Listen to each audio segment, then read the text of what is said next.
No,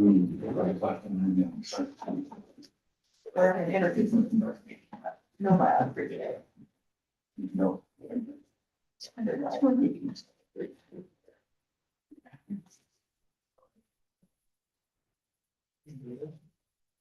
Are you ready, Sarah? You got the name? Yes. I would like to welcome everyone to the April 7th regular meeting of the Albany County Commissioners. First item of the regular meeting is to have roll call. Commissioner Gozar? Here. Commissioner Hoff? Here. Commissioner Jones? Present. Please stand to join the pledge of allegiance. I Pledge allegiance to the flag of the United States of America and to the republic for which it stands, one nation, under God, indivisible, with liberty and justice for all.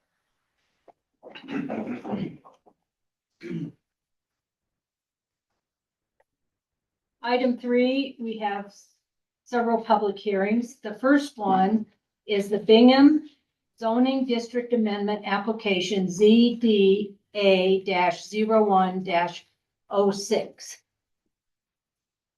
Would anyone like to make public comment on the Bingham Zoning District Amendment Application ZDA-01-06? Either in the room or online. Last call. Would anyone like to make public comment on the Bingham Zoning District Amendment Application ZDA-01-06? Come on up, Ben.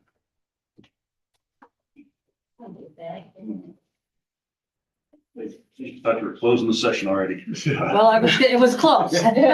No, I'm back That's why I again. go, the one last chance.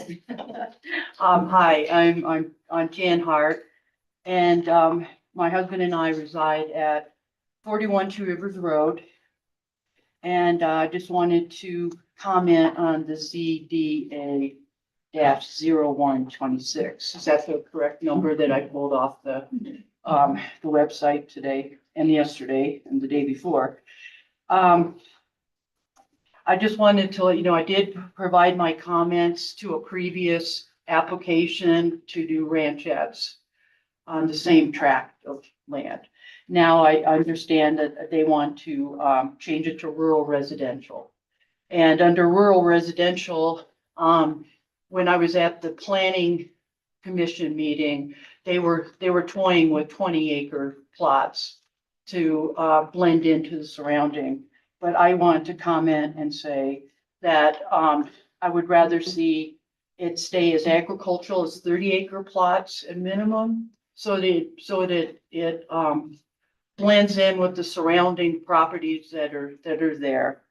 By having the larger lots, the 30-acre lots, it would maintain the rural character of the surrounding 30-acre plot properties, allow for ample space to locate septic systems and water wells, allow space for livestock and wildlife.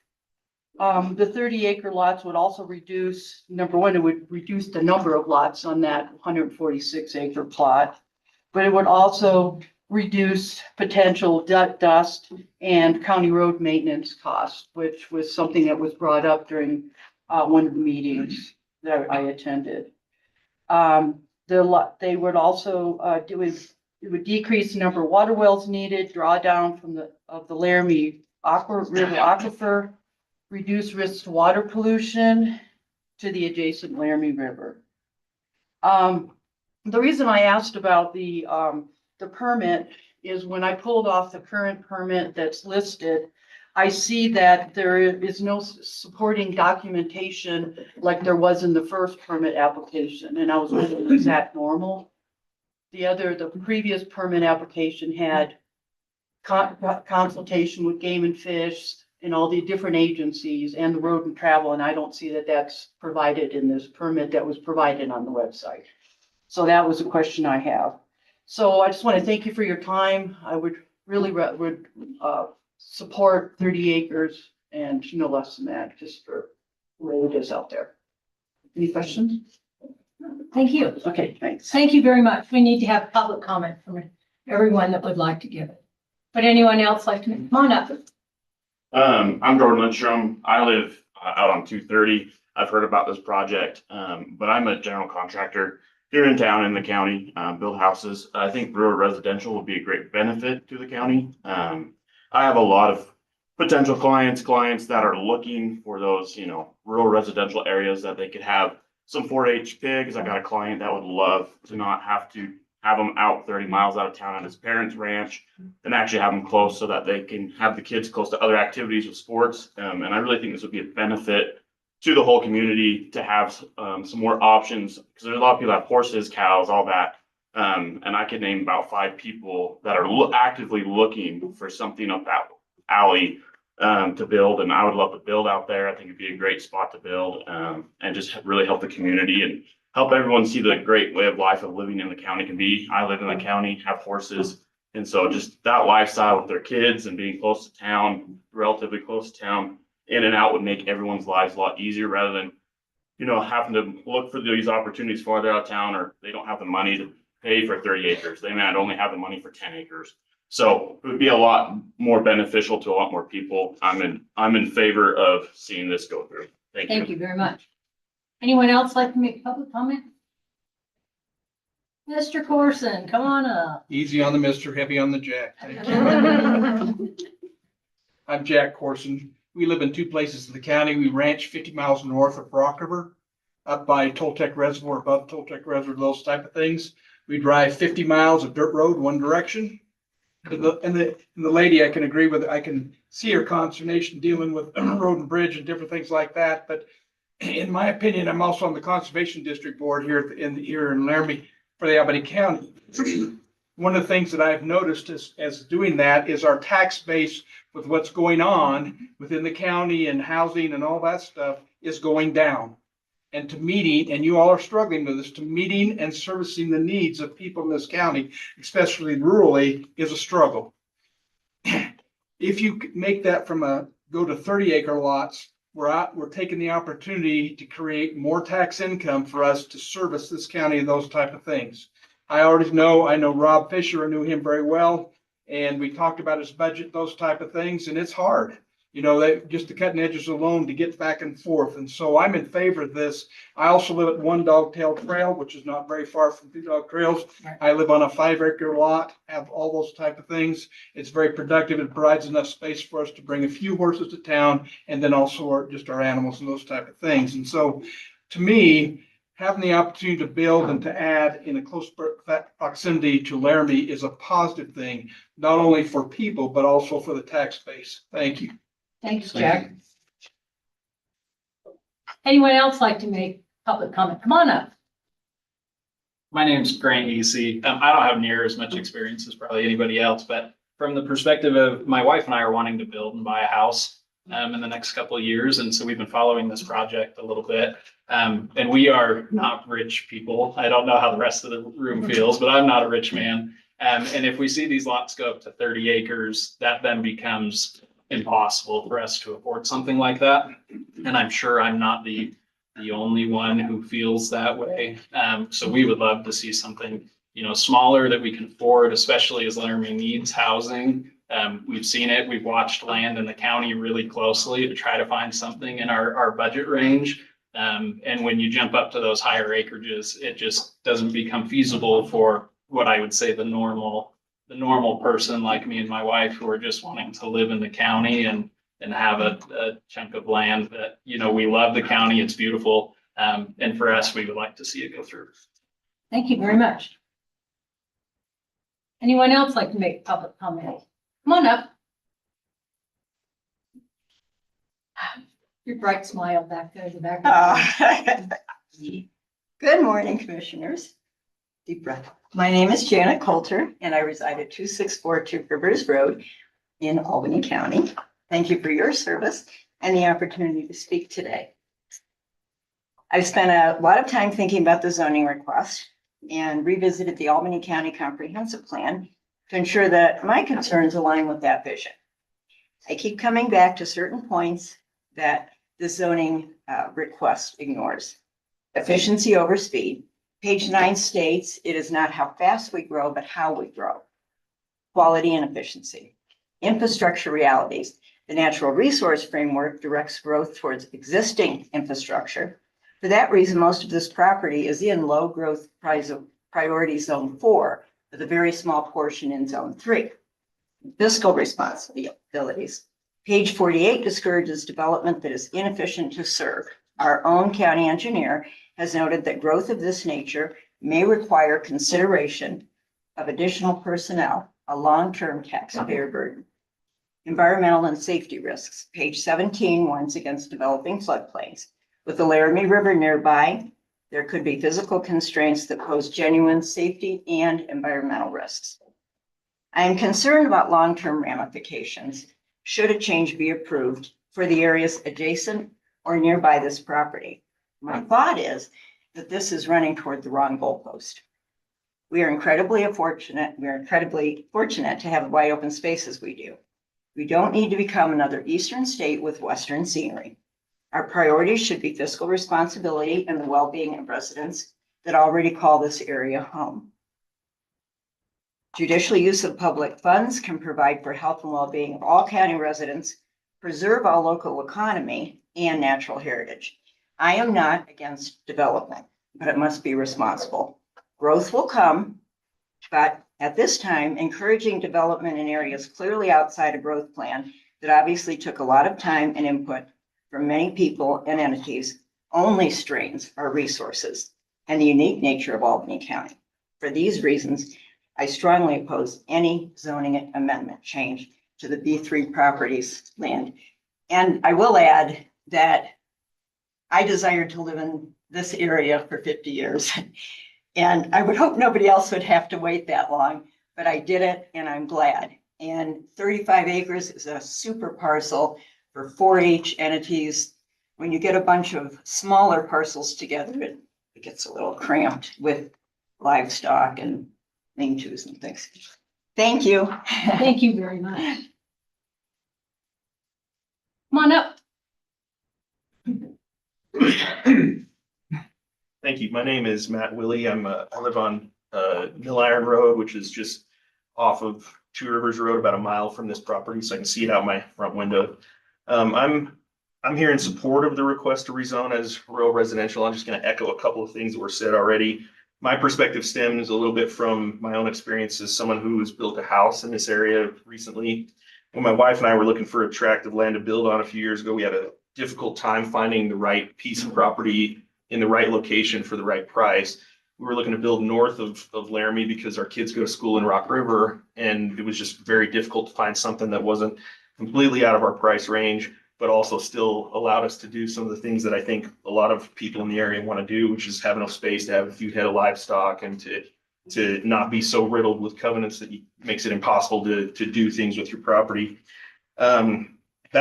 What we ended up buying was a 35-acre parcel that was the very last undeveloped lot in what was originally a 10-lot subdivision called the Mill Iron Ranchettes. We felt pretty lucky to get it. All other 9 lots were fully developed and had houses on them for many years by the time we bought our land. And even then, we spent a little more than we wanted to spend on it. It was a little bit farther from the highway than we wanted to be. And so I think because of that experience, I view this development as needed for the area. And so in my mind, it's not a choice between no development at all versus, some development. I think it's going to be developed eventually. It's prime serviceable land. It has power lines that are run adjacent to it and directly through it.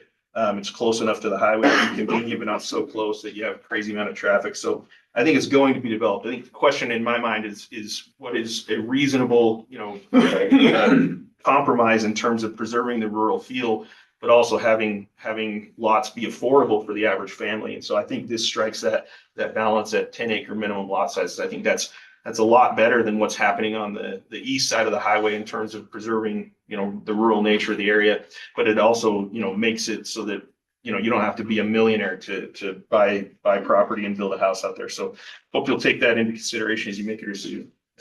Thank you very much. Anyone else like to make public comment? Bo Bingham. I live on 229 Two Rivers Road, just beyond the property that's being proposed. And I'm in favor of the rural residential zoning. Thank you to the county commissioners for your input in the last meeting that we were here. I think that Brett has done a great job of taking that input into consideration and making adjustments to the property and the proposal associated with it. I'm in favor of it for primarily two reasons. One of the first reasons is I believe that the rural residential zoning meets the 5 zoning requirements that are outlined in Albany County zoning resolution. Those 5 zoning requirements are: it's compatible with surrounding housing. I believe it is compatible in that way. Second, it does not result in significant adverse economic impacts. Third, it has minimal impact on the natural and environmental resources. And fourth, it has no significant adverse impact on cultural resources. The fifth one is that it has adequate infrastructure in place for zoning changes. As has been mentioned, the county road runs the length of a property along one side of it. And there's been, in regards to that county road, it initiates from Highway 287. Not only that initiation, but it also has multiple access points to this property. That road is maintained both in the summer and it is plowed in the winter. There has approximately 3,700 feet of power line that are existing on the property. So it has adequate infrastructure in place. The second reason I would be in favor of this, I'd like to go back to that first area there that is compatible with surrounding area that is there. This property sits between multiple residential developments, both to the east and to the west. And you can see these developments if you just look at a map of the property or if you go out there and drive. As soon as you approach the property, you'll see that there's houses beyond the property and there's also homes as you approach the property in that specific area. This zoning proposed development of rural residential will result in a logical and orderly development to continue to link those two developments together in between there. Those who have, we've heard from a lot of people who have spoken out, both for and against this proposal in public hearings. But there's been one commonality of all of those people who have spoken out in regards to those hearings. We've heard comments like, I've lived in this area for X number of years. I live next to this property. I live just down the road. I live approximately X number of feet from this property. These comments support that there is residential use already in this area. This property would just continue that residential use and link the two different areas together. All of those comments have supported that this area is already being used for residential use. So approving a rural residential zoning will support Albany County zoning resolution. The proposed property is compatible with the type, intensity, and character of existing land uses surrounding the parcel. And as I mentioned, will result in a logical and orderly development pattern in the area. This property is located, as has been mentioned, in PGA 3 and PGA 4. PGA 3 states that those areas are intended as hubs of development, allowing for intense, efficient growth. In all fairness, most of it is in PGA 4 associated with it. PGA 4 stresses low density residential uses are encouraged. Rural residential, the definition is purpose of rural residential is to promote single family dwellings in larger lots. Low density residential uses, larger lots. Those two areas, I would argue, are compatible with each other. And for this area, for these areas that I've described, I'm in favor of the zoning change to rural residential. Thank you very much. I see BJ Edwards. Hello Hi. there, you're on. Yeah, can you guys hear me? You sure can. Awesome. Thank you so much for this opportunity. My name's BJ Edwards. I live at 17 Dog Iron Lane, which is directly adjacent to Rivers Road from the property where this development proposal is in place. I just wanted to echo some of the comments that have been made already. I'm concerned about erosion, contamination of the river corridor, and possibility of flooding for parts of that parcel. That is why I am also looking to support a minimum acreage of 30 acres per parcel. That's the acreage of the lot that we currently live on. And I think it's a good fit for the area. Just this weekend, we saw the neighborhood kids going down the road on their scooters to go fishing. And it really makes me happy to see the families that live out there. And I'd like to see that lifestyle carried on. I think that our road can't really hold up to the amount of traffic that's already happening. And it's frequently washboarded out. I'm sure many people were experiencing the joys of that on their way to this meeting this morning. It's really bad right now. And I just wanted to make the point that increasing the traffic on this road is also going to increase the tax burden on the county because there's going to be much more road maintenance required. It's just how things go. But I also wanted to make a point that I haven't heard yet, that I think Wyoming as a whole is gravitating towards developing open lands, and that pushes out agriculture quite a bit. If we're going to continue to feed our community and tackle the rising costs of inputs and support agriculture in our state, we're going to have to do development in a smart way. And I think that cutting things up smaller in this neighborhood than 30 acres is not being considerate of that. So we have ranching communities just surrounding this neighborhood, and that's part of why we moved out there. And if we continue to push that out further and further away from town, I just think it's going to affect the lifestyle and the families that already live out there. But those are the points that I wanted to make. Again, thank you to you guys, and thanks to everybody who made comments. Thank you, BJ. Is there anyone else that would like to make public comment? Either online or in the room? We have a motion to close the public comment. Yeah, I move to close the Bingham zoning amendment.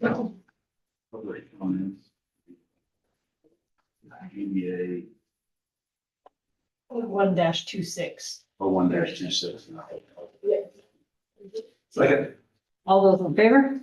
Aye. Aye, motion carries. Thank you to everyone that made comments. On to the second public hearing, amendments to the Albany County Plating and Subdivision Resolution. Would anyone like to make public comment in the public hearing for amendments to the Albany County Planning and Subdivision Resolution? One more time. Would anyone like to make comments in the public hearing for the amendments to the Albany County Plating and Subdivision Resolution? Madam Chair, I move that we close the public hearing for amendments to the Albany County Planning and Subdivision Resolution. Second. All those in favor? Aye. Aye, motion carries. The third public hearing this morning is amendments to the Albany County Zoning Resolution Mobile Home Park and Campground Standards. Would anyone like to make comments in the public hearing concerning the amendments to the Albany County Zoning Resolution Mobile Home Park and Campground Standards? One last time. Would anyone, either online or in the room, like to make comments in the public hearing, amendments to the Albany County Zoning Resolution Mobile Home Park and Campground Standards? Madam Chair, I move that we close the amendments to the Albany County Zoning Resolution Mobile Home Park and Campground Standards. Second. All those in favor? Aye. Aye, motion carries. The fourth public hearing is amendments to the Albany County Zoning Resolution Zoning Certificate Standards. Would anyone like to make public comment in the hearing about amendments to the Albany County Zoning Resolution Zoning Certificates and Standards? This is the third and last time, either online or in the room. Would anyone like to make comments to the Albany County Zoning Resolution Zoning Certificate Standards? Seeing none. Madam Chair, I move that we close the public hearing for the amendments to the Albany County Zoning Resolution Zoning Certificate Standards. Second. All those in favor? Aye. Aye, motion carries. The last one today in the public hearings is Albany County Land Use Permit Fee Schedule. Would anyone like to make a comment in the public hearing concerning Albany County Land Use Permit Fee Schedules, either in the room or online? Would anyone like to make comment on the Albany County Land Use Permit Fee Schedule, either online or in the room?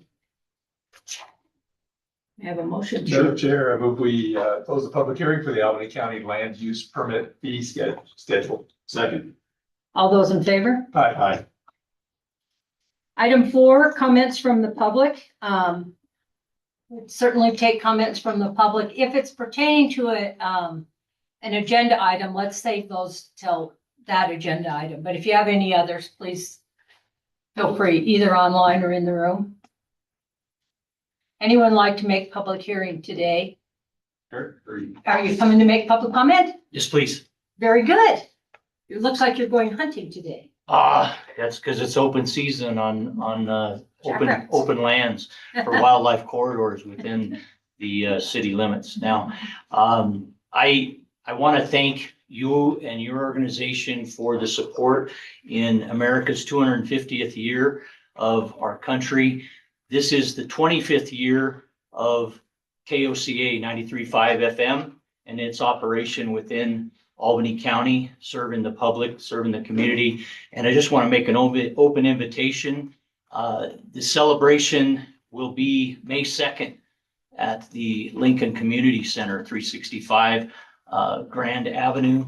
That West Side Historic District will celebrate with a placement of a recognition plaque from the August 2025 historic designation of that neighborhood. And in the West Side, it's especially important, and I hope commissioners as well as citizens will show out and attend. There'll be a kids parade in the early morning. There'll be a car show and shine tradition that will continue with 52 or more places available for motorcycles, cars, participating across dozens of awarded categories. That's always a great flavor, but it's really the joining of community from all through Wyoming that celebration doesn't come together without your support in the county and in the city uniting in that. And the 250th celebration at the Lincoln Community Center will also involve a rededication of the Stefan Lucero, local Native artist who made his career in the Chicano art scene in Denver, Colorado. That will be an honor to present that 3-panel mural that will be displayed. Photos will be available for people to enjoy. There'll be live music. The MECHA organization, ASUW student organization at the University of Wyoming, will be presenting a live dance with band and so forth in the evening hours, following goat petting and games and Latin dance entertainment and so much fun. But it all comes together, and we hope you can be a part of it. Thank you. Eric, thank you very much. Would anyone else like to make public comment? Yes, I don't know if this will be appropriate, but there's going to be a cleanup at Roger Canyon. We love this. You come on up here. There's gonna be, and this I'm at ease. There's gonna be a cleanup at Roger Canyon this Saturday, 9 until, done, I think 3 or 4 of these. There's a lot and a lot of brass. I think there's mattresses and things out there now, but you do have to, well, if you want to do the lunch, you have to register online, but it might be nice to let them know, because now we might get like 50 people coming out. We already have, I think, 23. So Very good. That's an excellent. Thank you very much. it's my pleasure. Yes. Anyone else like to make public comment? Seeing none, may I have a, Yeah, move to close the public comment period. Second. all those in favor? Aye. Aye, motion carries.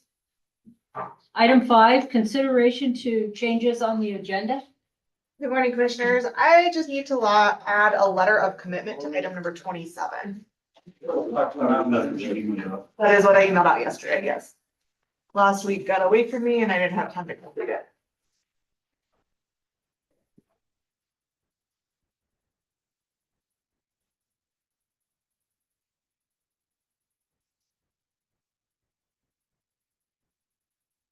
Any other changes to the agenda?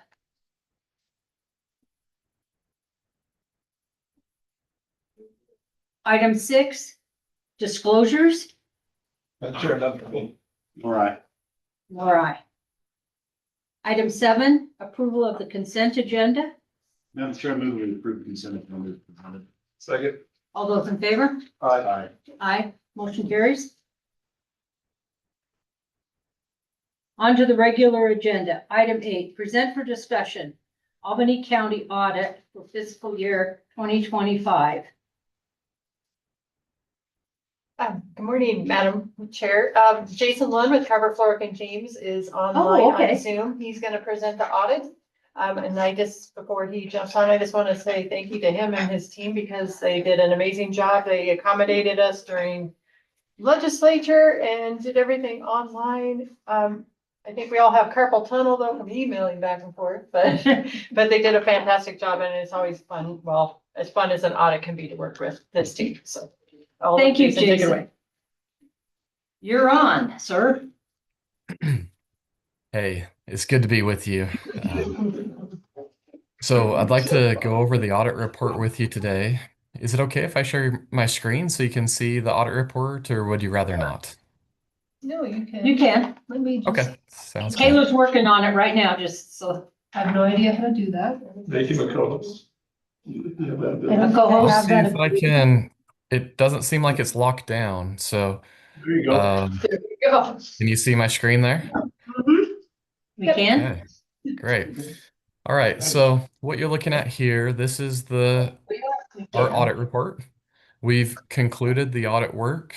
As Tracy said, we had some bumps along the road to get to this end result, just in terms of getting started with the change in the accounting system and the other unusual changes like that happened. It just took a little different path than what we've done in the past. But we look forward to getting it back on track in the future and so forth. We were able to get this filed by the federal deadline of March 31st.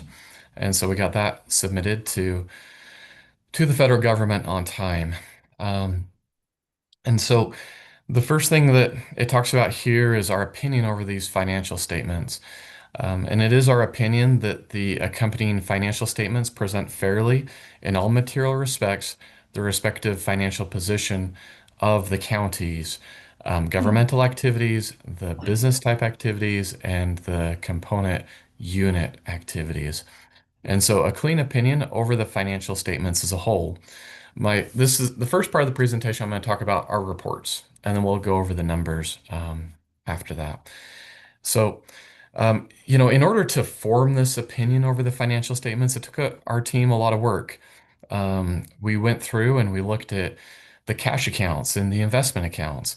We got communication directly from those financial institutions, and we were able to compare that against the reconciliations performed by management. We were able to go in and test fixed assets. There was a number of vehicles purchased during the year. There was the sign at the courthouse. There's the roof replacement at the courthouse. There's a variety of projects going on. And we walked through those different capital asset purchases and we tested those. We also did a search for unrecorded liabilities. We confirmed revenue by looking at Wyopen and also by doing confirmation letters with the state treasurer's office, SLIB, YDOT, and others. And, that's a really useful procedure because we're able to get from that entity how much was sent to Albany County. And then we go and match that up against what you actually have recorded as being received. And so those are really useful and helpful testings that we do there. And then, so it's all that work. That's how we're able to form this opinion over the financial statements. The next report that I'd like to look at is found a little further back. This is on page 68 of the PDF file. And so this report here, or 59 of the report, if you're looking at the hard copy. This report here is required anytime we perform an audit in accordance with government auditing standards. Those standards require that when we plan and perform the audit, that we consider and gain an understanding of the internal control structure there at the county. And then to the extent that we identify any significant deficiencies or material weaknesses, we're required to report that here. We are pleased to report that there were no significant deficiencies nor material weaknesses to report in the current year. That's a pretty good accomplishment given the change in the accounting system. Um, the next report that I'd like to go over is on page 70 of the PDF file, or 61 of the report. This report here is required anytime a governmental or nonprofit organization spends more than $750,000 of federal money. Now that threshold's going to go up for next year. For the year ended June 30th, 2026, that will go up to $1 million. But for the year ended June 30th, 2025, it was still at $750,000. Now we walked through the CFA, as Bailey did a really nice job of putting that together. And we determined the major programs in the current year. There were two major programs that we tested in the current year.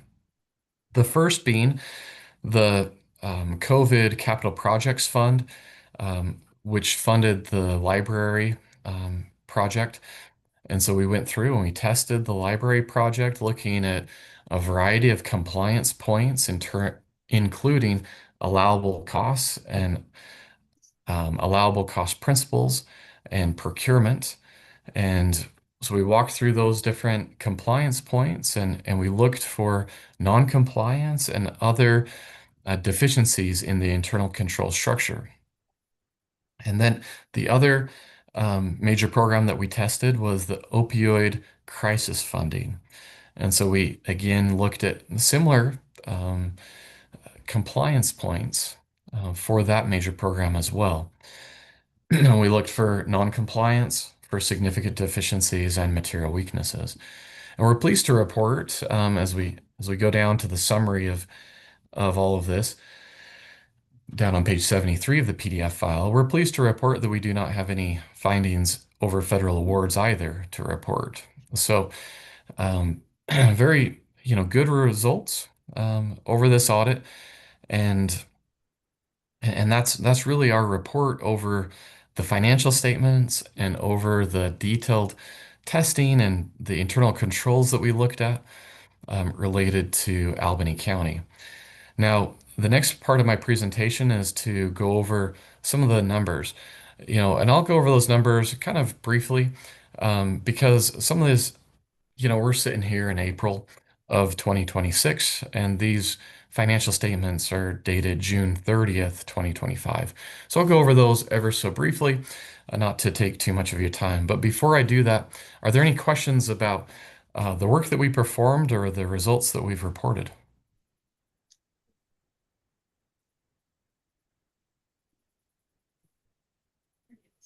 No, Jason, I just have one question. What differentiates significant deficiencies from deficiencies otherwise in all regards? Yeah, absolutely. That's a really good question. So, like definitionally, we've got a paragraph here. If you're able to see that, I'll zoom in a little bit. Um, so our report kind of describes that, right? So deficiency exists in internal control when the design or operation of the control does not allow management or employees in the normal course of performing their assigned functions to prevent or detect and correct misstatements in a timely basis. A material weakness is a deficiency or combination of deficiencies such that there is a reasonable possibility that a material misstatement of the county's financial statements will not be prevented or detected or corrected in a timely basis. And then a significant deficiency is a deficiency or combination of deficiencies in internal control that is less severe than a material weakness, yet important enough to merit attention by those charged with governance. So I read that. That's pretty definitional. And that's how the deficiency, the material weakness, and the significant deficiency go. It's a bit of a matter of professional judgment when we look at this. I'm responsible for auditing about 200 entities each year.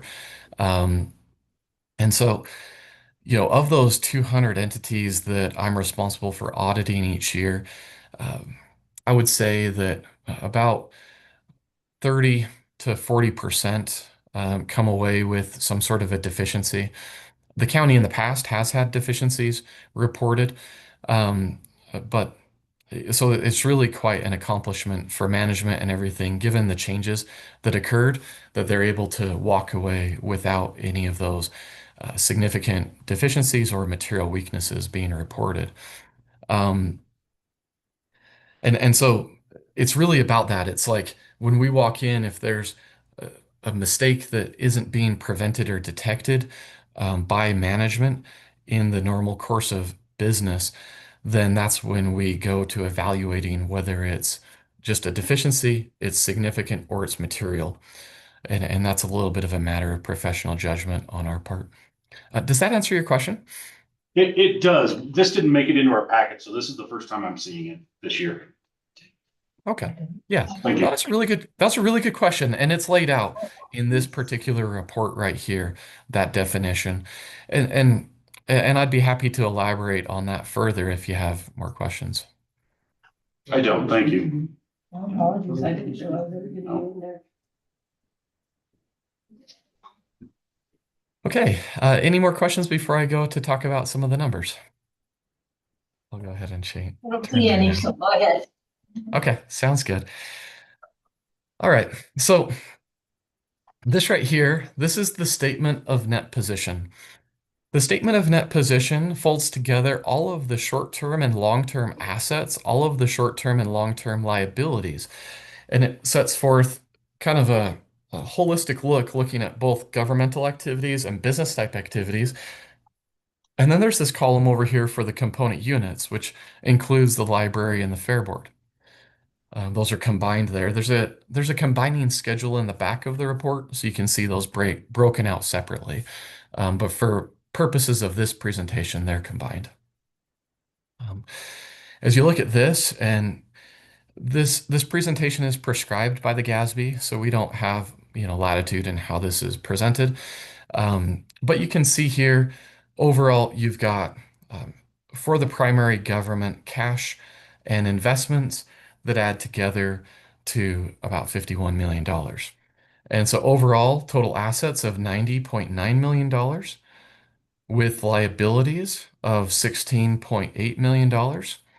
These other deferred outflows and deferred inflows of resources are all related to pensions, and that's related to your participation in the Wyoming retirement system. And you participate in a couple different plans. You've got the public employee pension plan, the law enforcement pension plan, and then the volunteer or EMT pension plan as well. The volunteer firefighters and EMT pension plan. So that's kind of an overall look and the overall net position of the county being at $73.2 million.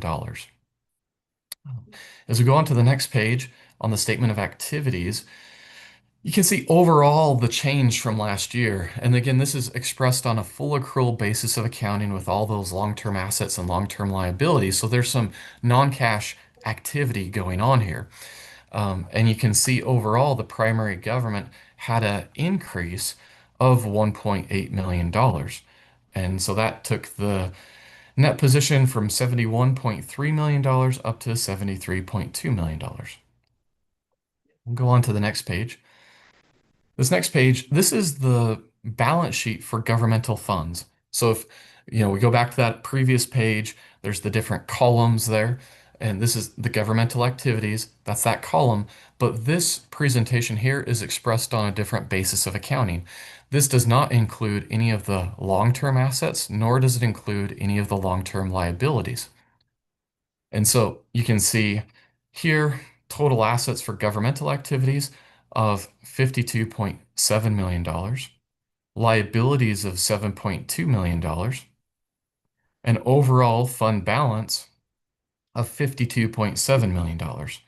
And this is demonstrating setting forth the general fund, the specific purpose tax fund, and the economic development fund in different columns there. And so that's what makes up the governmental funds balance sheet. This page in between, it's a reconciliation between those two bases of accounting, again, prescribed by the GASB. On this following page, page 27 of the PDF file, this is the statement of revenues, expenditures, and changes in fund balances. And so you can see overall revenues for governmental funds at $32.5 million. And then as we kind of scroll down, we see expenses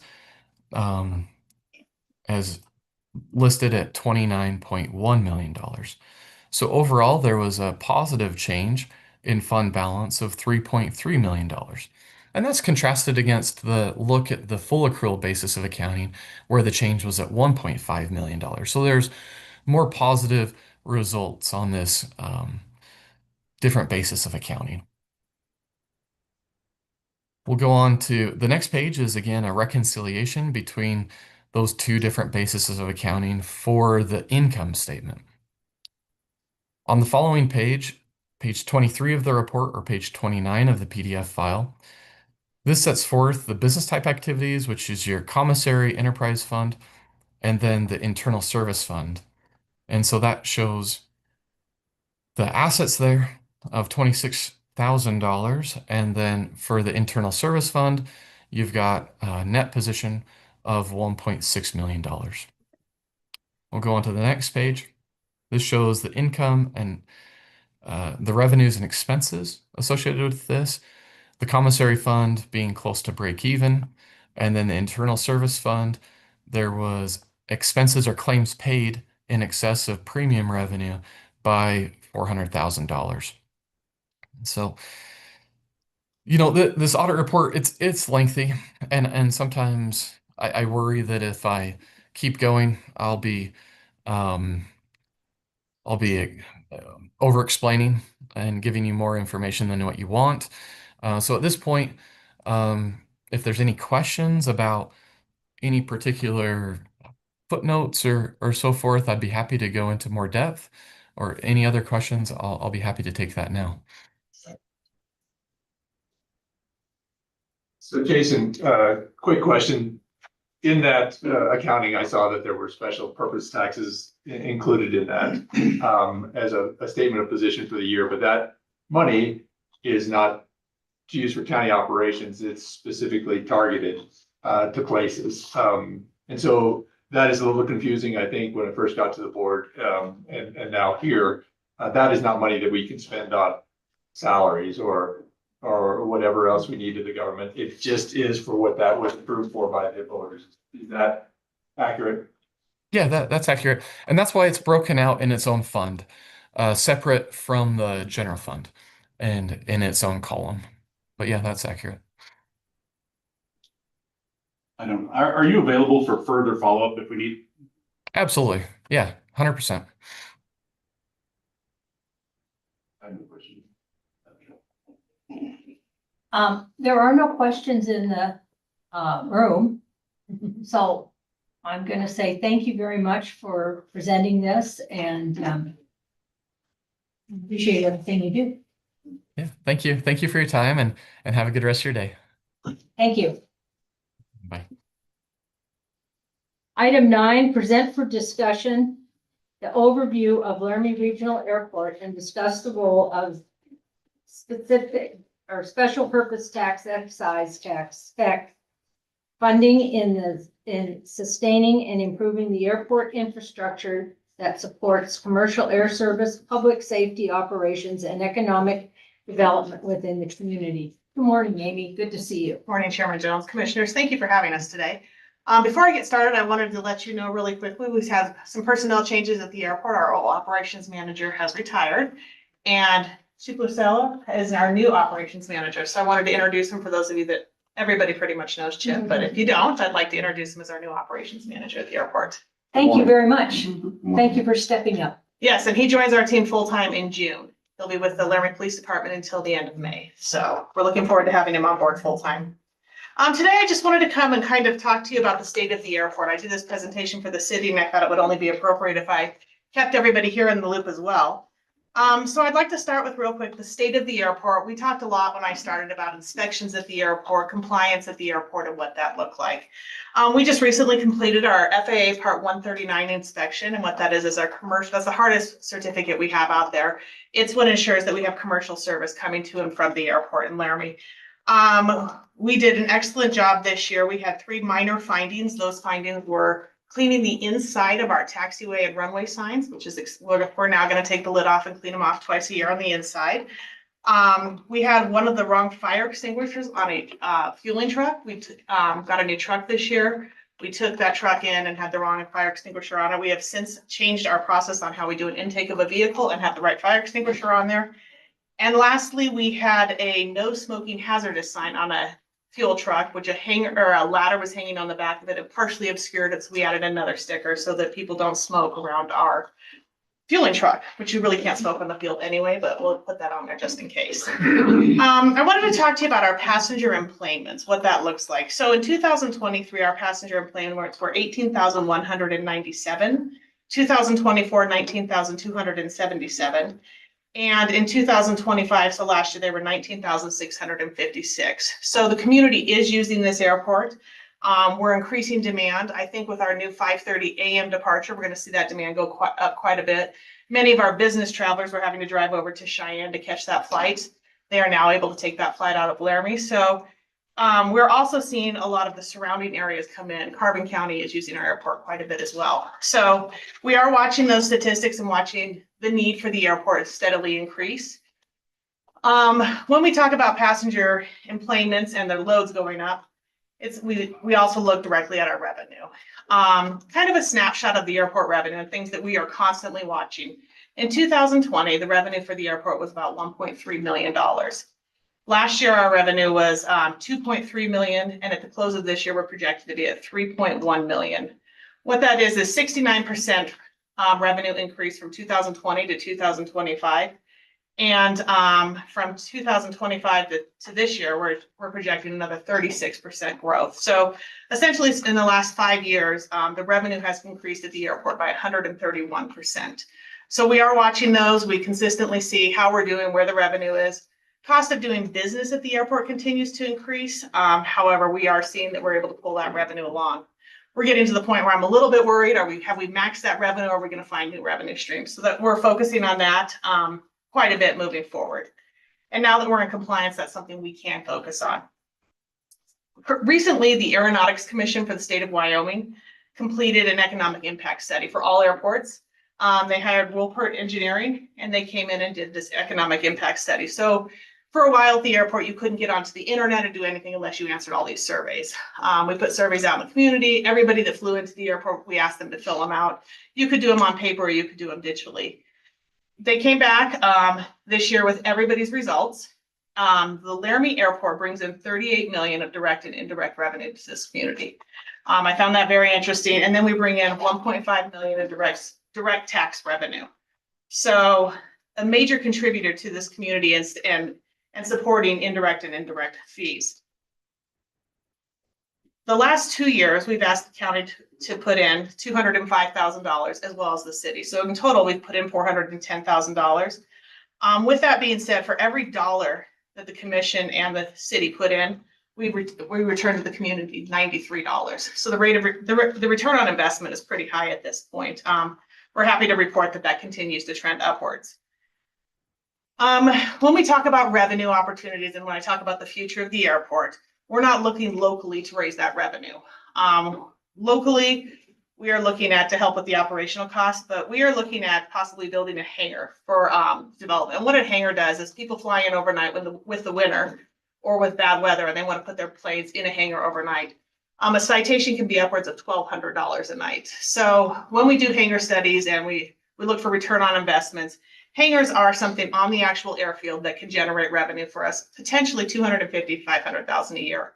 It will take us some work to go out and we'd go to some conferences and bring some folks in. We are a flyover state. It's a great state. If you're taking somebody to the West Coast, it's a great place to land, hangar your aircraft, and not have to go back home East Coast. So we're in a great location for flyover state. What we're looking at, just so you know, right now we're working with some private investors. that are absolutely interested in investing in a hangar with us. We're in an opportunity zone. They're excited about that. If that doesn't come to fruition, we're going to put in for a SLIB loan. So we're going to go out to the state and see if we can't get a SLIB loan. At the end of next year, we have all of our property paid off. So we have no other, the heirloom building or where heirloom is housed right now, we have a manufacturing building that'll be paid off. All of our hangars will be paid off. So we're in a position to pick up another loan should we need to do that. But really, I think the private investor is more excited than all of us at this point.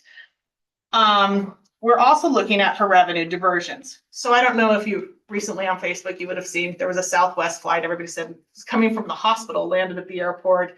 Really what it was is a diversion. We take quite a few diversions at the airport, 737s, Airbuses, and a lot of CRJs. What that does for the airport, when a diversion lands at our airport, well, let me explain a diversion. A diversion is an aircraft holding over Denver. If they have weather, if they have any issues at DIA, they have to have diversion airports where they can send those airplanes to go pick up some fuel or go put them down for a minute if it's depending on the type of the delay. So we get quite a few diversions. Those diversions, when they land, they're only looking for fuel. Very rarely do they deplane. So we call it a gas and go. They land at the airport, we fuel them up, they turn around, wait for Denver Center to release them, and they take off.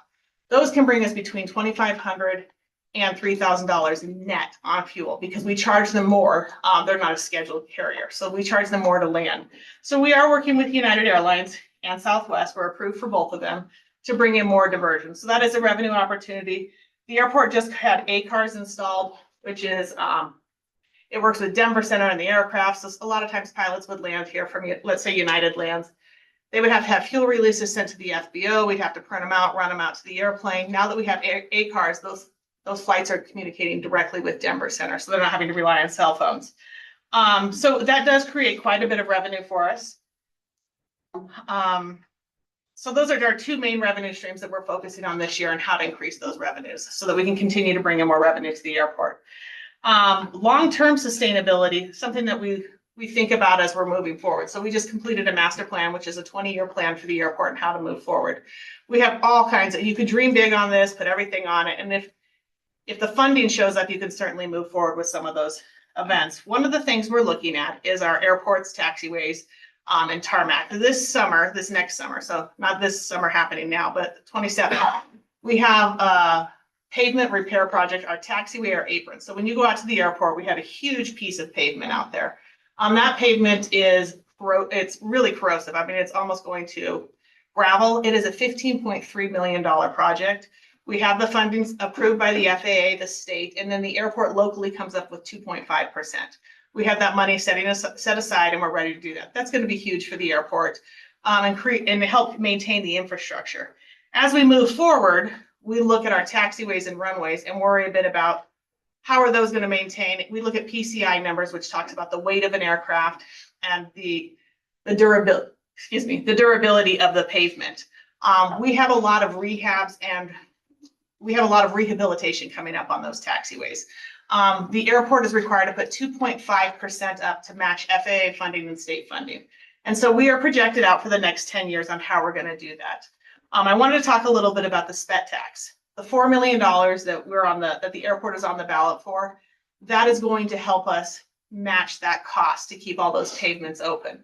So that money we will set aside if it goes through to maintain our pavement. If it doesn't, some of the challenges we have is we won't be able to maintain all the pavement or all the rehabilitation, so that we run the risk of them closing down one of the crosswind runways. So we're trying really hard to talk about it, explain to people how important that is for the airport to maintain both of those runways. Operational safety, emergency services flights come in, and it supports some of our FAA requirements. So overall, the airport's in a very good place. They're doing well. We have an incredible team out there, a great board. I just wanted to come in and talk to you guys about it since I haven't been in front of you for a while and ask if you have any questions about the airport. How are the bookings looking on the extra flight? They're full. Most mornings they're full. It got off to a rough start. So we had our very first snowstorm of the season that morning. I was there with them in March. Yeah. So the team was there at 3:30. We were all at the airport at 3:30.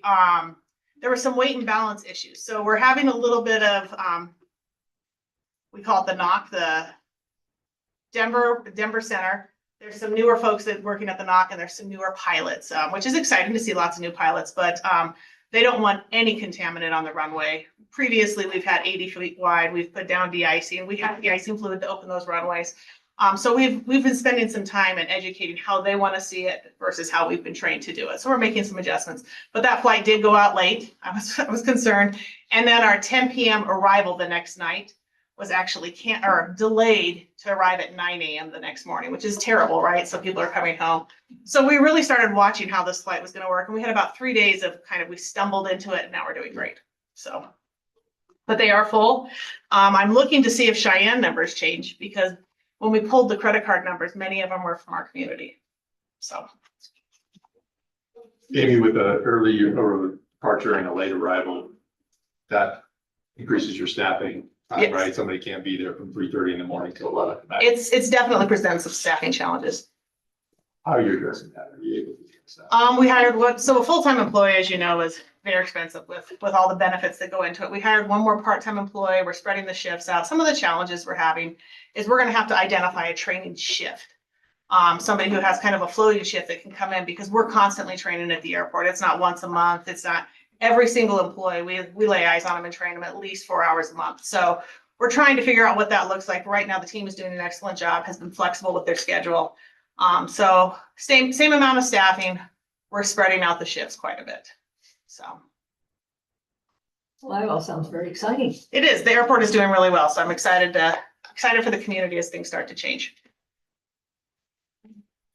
Amy, thank you. Thank you. Have a great day. Thank you for having us. Item 10, present for approval, emergency resolution 2026-001, resolution declaring partial fire resolution and ban on the use of fireworks. Good Commissioners. morning, Chad. Couple of things today.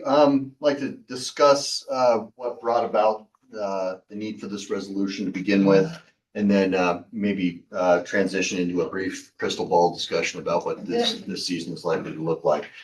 So typically when we look at fire restrictions, we look at several factors: fuel moisture contents, our energy release components, what the live fuel moisture content is, and whether fires are impacting available resources, whether we're getting a lot of human caused starts, adverse weather, and drought predictors.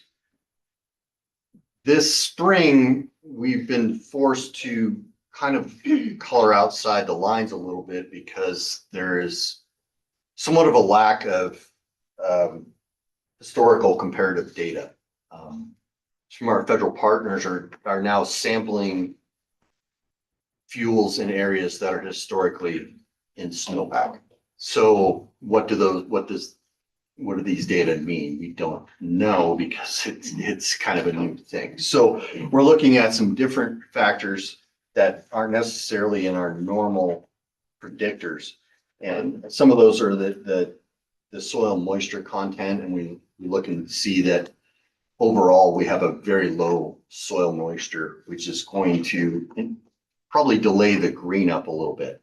So we talk about green up in the spring, a time when, things are getting green. Well, that requires two things: sunshine, we've got a ton of, and water, which we don't have much of. So we think that the green up period is going to be delayed a little bit, and that's going to,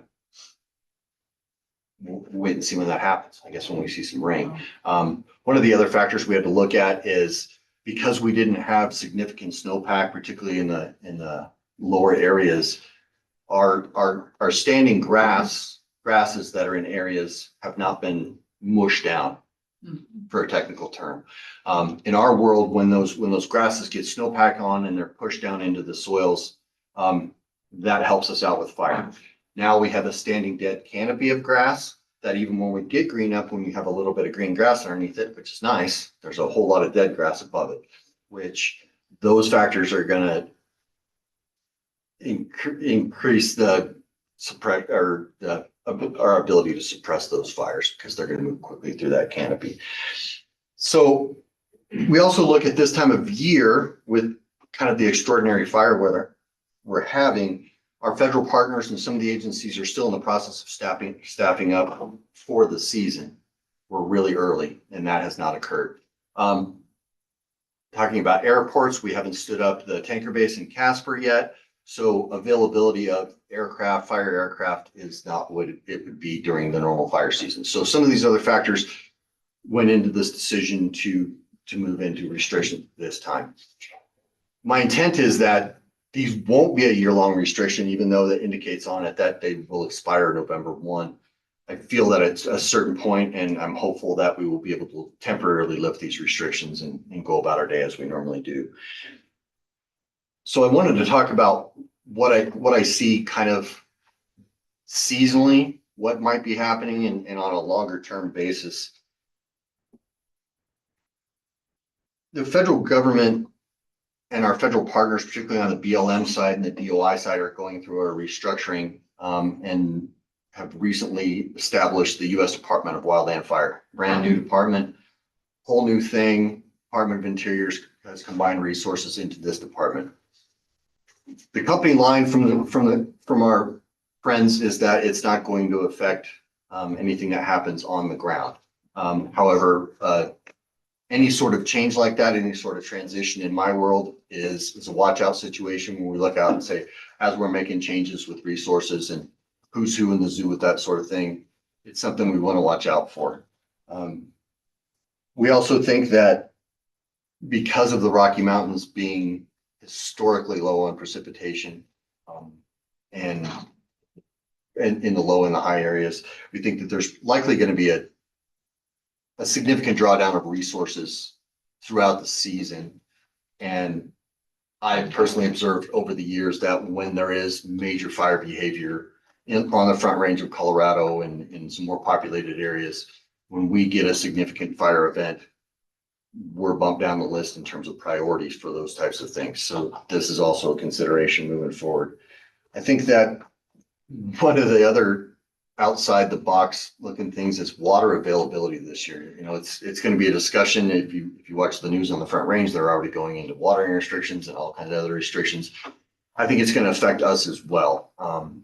I was giggling to myself thinking that typically when you have a fire on some ranch property and we go and take some water out of the stock pond, utilize for suppression, I think this year we could get shot at doing that activity. So we're going to have to take those considerations and having, you know, not only having the resources we need, having crazy dry conditions. I think that the availability of water to suppress fire is going to be, there ain't going to be water there to do it. So trying to factor all these things in. I hate to be the sky's falling sort of guy, but it feels like this year could be a very active fire season, and we're trying to prepare for that. Are there any questions about the resolution itself or some of the other abstract stuff that was kind of discussed? I have a logistics. Are you going to try to maintain more of a presence with Albany County equipment? I know in years past, we've had surplus equipment that could go out on other fires regionally or nationally. Is that model going to have to change and keep more resources local? This is something we consider all the time. And it's a discussion that comes up and it's worthy of exploration. In the county, between the county engines and the fire district engines, we've got about 70 pieces of apparatus available for fire suppression.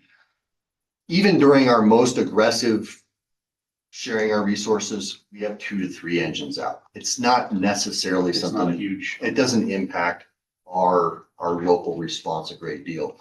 We also factor in the Forest Service even now is bringing on what called severity resources. They're already bringing engines in from other places. They're going to bring a crew in. They were hosting a helicopter. I was gesturing at Amy, who's gone. They were hosting a Type 1 helicopter down here for the Forest Service. So there's kind of all of this shell game of moving resources around. We will evaluate that when push comes to shove and say, is this a day when we can share our resources? We've already been doing that. We had some engines in South Dakota. They are back now, but we had 2 engines up there helping out and some of the stuff that was going on around Custer. Excellent question. I try to work with our partners and say, do we have the stuff we need to try to get around a fire? Once it's deployed, do we have the ability to recall it if it's needed locally, or do we just try to borrow until that? We can, but typically in that situation, it's already been backfilled by something else. And so, like I said, the Forest Service will bring stuff on. And even I talk about our 70 so engines and that number flutters around a lot depending on what's available and what's broken and stuff like that. But our federal partners will probably only have 4 to 5 engines available for us, but it's really the hand crews and then the availability of the air resources has been the big change in our world with the Casper Air Tanker Base hosting large air tankers and the sea bringing on additional single engine air tankers has been a real game changer in the way that we suppress fire. We're utilizing those resources on initial attack a great deal more than we used to. Do you know where the 2 units from the state are going? We will have four single engine air tankers from the state of Wyoming this year, which are essentially our resources. They contract them on our behalf, and 2 helicopters. Typically, in the previous years, they had 2 single engine air tankers at Casper and they had 2 at Worland. Last year, they repositioned some to Gillette. So they kind of bounce around a little bit based on activity and what's going on. So there'll be 4 of those. And then the heavy air tankers are controlled by the national federal aviation system. And so those bounce around. We never know when those are coming. They'll position those in Casper or in right now, Colorado Springs is really our only air tanker base that's operational right now. That's flying aircraft in this area. So Worland Air Tanker Base has stood up already. I mentioned that only because last year they stood up June 1st and they've been open for 3 weeks already. So this is how much we've accelerated the timeline this year in terms of what we're expecting. It's we're hustling. It doesn't seem like we should be having these discussions right now. And I told Terry in a recent discussion, I stopped looking at the calendar because the calendar is no longer a significant data point in what I'm looking at here. It typically is. Chad, can you just thank you for the preventative stuff that you've done in the previous years and then working with the road and bridge to be helpful to us, hopefully not, but them being available to help with fire. Can you talk to me about controlled burns or any of that? Is any of that going to happen? Or pile burns? The Massapequa National Forest does have some prescribed burning plan in the Pole Mountain area. We work super closely with them. The only way I can do my job is to cooperate completely with my partners. And so we work super closely with them with when they're going to do prescriptions and how those fit into our world. We also provide resources to assist them, for which they compensate us for moving forward. And so we're not only are they doing a burn up there, we're involved. So we're on scene when things are going on. When we're currently in fire restrictions, those will not occur. It's an automatic check that box. Is your local county, is your local area in fire restrictions? We're not doing that RX or prescription. So I very much would like to see them be able to conduct that prescription up there. It's super healthy. There's other piles and stuff like the state does and some other things, but these larger area burns, super valuable and something I'd really like to see done. So I'm talking with them and that was also a slight consideration when we went into restrictions.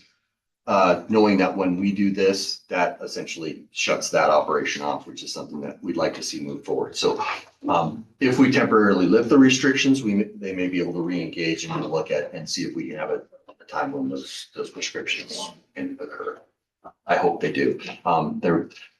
Every year we try. Last year we weren't able to get anything done. The year before we got a little bit done. So it's tough that it has to be just right. The prescription has to be just right. Otherwise we have problems like we've seen. So in Nebraska and then over the years, I mean, it's always in the headlines. One thing that we discussed with prescriptions just recently with my federal partners is that you hear about when the prescriptions get out of hand. You don't hear about the thousands of prescription burns that happen that go off just perfectly well. So the vast majority of prescribed burns go very, very well. It's very well thought out, but there are those ones, and when they get out of hand, and it's in the news, of course.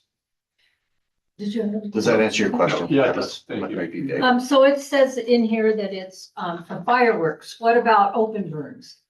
Open burns is prohibited at this time. So we can't have any burning of ditches, fields, slash piles, anything like that, under these restrictions. So like if somebody has a, doesn't have a fire pit and they're just burning stuff, that's prohibited. That is prohibited, yes, ma'am.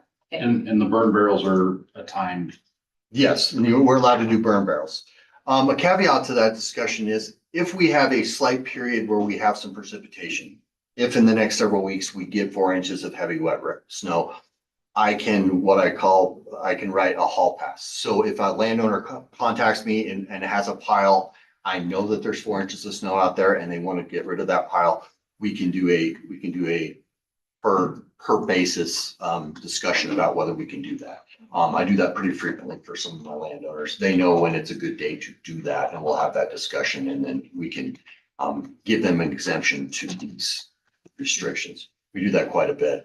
It's somewhat of a trigger point for me when I see if I'm getting lots and lots of those calls, it might be an indication that I need to reevaluate what our stance is on that at the time. But typically it's one of deals where we get, one big dump. We know that snow is going to be on the ground for several days and they can handle some cleanup burning. And then we're right back into the game. Well, for me, I could see where people could be confused on declaring partial fire restrictions and Right. burn on fireworks, like maybe you can go And I think do that's- things, but so maybe for people watching and things, you could kind of clarify. I think that's some stock verbiage that we've used indicating that, yes, if you have a fire pit in your backyard, yes, you can do that. If you have a burn barrel, yes, you can do that. Yes, you can still use your grill or your smoker or whatever. Like those things are still allowable under these restrictions. So that's why it's partial. I always say these restrictions are not that restricted. Open burning is restricted. Fireworks are restricted, and very important is the incendiary targets. They're awful fun for our incendiary targets, but they're an incredible fire hazard. Some of the general precautions that we describe here should be something we do all the time. Clearing areas around where we're welding or clearing areas around where our burn barrel is. But this specifically solidifies this has to be done at this point. Otherwise, it theoretically would be a civil offense if we did. Some of our fires we had, or a fire we had earlier, well, I guess it was in December, was a welding event. It's surprising. You're welding in grass and get fire. So if we clear, and just the simple act of having a suppression mechanism when you're doing something. I talk to a lot of landowners that have a little fire pit in the backyard. I was like, just drag the garden hose out there and turn it on. Like really, that's all you need. Because one spark in the weeds, if you can hit it real quick, then it's not a thing. But if you're scrambling around, then it becomes an issue. So I think, yes, Madam Chair, that is somewhat, I think that's why I says it's partial. It's not a complete, thou shalt not light a match or have a cigarette. It is, don't do these things. Thank you. And there's tiers, like the Forest Service will have, they have stage 1, stage 2, stage 3 restrictions. Ours will always be what their stage 1 looks like, which is this restriction. Stage 2 restrictions in the forest go up, and then stage 3 is a forest closure. So that goes from a partial ban to no people shall enter, which is not a situation we're ever going to enter. So we just have this general informational. Please be careful when you weld. And if you want to burn a pile, give Chad a call and we'll discuss it, and we'll see if it's a good idea. Madam Chair, I move that we ratify and approve the emergency resolution 2026-001, resolution declaring part of the fire resolution. Restriction. Sorry. No, it says okay. It does. Restriction and ban on the use of fireworks. Second. All those in favor? Aye. Aye. Aye, motion carries. Chad, thank you very much. Thank you. You were just wanting to catch me before I said it. Oh, well, I think I started that. this Well, morning you didn't with, start it. It's what it says. Item 11, present for consideration allocation of funds to the Albany County Fair Alumni Association for presenting scholarship of the 2026 Gem City Showdown Livestock Show. Hi. Good morning. Good morning, Andrea. everybody. I am here on behalf of what Terry had just explained, the Albany County Fair Alumni Association. This is a nonprofit that was created specifically for generating funds for infrastructure improvements out of the fairgrounds. I don't think that it is escaped your attention this year, how bad the infrastructure is and some of the things that we're trying to accomplish. I too have been advocating for the sped tax. We are very excited about the opportunity to make some improvements to the grandstands. I know both our organization and Jubilee Days both stand to lose a great deal of revenue if we, heaven forbid, ever had to condemn those. So we are very hopeful that that will pass and we will be able to make those improvements. But we host a jackpot, a livestock jackpot every year. Mr. Gozer, I don't know if you're familiar with this. I know that both Thad and Terry are, but it's essentially a youth exhibition where we host 4 major species, so cattle, swine, goats, and lambs. Youth participants come and enter that jackpot and show over a series of days. And these are typically their fair animals. This is an opportunity to exhibit them before fair and get some judges' opinions, kind of increases their competitiveness along their journey. So the way that this works is that we solicit judges that are skilled in those particular species. And then we pay for their services to come and judge those days. And then we also pay for things like their hotel rooms and some of the meals with their judging. The exhibitors in turn pay an entry fee, of which we hold an administrative portion, and that goes back into the nonprofits account. The rest of the money gets paid back to the exhibitors who win. We also solicit private donations to make this happen, and that money goes towards putting money back into that pool. So you get more exhibitors if you say, hey, we've added $2,000 in cash to the swine show on Friday. We're going to get a lot more people to come in. We had over 900 entries last year from 4 separate states. So far, I believe we've had 10 total states in our 5 years of operation represented here.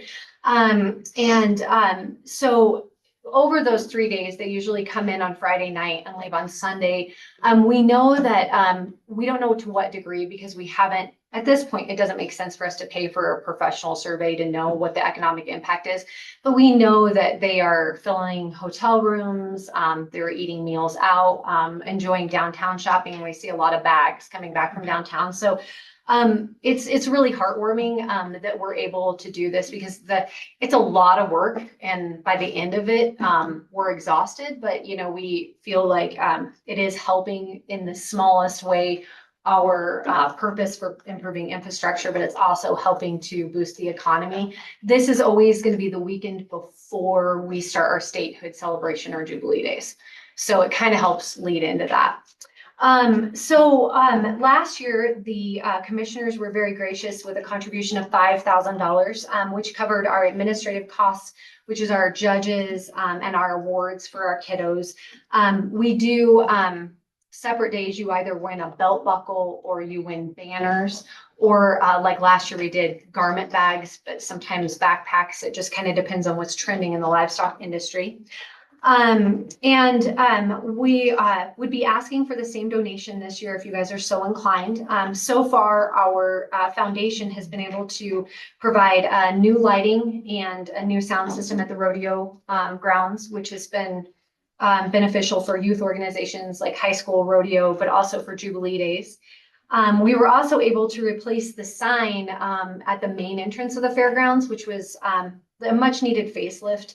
I don't know if you guys have seen it, but I was kind of in awe. Like, even after watching the design and everything, I went out there for the FFA banquet and I was just really impressed. It looks really good. And those small little steps feel like they take forever and they cost a lot of money, but I think it is turning our facility into a more desirable location for various events. I just wanted to talk about your partnership, I think, also has meant a lot to our community partners. From a very nonpartisan standpoint, I think we get a lot of people out there that are, because if you sponsor this event, we also carry that sponsorship over into fair. And I think it's gone a long way as far as people understanding that the commissioners are supportive of our purpose and really trying to help where we can. I know, generally speaking, it's a little more, split down the middle and a little more heated, but it's kind of one of those things where everybody is just able to really appreciate that you guys have been able to help contribute to that. We would appreciate again a $5,000 donation, but if given the current circumstances, if you can't do that, we would greatly appreciate anything that the commissioners are inclined to do for us. Thank you for your time. Thank you, Andrea. Is this in addition to what Taylor already presented? Oh, Thad, I'm so sorry. I'm glad you brought that up. We applied for the 1% next year. So this is not in addition to, Taylor, had gone and she had spoke with you guys about that. So she's applying for what would be the 2027 1%. Yeah. And we do have funds in contingency if you're so like. So Kayla, Tracy, community partners is 1% funding as well. Is that correct?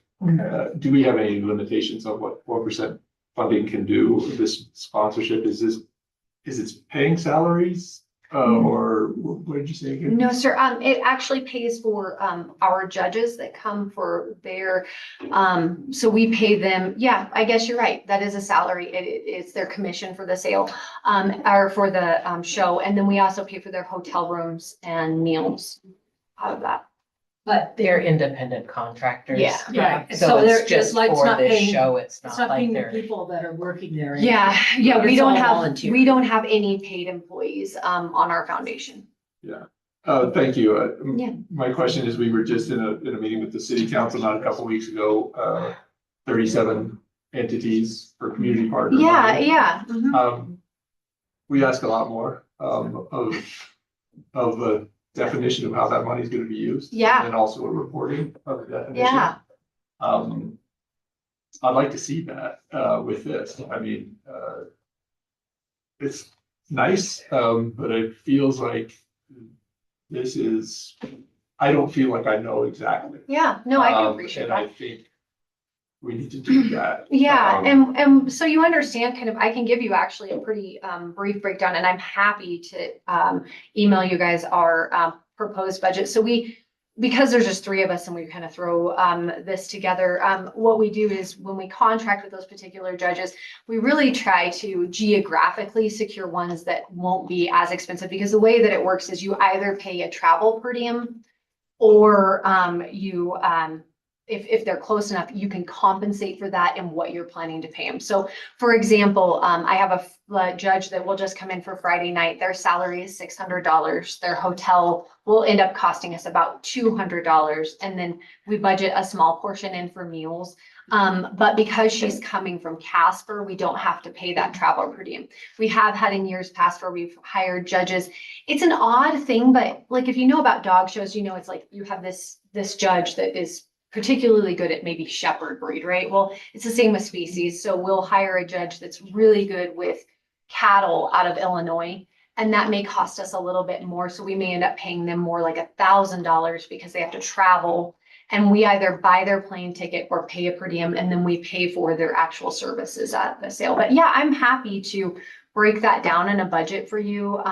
Taylor takes care of our ordering, and we do, like, for example, we try to take advantage of sales on belt buckles. Like when they put those on, the county fair does the same thing. We try to take advantage of those things.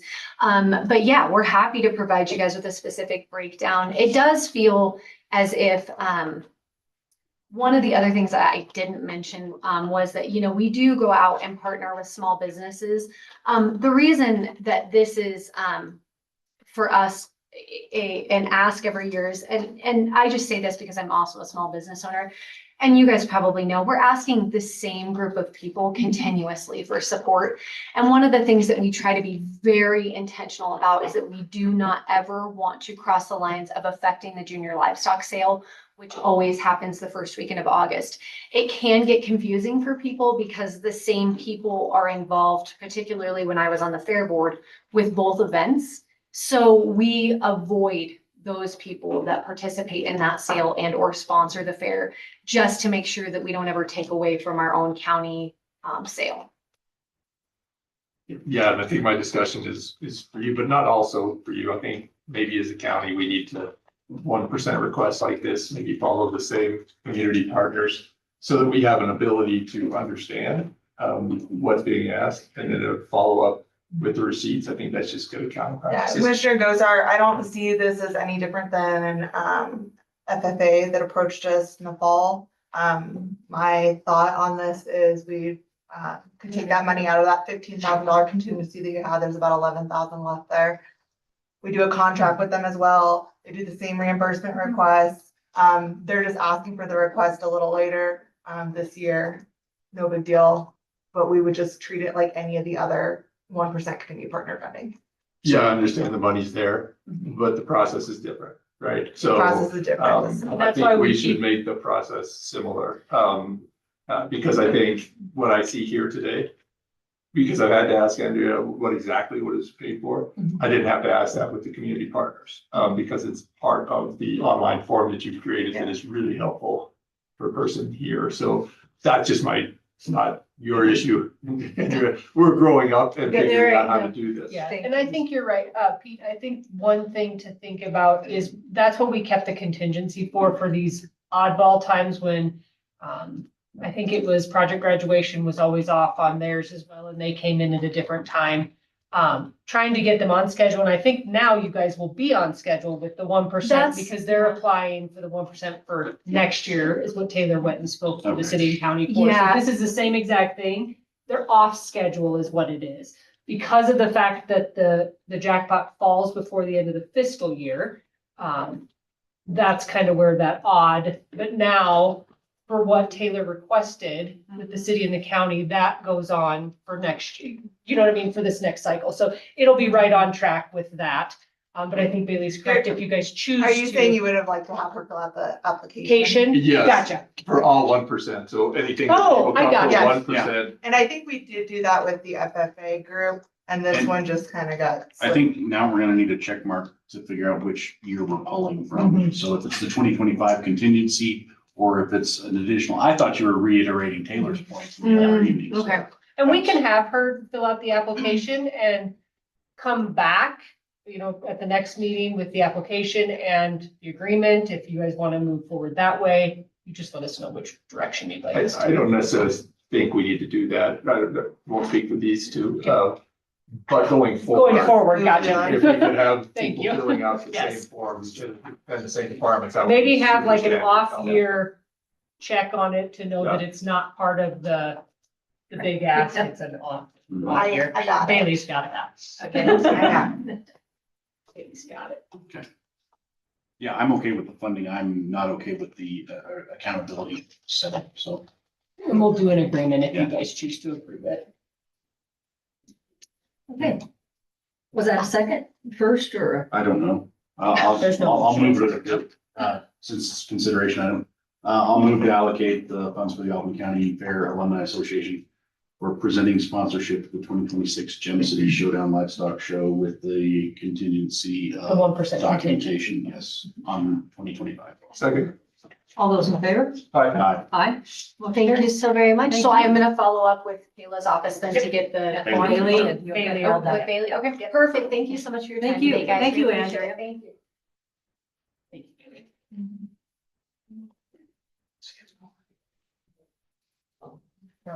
Item 12, present for approval screening service agreement between Albany County and Simplified for background check services and direct HR director to sign. Good morning. Good morning, Madam Chair, Commissioners. Before you is a request. So about 2 months ago, our current background screening company sent us a letter saying that they were going to no longer offer the services we use. So I went out and did a little bit of research, reached out to other county HRs to see what they use, and received 3 bids from 3 different companies.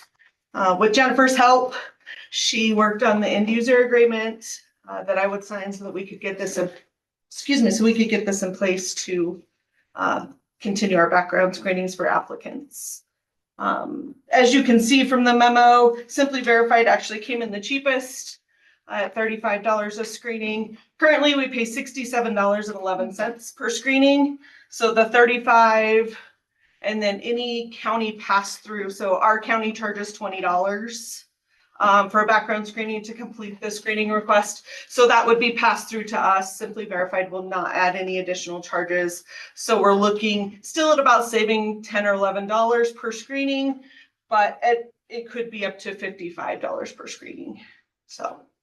And this excludes the sheriff's office. That's correct. They do their own. The only screenings we do for the sheriff's office are like the cooks and non-sworn officers. Is there a monthly fee? There's not. Nope, there's no monthly fee. If we don't hire anyone and perform a background check, we just don't simply get charged for that month. We only pay per screening. So, and the nice thing is we can add, currently we don't do credit checks, but if we needed to for various departments, if at their request, we could do that, and that's an additional $6. So. Any more questions? No. I move that we approve the screening services agreement between Albany County and Simply Verified for background check services and direct the HR director to sign. Second. All those in favor? Aye. Aye, motion carries. Thank you. Thank you. Lisa. Madam Chair, if you don't mind, could I just make one quick announcement? course. I didn't make it down for open or for public comment. I apologize for that. We're in the middle of ERP training today. So I just want to let you know that the county has once again received the gold standard for our healthy workforce from Cigna. So that this is our second year in a row. And it's really a testament to our employees and them taking their health seriously. So I just wanted to share that with you all. Thank you. Thank you. Item 13, present for consideration the Bingham zoning district amendment application ZDA-01-26. David, good morning, Good morning, Madam Chair and Commissioners. at least for a little while. Yeah, we still got a little bit, so by the time I leave, it probably won't be. So. You do have quite a bit today.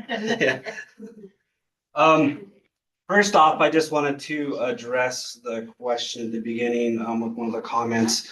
There was a comment about not being able to find all the information for the application.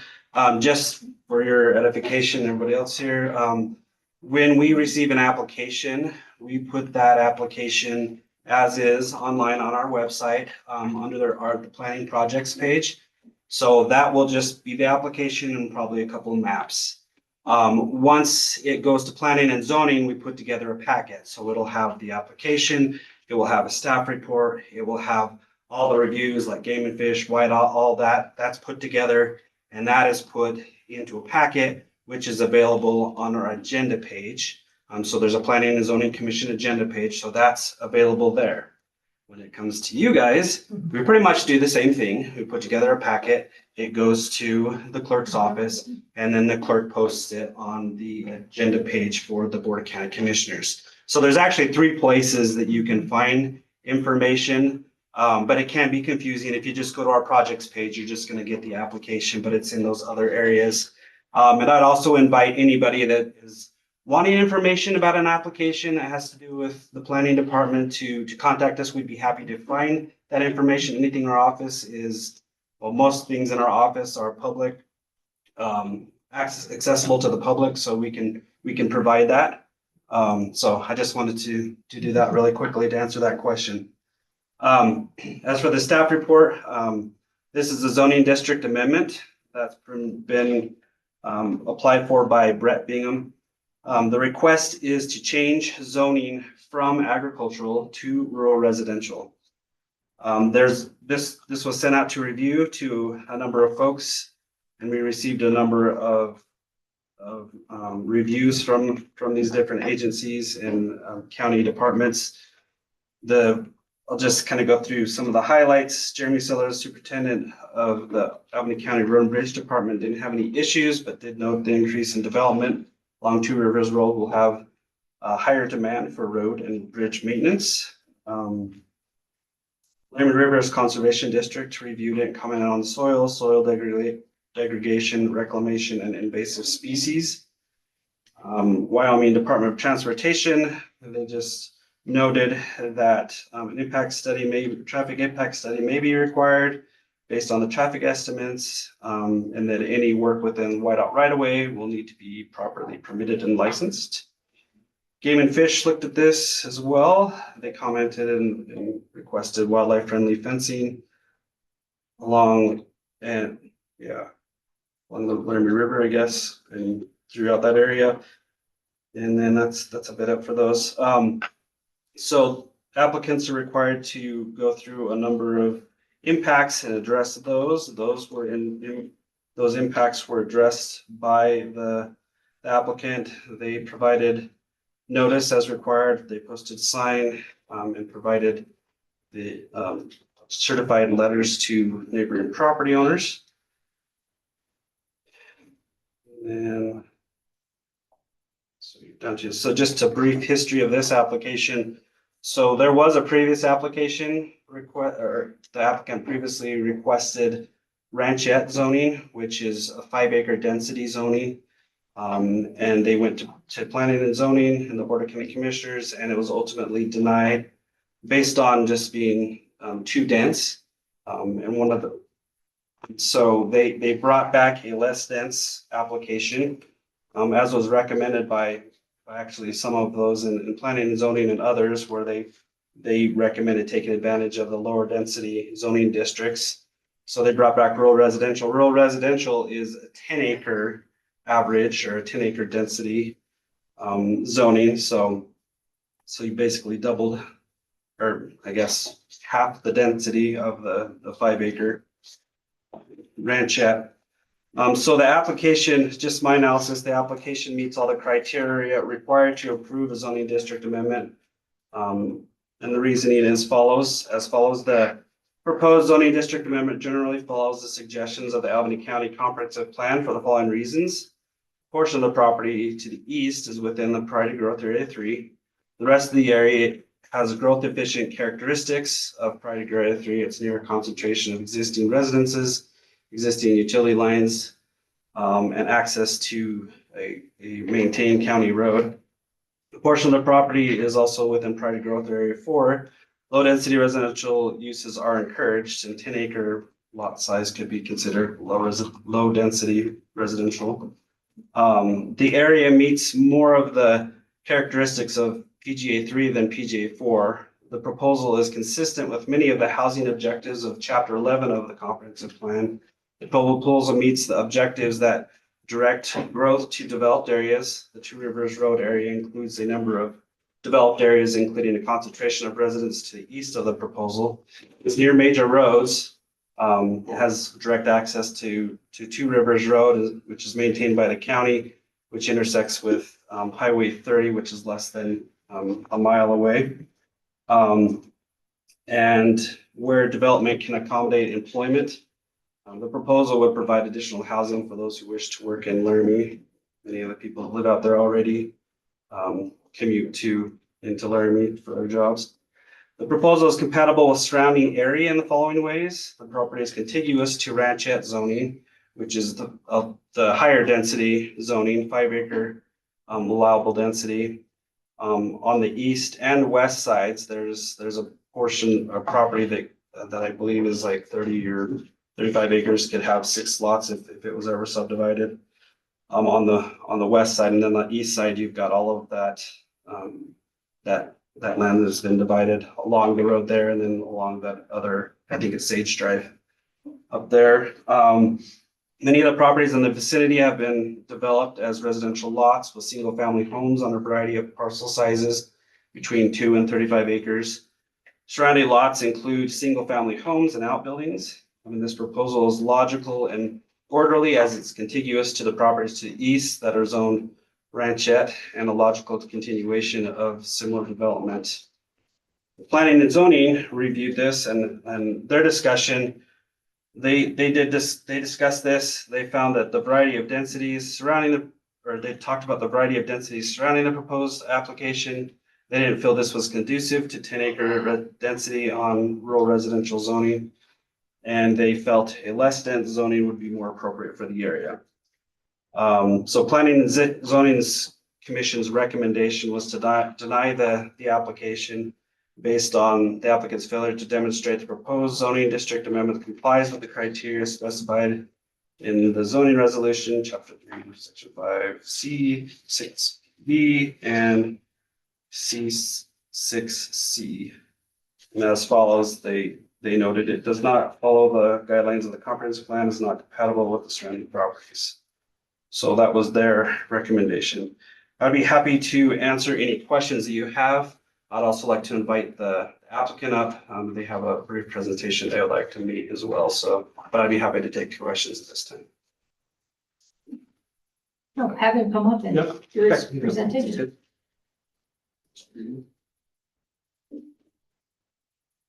Thank you for coming in. Well, thank you for having me. Good morning for another 45 minutes or so. My name is Brett Bingham. I reside at 221 Two Rivers Road, and I'm also the owner of the proposed property, also located on Two Rivers Road. I'd like to focus on how we meet the requirements of the zoning change as found in the zoning resolution, which states the adjudicative zoning district amendment generally follows a suggestion of the Albany County Comprehensive Plan. Would it be all right if we switch to the other map, Kayla? I wasn't sure which one, so No, I'm you're just good. guessing. If we can pull up the zoning map, I that'd be can great. absolutely do that for you. This one's.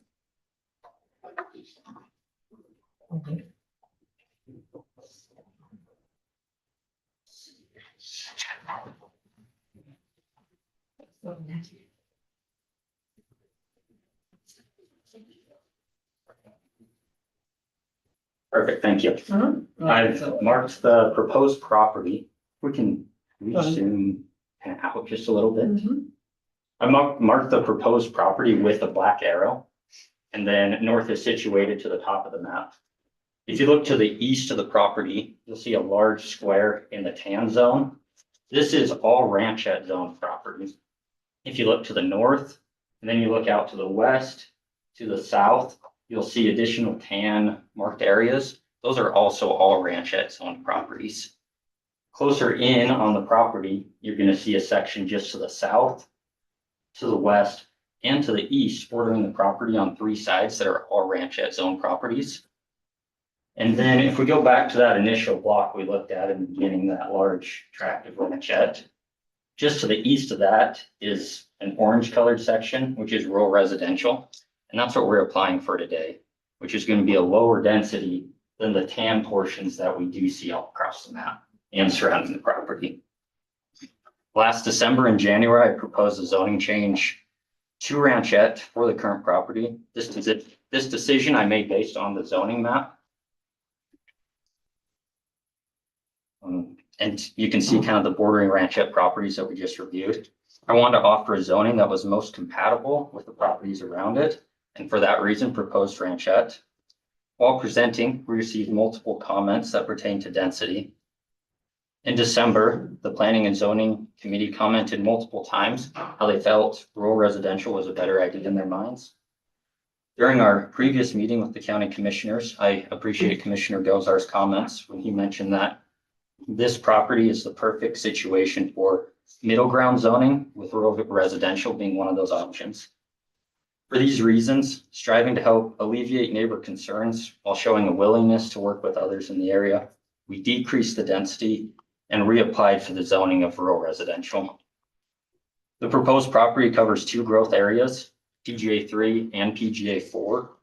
The property is not a random section of PGA 4 located in the middle of nowhere. It's quite the opposite. The property has extensive frontage to an already existing public county road, close proximity to Highway 287 North. Further, there's an already existing power infrastructure which can service the entire property. In addition, the proposed property lands within the immediate proximity of existing developments. The comprehensive plan states, our development pattern must be such that we can afford to efficiently provide necessary services to our residents. To do so, growth should be concentrated around existing infrastructure. The proposed zoning change would be compatible in use with many of the surrounding properties, which are residential dwellings. If we could switch to the other map now, Kara, that'd be awesome. Probably take me just a minute. Oh, you're good. I'll get there. While you're doing that, Madam Chair, may I just point out that this whole property is not what's under proposal. It's only about half of that. Oh, that's correct. So like, it kind of, does it follow the river kind of like this and it goes like that? Yeah, so the proposed property comes up here, comes down here, across the front, over here, across to here, and then back up to Two Rivers Road. Which takes out almost the majority of the 100 out of the proposed property itself.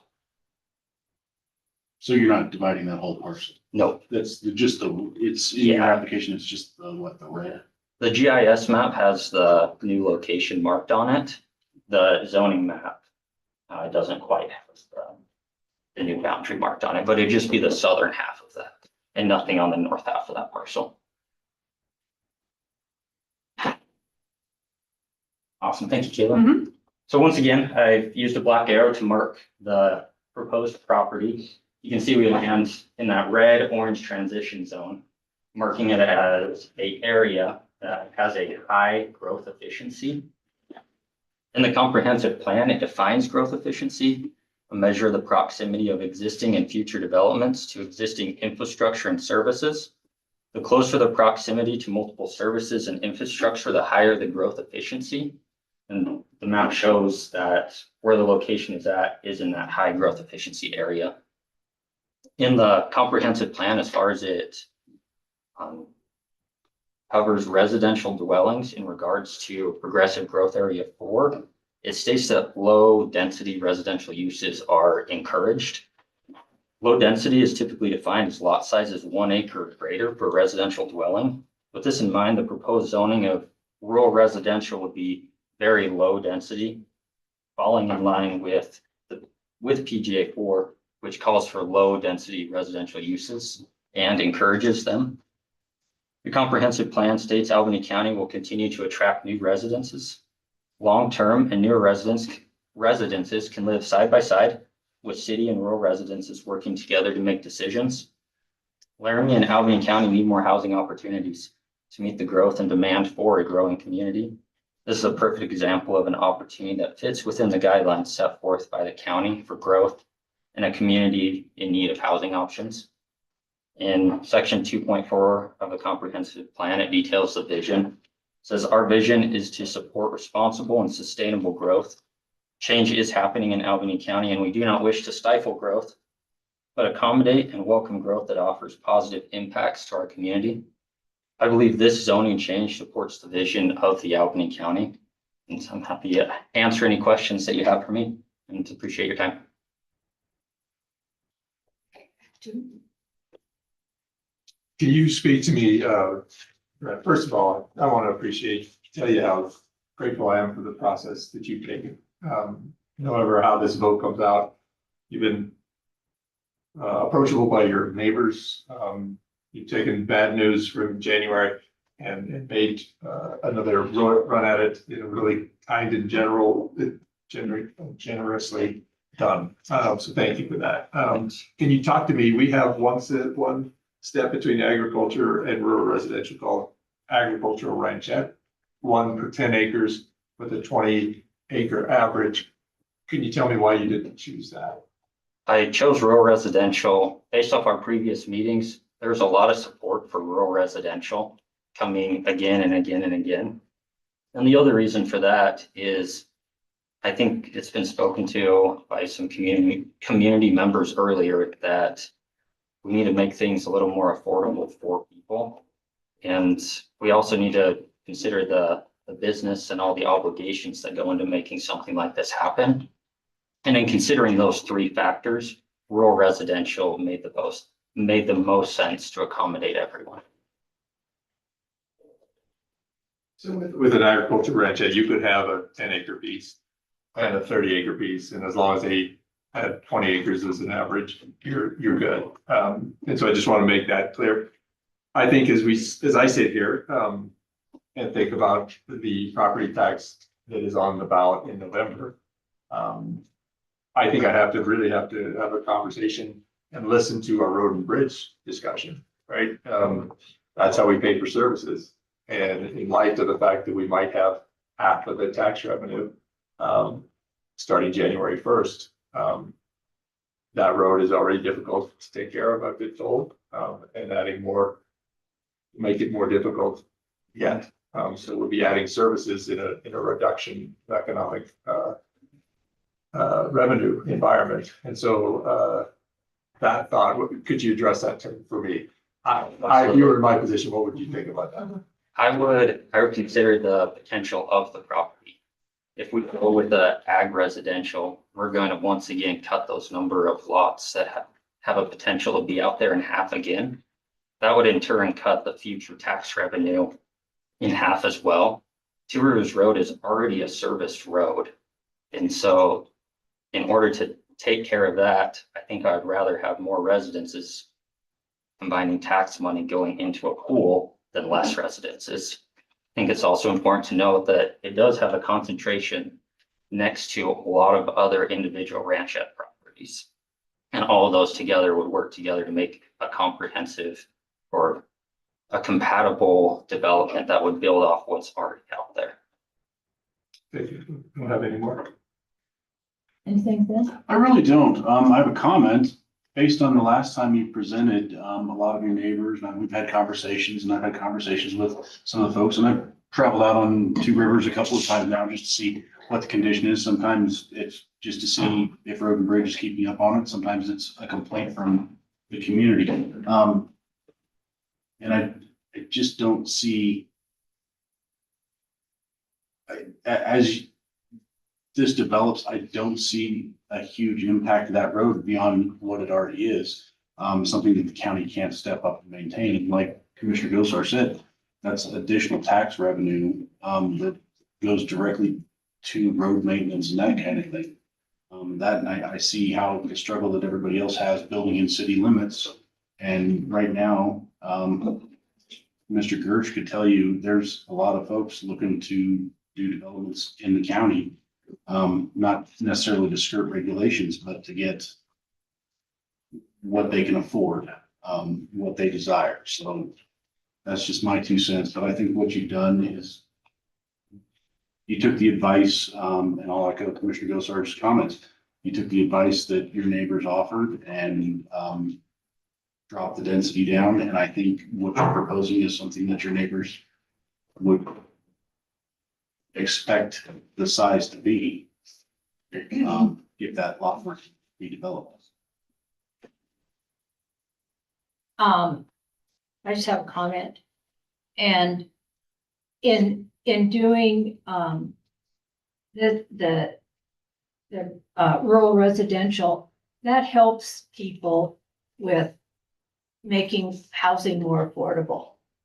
And that's a huge big deal in the housing crunch that we have, because people will be able to build perhaps a little nicer house than they live in currently and allow a house that's not as expensive to come onto the market. And I think that this is put together a very nice plan and stepped up to the request. So I want to thank you for that. Thank you, appreciate it. We have a motion. Well, David, or can I ask you a question? Absolutely. Yeah, could you give me the discussion for the Planning and Zoning Commission and how the vote went on this application, not the original one? Oh, yeah, so, planning and zoning, sorry, I'm trying to get back to where it was, but planning and zoning discussed. Basically, the discussion was around, well, it was one commission member's discussion around how there's, I mean, if you looked at the map before, there's a lot of different sizes around there. I mean, there's big 160 whatever acres, there's 35 acres, there's 5 acres, and then you've got like smaller acreage as well, 2.5. There's just a lot of different sizes out there. Their thought was that maybe it should be ag residential. You know, they thought that maybe that lower density was more appropriate to be a transition there. And so that's the way they voted. So. And there were 2 new members to the Planning and Zoning that we had put in. Correct. To view this one that hadn't viewed the previous one. Correct. And they were unanimous in their discussion about it. Yes, those that were present. There was Yeah. one commission member that was not there. So. Yeah, but that was an existing member. Correct. Correct. Okay. This is a tough one. I gotta tell you, this is a really tough conversation. Generally, you would like to use one step instead of two. And agriculture is the predominant land usage out there. And we do have something that allows us to take one step, agricultural residential, which allows 10-acre dwelling units and 20-acre average. But then you have a person who does their work really well, and has had, I believe, has gone about it the right way. But then we have a planning and zoning that we entrust to look at this more deeply with us, and they unanimously, with 2 new members, said, don't do it. Yeah, this one's struggle for me. I really do have to. This is one of the more difficult ones. But I think in the end, I will probably come down on the side of our planning and zoning commission. You ask people to do really hard work. And then if they're all unanimous, I could see if it was 2-2 or 3-2. There would be a conversation, but it was not. But that does not take away from the applicant and your process. And I really do appreciate that. There have many times we have dealt in my tenure here where it was a take it or leave it from a developer. And that's an uncomfortable situation to be in. So that's not me rambling, but thank you for those answers.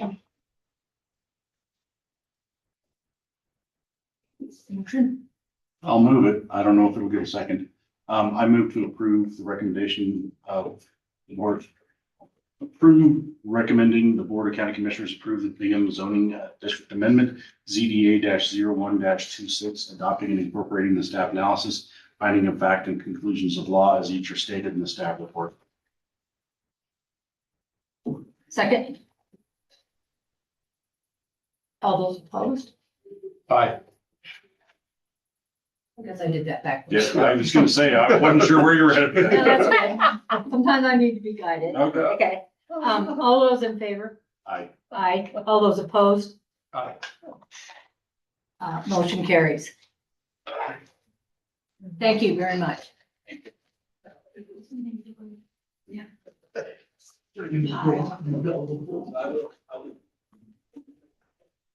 Item 14, present for consideration general amendments to the Albany County Plating and Subdivision Resolution. David. Yeah, Madam Chair, Commissioners. So over the past several years, with the help of the County Attorney's Office, we have been updating the Albany County Plating and Subdivision Resolution. It was originally adopted in 1997, and lots of things have changed, and there were lots of things in there that weren't necessarily consistent with statute. But what we're proposing today and bringing to you is kind of the last bit of these amendments. It focuses primarily on chapters 6 through 14, but there's also changes that are worked through the rest of the document. And this last section was more of the development standards, road standards, those types of things. So with the help of County Attorney's Office, the Planning Department, and the county engineer, we were able to get this kind of squared away so everybody knows what the regulations mean, and at least hopefully for now. We'll be able to go forward with a better product. The first few chapters, most of the stuff there's some organizational things that were changed in this draft. A lot of it was just for clarity. There was a section for notice of intent to imply, which had been inadvertently removed, that we put back in. And like chapter 5, we did some more work on like hazardous fire areas. There's a lot of fire stuff in there where they're now, if there's a hazardous fire area within a plat, they need to locate that on the plat and show that with the preliminary plat, so we can have that information. And some of the fire safety facility requirements were moved from chapter 5 into chapter 6. And so we deleted a chapter in chapter 6, or deleted a section, the planning considerations section, and amended the general standards section to requiring comments from wildlife and conservation agencies to be considered. Added a subsection requiring the fire and geological hazards to be considered in design. Amended the lot and block section for clarity. Amended the road standards. Amended the specific standards for roads shown on the major street plan. Amended fire safety standards and eliminated the landscaping standards. Chapter 7, we deleted that chapter, which was the mountain subdivision standards. The standards that we have and the mountain subdivision standards weren't that much different, and it's actually a bit more restrictive when it comes to what the regular standards, and most of the folks that could use the mountain subdivision standard ended up using the regular standards because that was an option. So we didn't see the need for that chapter. We changed up the chapter on improvements, changed the standards for financial assurance, and added some clarifying language for how we release partial or do a partial release of financial assurance and full releases, and just clarified all of those things. 9 through 14, those are the standards associated with the mobile home parks and campgrounds. We eliminated those from here, and they will be in a subsequent amendment that you will see today as well, because we're moving them into the zoning. At least that's what we're proposing to do. So staff recommended approval of the amendments, planning subdivision regulations, and happy to answer any questions that you may have. Just with concern to the fire and geological hazard to be considered in design. So that, and I know there's some changes to the section regarding the jurisdiction having authority. Is the county engineer going to evaluate and okay that, or is that going to be the fire warden's purview? So all of our applications will be sent to the fire warden, and then if they're within Albany County Fire District number 1, we send those to them. And so they're the ones that will be evaluating those things, or at least the fire part. And this would be separate from like the insurance rating, so the ISO number that they have to get when they're building outside. We don't have any. No, I understand that, but yeah. Yes, But it's similar separate. consideration for that. I'm assuming you're thinking like building at the bottom of a cliff or something for the hazard, or. Yeah, or if it's like a geologic hazard, could be like it's prone for like landslides or something like that, or really bad soils, or there's sinkholes. Because I think south of town there's a bunch of places where there's some you can really, sink. yeah. So Did you see? yeah. So People those have types of lost their things. cars Yeah. and motorcycles. Is this more to encourage buyer beware, or at least due diligence on the part of a purchaser to actually evaluate? Okay, Matt's Yes. behind. Yes. Absolutely. Yeah. That's. I like that. Sorry. No, I don't know if Matt had anything else to add. No, You No. can definitely answer. No, that was my only question on this section, I think. I don't have any questions. I would move that we approve the general amendments to the Albany County Plating and Subdivision Resolution as presented. Second. All those in favor? Aye. Aye, motion carries. Item 15, present for consideration amendments to the Albany County zoning resolution, adding mobile home park and campground standards. All right, so this is taking what we had, moving it into here, making a few changes. This again was done with the help of the county attorney's office. Chapter 2, we included the definitions for mobile home parks and campground standards. Chapter 4 amends the land use table for mobile home park and campground uses. Chapter 5 includes a section for conditional use mobile home vehicle parks, including the permit requirements and standards. And also in chapter 5 includes a section for the conditional uses campgrounds, including permit requirements and standards. We again are asking for approval of these amendments and happy to answer any questions. David, with regard to the, don't have any questions about the amendments themselves, the enforcement of it, in trailer parks. There's a certain amount of distance between trailers and there's a certain amount of trailers per acreage. There's a certain amount of open space that's needed to be in that trailer park. Do we make sure that those things are all accurate? And they don't change from time to time? Do we send out a person to go out and check out mobile home parks? Okay, so anything going forward would have to meet those standards. Like the things that existed previously, they're all non-conforming. They can be what they can be. But going forward, yes, they have to follow those standards.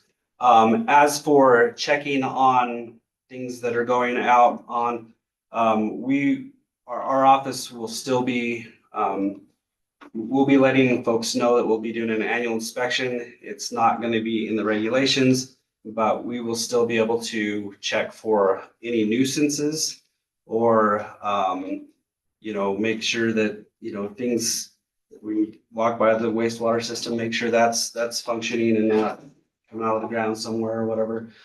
So we still plan to do those things. It's going to be more informal because it's not specifically in the regulations that we have to do that. And, but that's our plan going forward at this point. Was there any thought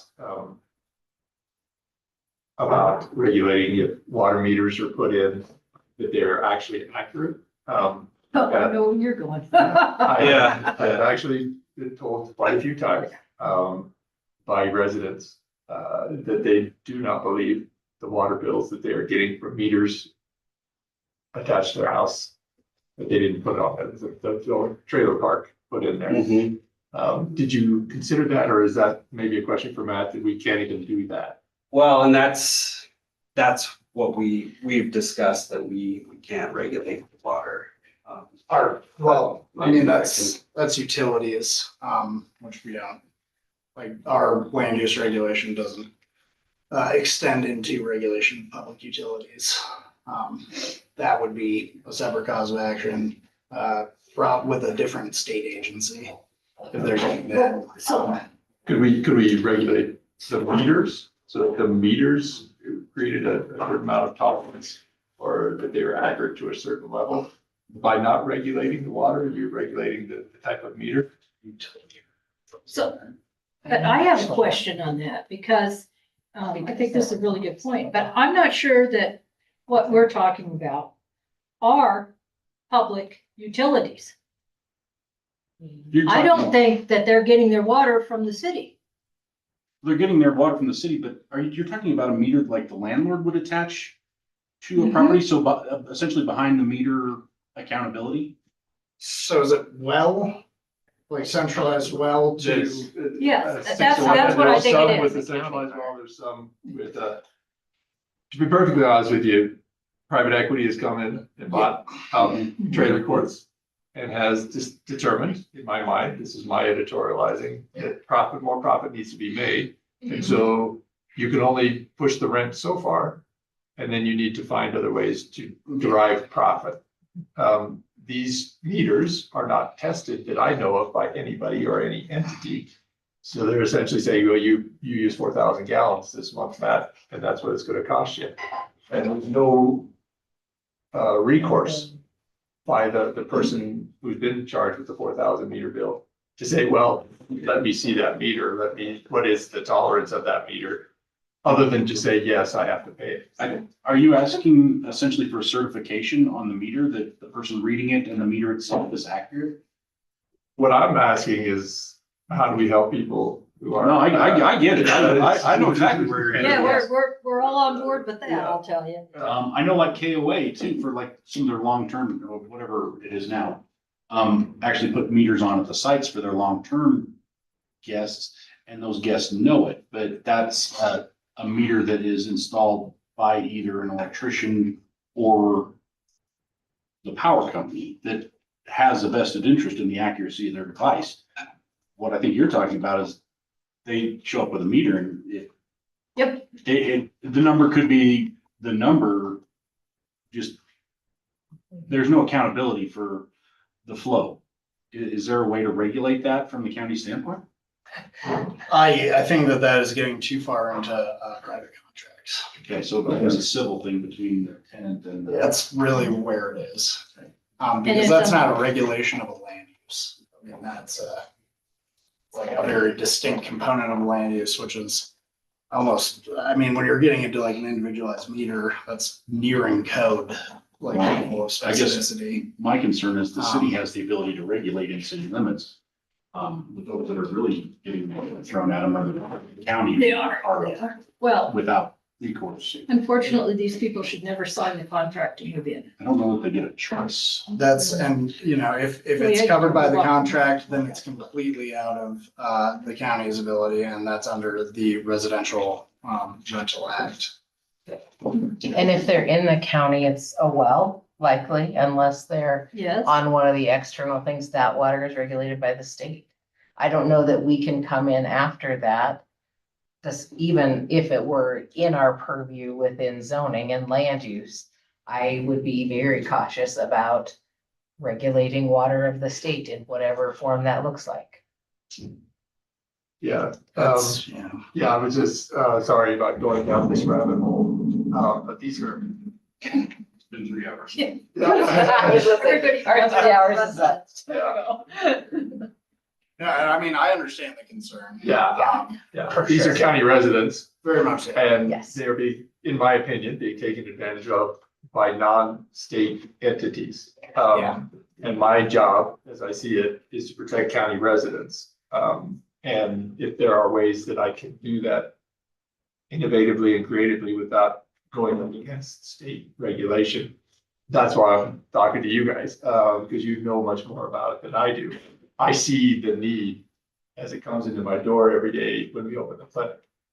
This has been the number one conversation for 3 years. Well, and the thing is, it's not just the water, it's the Yeah. whole. Yeah. The whole fee structure. at this Yeah. point. Which, yeah, that's purely Which we civil can't do. contract.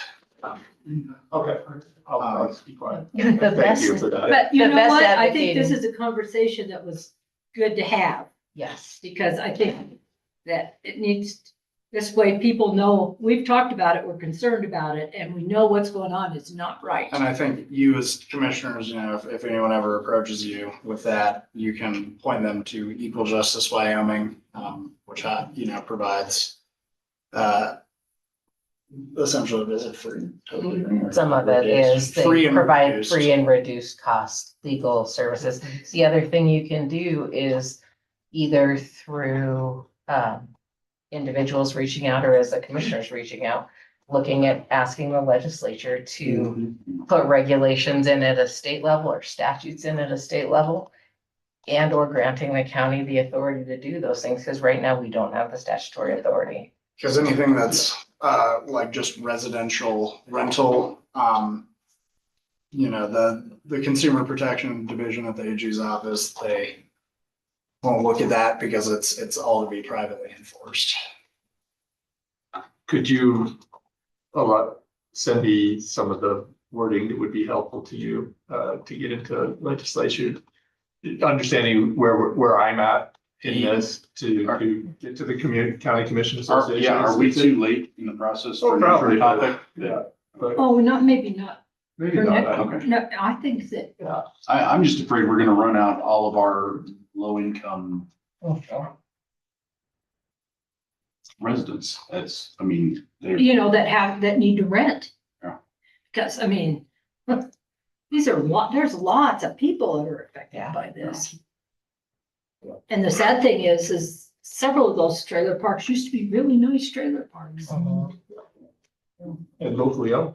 Yeah, pretty much all of them. Yeah. And now I think none of them are. I don't think they are either. Okay, I don't have any That other was a questions. good- that was a good que- good I have some conversation. comments about the campground requirements.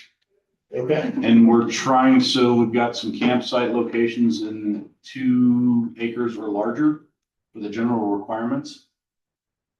Is that just to make sure there's an appropriate amount of space for what they're trying to do, or? I can give you the line if you want, Matt. Yeah, no, I see it.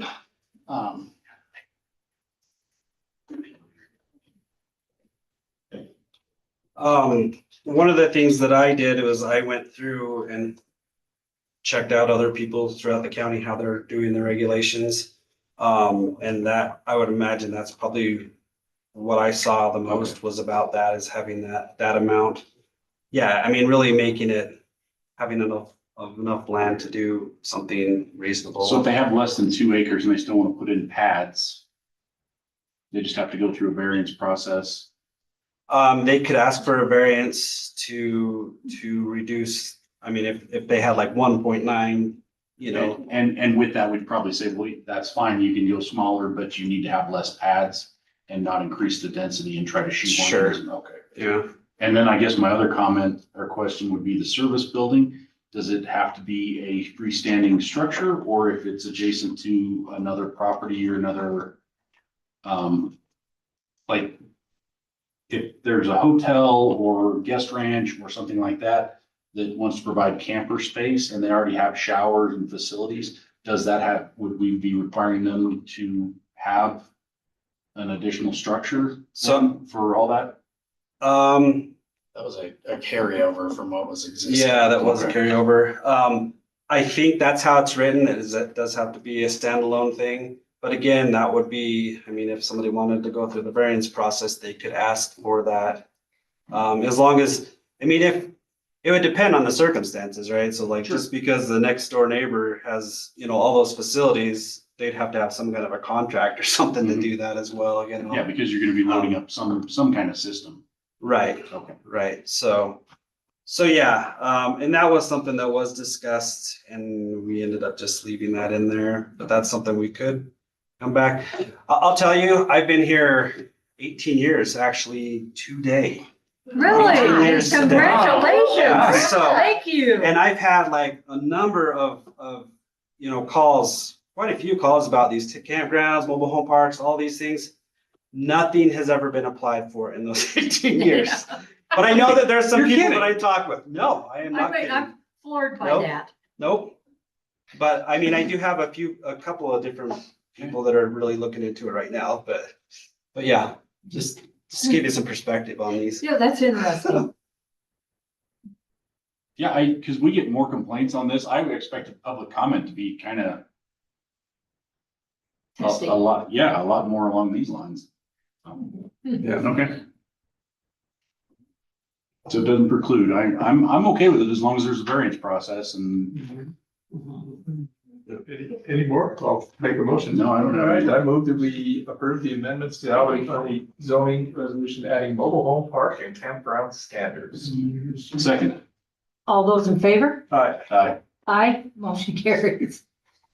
Item 16, present for consideration amendments to the Albany County zoning resolution pertaining to issuance of zoning certificate.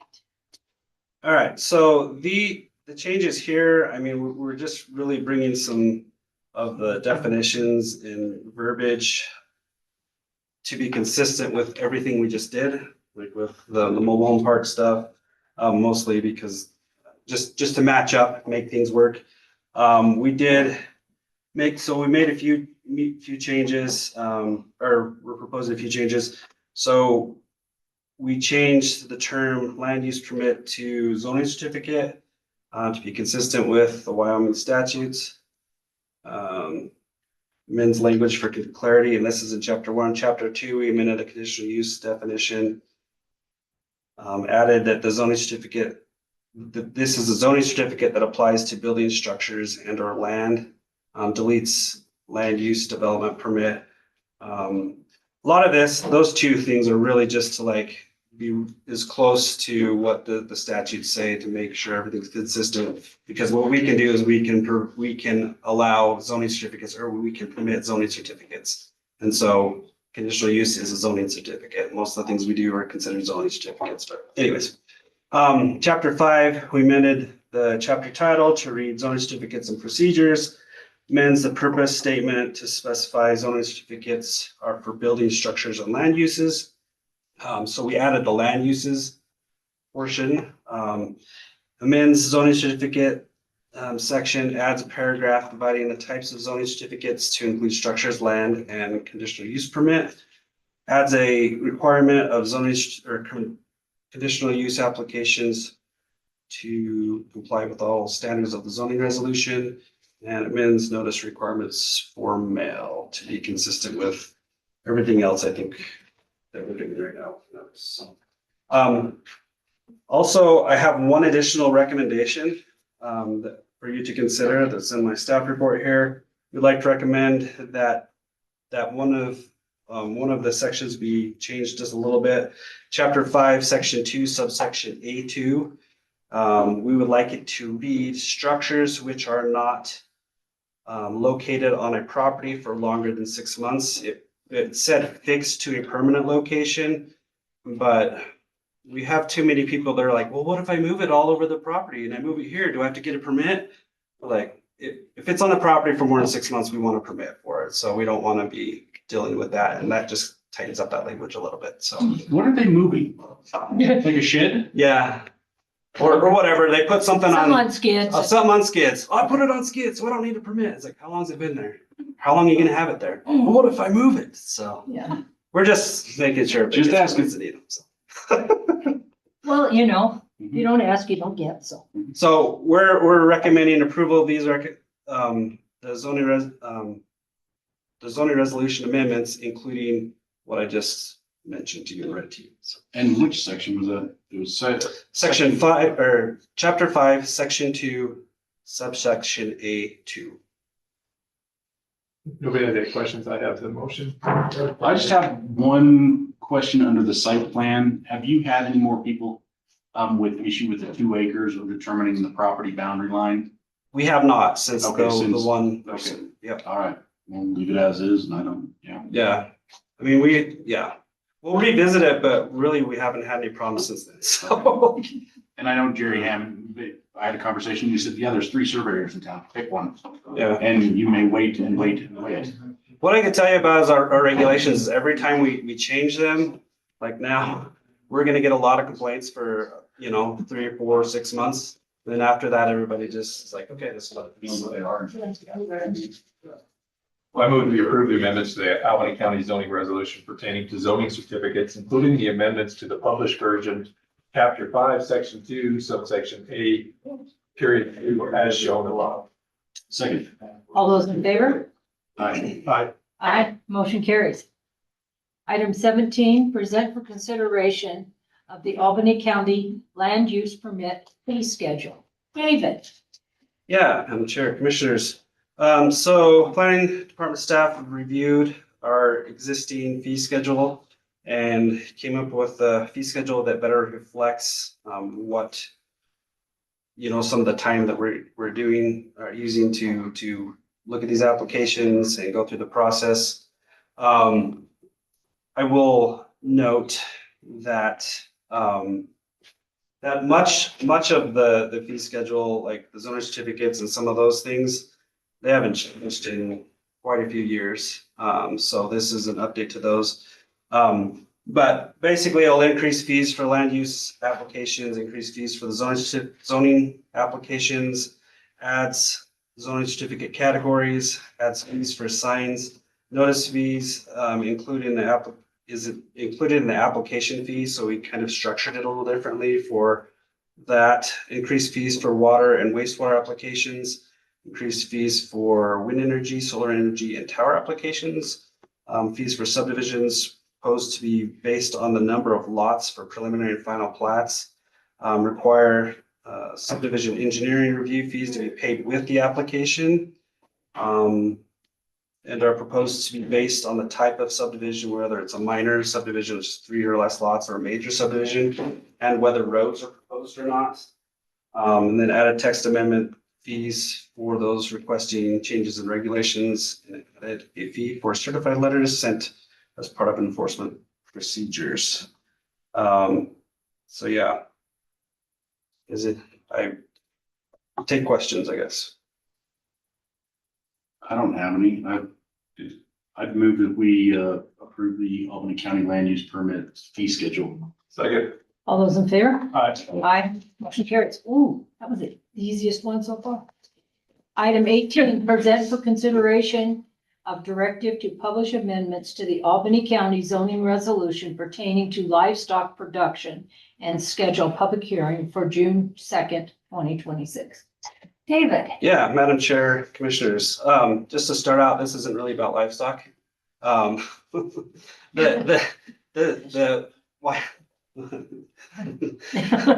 I probably shouldn't have said that, right, Matt?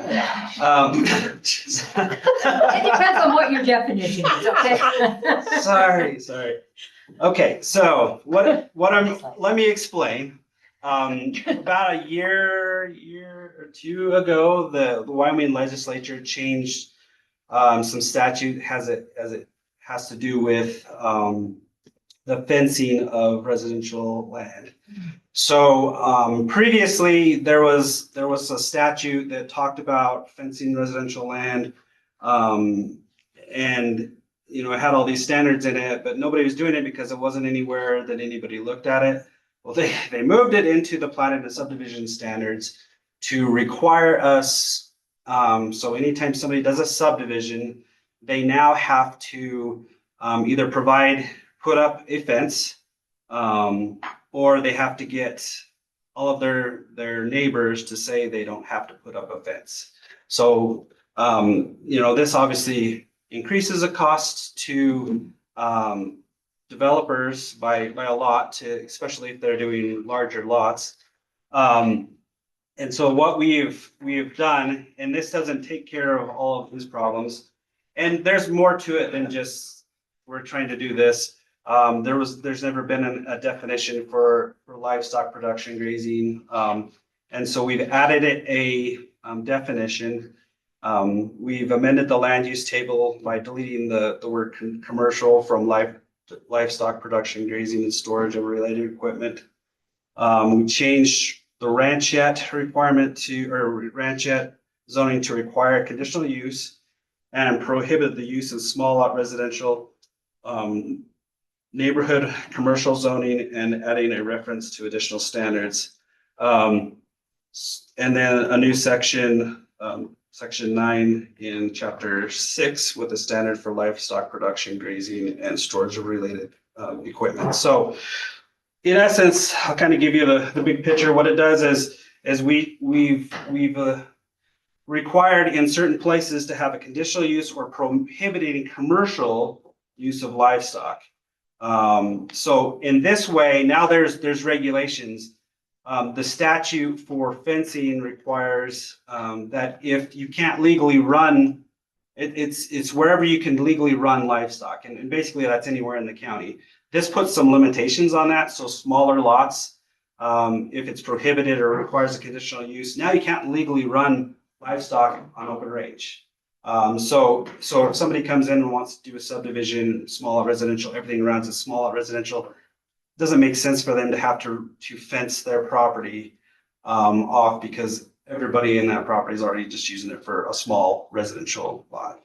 So that it helps with that. And then the standard that we have allows people to continue to have your animals on your property as long as it's not for commercial use, and that you fence your own property. So it would require them to fence their own property and do kind of the fence out thing, which we thought we were working on, but we weren't. So Be clear.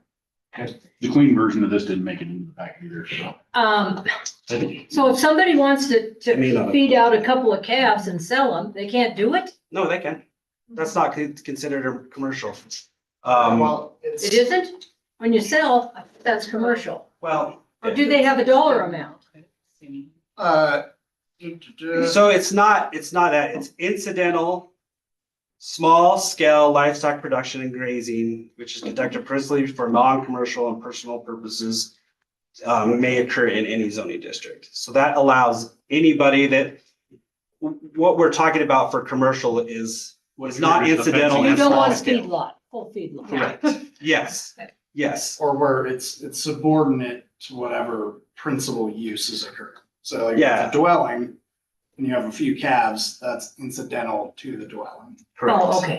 We don't want to The dwelling is the primary purpose on the property. Yes. Okay. Yeah, we're not trying to stop anybody from doing any 4-H projects or That's a different story. That's raising a cow for something to eat, or selling a couple, Okay, because that was like, oh, that would set people's hair on fire. It would, so.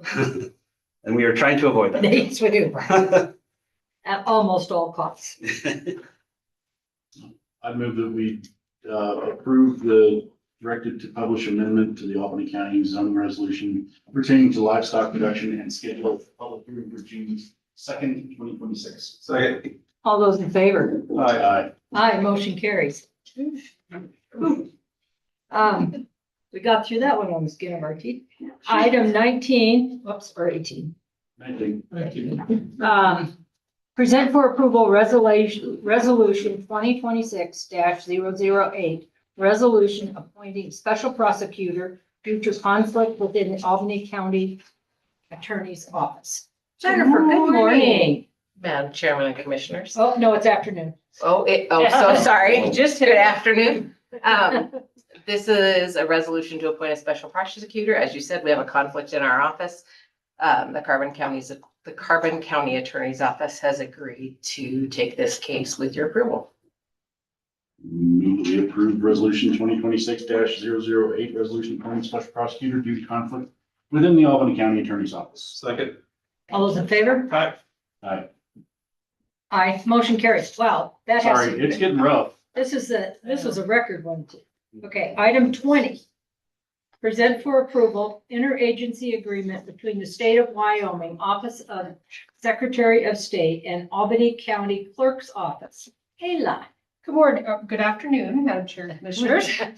So, before you, I have my agreement between the county commissioners, well, my office and the Secretary of State's office to administer my e-poll book system for elections. For standard. Do you have any concerns with the contract that's given to you? No, we worked through, all of the counties that have e-poll books worked through. There were quite a few changes that went through. There were a couple of changes from from 2024 to this year. It's some reporting stuff, but it's not anything that we can't administer, so. And all of our polling places have been set. So, Yeah. We approve the interagency agreement between the state of Wyoming Office of the Secretary of State and Albany County Clerk's Office. Second. All those in favor? Aye. Aye. Aye, motion carries. Item 21.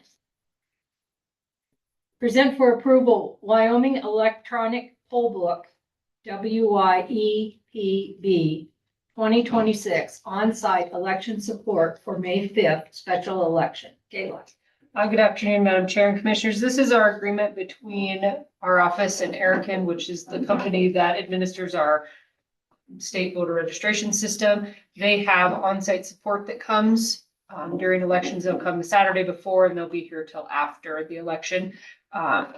For our e-poll books, because there are other counties that are going on the e-poll books this year, they may not have enough support for the primary and general election. So I thought it was important to have support for the May election because this is Ben's first election as IT director.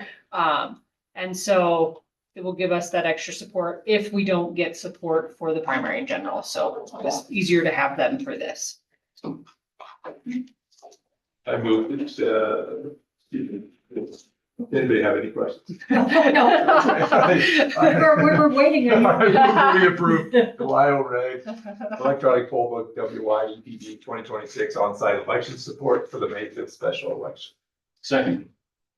All those in favor? Aye. Aye. Aye, motion carries. Item 22, present for consideration liquor license from the Vikings Report LLC doing business as Trailheads Lodge and direct the clerk to move forward the processing the application. Good afternoon, Madam Chair and Commissioners. This, as you all know, I advertised for the one retail liquor license that we had available because of Albany Lodge relinquishing their license. We only got one application in. It was from the Vikings Resort Trailheads Lodge, which is the new Albany Lodge. It's in the same location. They filed their application. So with your approval, I would like to move forward with getting that application over to the Liquor Commission for their approval. I will advertise for 2 consecutive weeks and then I will bring it back at the April 21st Commissioners meeting, the second meeting in April. I'll bring it forward there for approval and public hearing. And then if that gets approved at that meeting, then we'll have them fill out a renewal application at the same time to go back into the.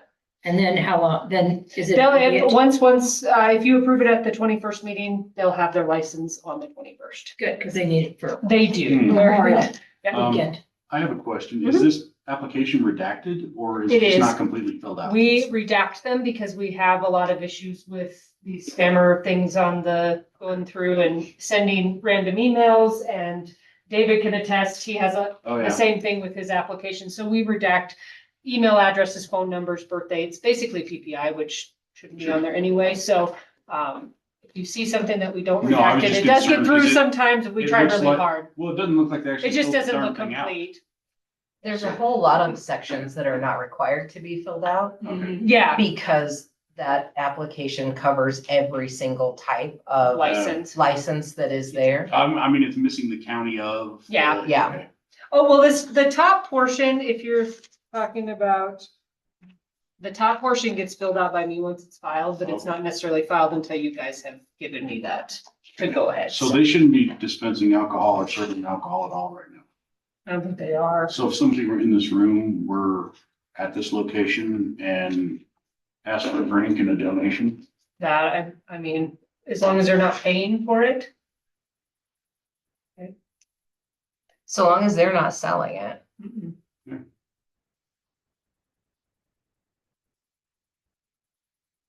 it was posted as a hypothetical. Yeah. I think so long as they're not selling it, like So a catering anything else. permit is allowable if you have a retail liquor license, you can sell alcohol. 24-hour malt beverage permit is if you are selling alcohol. A lot of events give alcohol away. They don't have to have a permit for that, so. Does that answer your question? Yeah, it doesn't satisfy my concern, but it answers my question. Well, the concern will go away here shortly. I was like, I'm happy to talk to you after this meeting. May I have a motion? I move that we approve the retail liquor license from the Viking Resort LLC doing business as Trailhead Lodge and direct the clerk to the board processing the application. Second. All those in favor? Right. Aye, motion carries. I would like to take a 10-minute break since we are halfway through. I know I need one. I appreciate the ability to fill up my own. Do we need to pause or start recording or? Yeah, I will. Thank you. What?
Okay. Okay, we've returned from our 10-minute break. Item 23, ratify grant agreement between the State of Wyoming Office of State Lands and Investments Forestry Division and Albany County Commissioners, CFDA number 10.664, Project County Volunteer Fire Department. Bailey. Good morning. afternoon, commissioners. Afternoon. This is just an agreement for our small little volunteer fire grant. It pays for equipment for some of the northern houses. I move that we ratify the grant agreement between the state of Wyoming Office of State Lands and Investments Forestry Division and Albany County Commissioners, CFDA number 10.664, project code 2026VFA in the amount not to exceed $5,000 to purchase equipment for Albany County Volunteer Fire Department. Second. All those in favor? Aye. Aye. Motion carries. Item 24, present for approval contract between the Board of Commissioners of the County of Albany, Wyoming and Wayne Scott Consulting LLC for grant writing services. So we thought we had a 2-year contract and it looked like it's only one, so this is just a new contract with Wayne Scott Consulting. Same amount, same kind of everything. I move that we approve the contract between the Board of Commissioners of the County of Albany, Wyoming and Wayne Scott Consulting LLC for grant writing services. Second. All those in favor? Aye. Aye. Motion carries. Item 25, present for approval stipulated termination of funding agreement between the Board of Commissioners of the County of Albany, Wyoming and Family Promise for Community Services Block Grant, CSBG funding. Bailey. So as you may or may not remember, at your work session with City Council, Family Promise and Interfaith presented, and Family Promise is moving in under Interfaith. They both currently have CSBG funding with us. So what we did, I talked to the grant at the state level. We are terminating Family Promise as of the 1st of April. And then we've moved those funds that Family Promise has remaining to Interfaith's contract. Move that we approve the stipulated termination of funding agreement between the Board of County Commissioners of Albany County, Wyoming and Family Promise for Community Service Block Grant funding. Second. All those in favor? Aye. Aye. Motion carries. Item 26, present for approval second amendment to funding agreement between the Board of Commissioners of the County of Albany, Wyoming and Laramie Interface for Community Services Block Grant, CSBG funding for fiscal year 2026. Bailey. This is just that amendment to have those additional funds added to Interfaith. I move that we approve the second amendment to funding agreement between the Board of Commissioners of the County of Albany, Wyoming and Laramie Interfaith for Community Service Block Grant funding for federal fiscal year 26. Second. All those in favor? Aye. Aye. Motion carries. Item 27, present for approval application to the Wyoming Outdoor Recreation and Tourism Trust Fund for additional RV spots at the Albany County Fairgrounds and direct the grants manager to sign. So this is a new grant that came out at the state level. Legislators approved it, I believe, last year. Either way, it's state funding. So I have a thought on this one. And I'd like to kind of try to stack funding on this. With this funding, the whole plan is to put some more RV spots where they currently are and update the current ones there at the fairgrounds. This outdoor recreation grant, if I apply for more than $200,000, it has to go to the legislatures, which Taylor and I talked and we agreed that's probably not the best idea right now. So what I can do with this funding is we're applying for this funding as long as you approve it. And then I'd like to apply for the Land and Water Conservation Grant this fall. and stack that funding. Land and water conservation, we did put in a pre-application last year, however, it requires a 50% match. So then I'd like to use then these funds, because they're state funds, to match that. And then I'm also asking for 137.50 from our economic development fund for cash match coming from the county. So it's a total of 3 pots of funding is what we're looking at. This is just the first step of it. Jake put together the estimate for me for 25 spots. It'll be just over $600,000. Taylor's online too, if you have questions.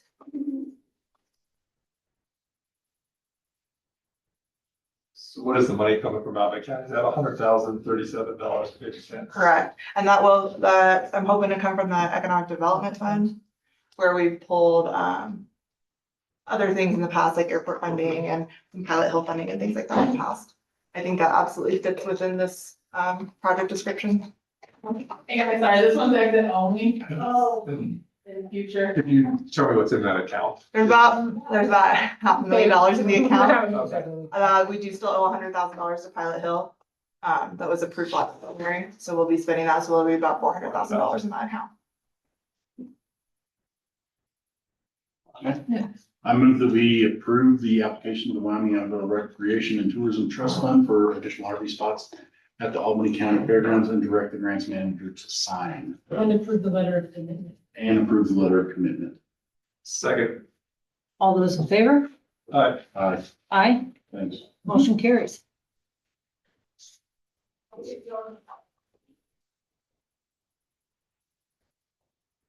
Item 27A, letter of commitment. We added it on Okay. just that one, because I thought so, but I thought I better read it. If you're okay with that, unless you Yeah, want to. no, say that it's I fine. apologize, Terry. No, not a problem. I'm really good at skipping things sometimes. I'm on it now, I got a snack in me. Item 28, present for approval, contract between Board of Commissioners of the County of Albany, Wyoming by and through the Albany County and Prosecuting Attorney's Office, Greater Wyoming Big Brothers Big Sisters for court-appointed mentorship program in the amount of $132,500 from April 1st, 2026 through September 30th, 2026. Bailey. Your last meeting, I had you approve the amendment with YSAC for this $132,000. Now this is just us contracting with Big Brothers Big Sisters to complete the services of those. I know you're not prepared for this, and this probably isn't the time for it. How many programs do we funnel through with Big Brothers Big Sisters? And what's do you know what the dollar amount is? I'd have to look it up. Okay. I can get that for If you you. wouldn't mind, I don't want to, I just made notes. I No, I can get that. mean, for we you. seem to see Big Brothers Big Sisters time and again, and I realize they're providing a service, but I'm Yeah, kind of wondering. I think part of it, and correct me if I'm wrong, Jennifer, is they're the only ones in town that do provide those services. Yeah, and But I looked through the comparables of other counties, and some of it was going to counties, some of it was going to entities that exist in those counties. So I was just curious. yeah, they run quite a few programs. And they run all of our juvenile diversion programs, which is a phenomenal amount of time and resources, both on their part and what it saves us in our part. I'm not saying we're not getting our money. No, I know. I'm curious because when they show up at the 1% community partners too, going, Yep. we need county dollars, then I just see the hundreds of thousands of dollars that are otherwise allocated, so. And I will just make one comment, because it's the same with us getting questioned on our fund too. And I'm not saying you're questioning them, but they can only go to certain things. So when we fund them for specific, not tobacco, or not. Tobacco, What's we it did called? tobacco cessation.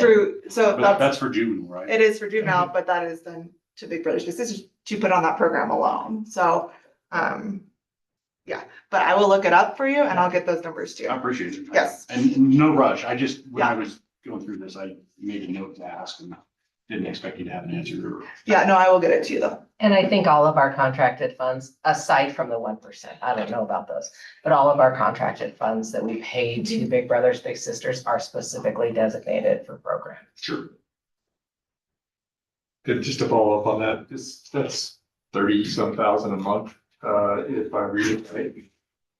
I'm glad you asked. Yeah, what is that purchase? So actually, the reason I've asked Jennifer to do this whole separate contract on this one instead of just amendment to the current one is because I want it to be based off our reimbursement method. The WISAC is supposed to be putting in an extension request with OJJDP. They haven't done that yet, or it's in the process, so we're hoping that that will be extended. I've had multiple conversations with WISAC saying, hey, this isn't ideal. Because this then with Big Brothers Big Sisters is to hire a personnel for this. And hiring somebody for less than 6 months is almost impossible for what we're looking for in this position. So they assured me that, WISAC assured me that they will be putting in the request. They truly believe that they will be granted the extension. And that's why we agreed to move forward with this. So that's why it is on a reimbursement and we're not doing a monthly like we've done a lot of the other contracts with Big Brothers Big Sisters, because I want to keep track of that, because if it does end in September, we're giving that money back. Thank you. Yes.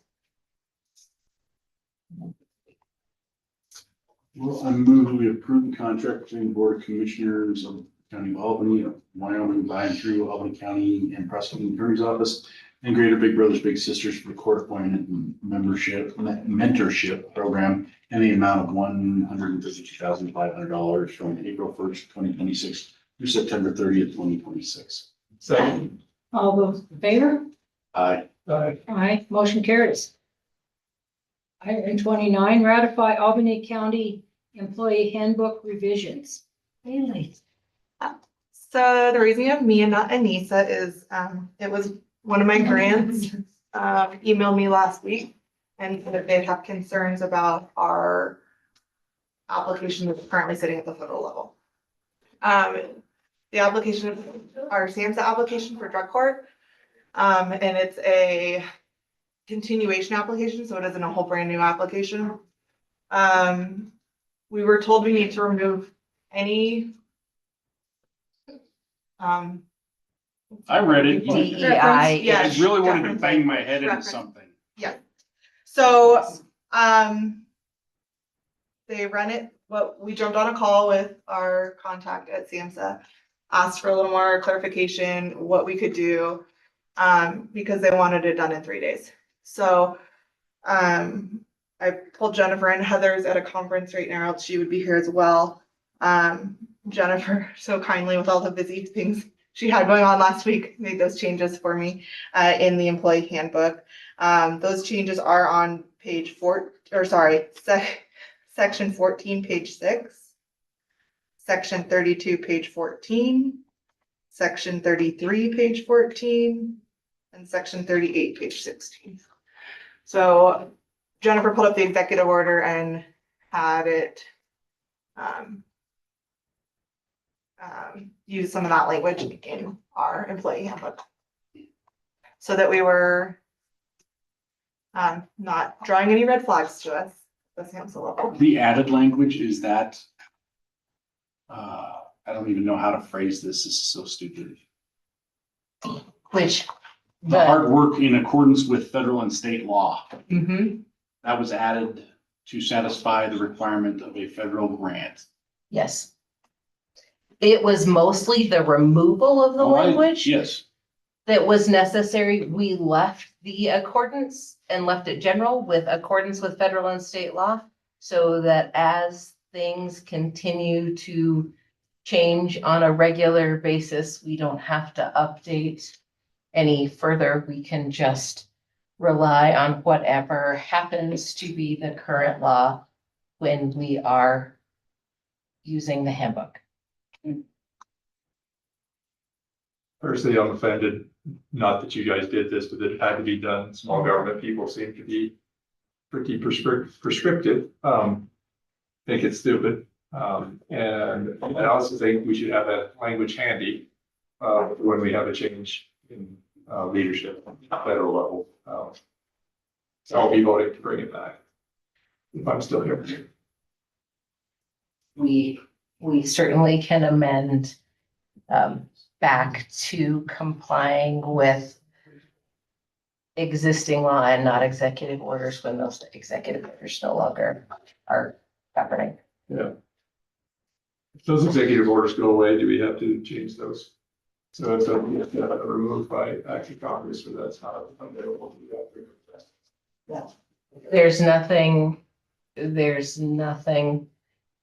that would necessitate a change other than to add back in that specific language. Thank you. Well, I move that we approve the Crayola Crown editing of the employee handbook. Or ratify the Albany County Employee Handbook revision. Second.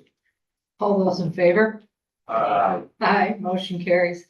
Item 30, present for approval amended and restated contract between the Board of Commissioners of the County of Albany, Wyoming, by and through the Albany County Court Supervised Treatment Program and Education Health Center of Wyoming, Albany County Health Clinic for psychiatric nurse practitioner services for the program adult participants. Haley. This was also submitted with our SAMHSA application and had DEI language in there as well. So we had to write up a new contract. Same services, same amounts. Everything's the same. Except that language. I move that we, Want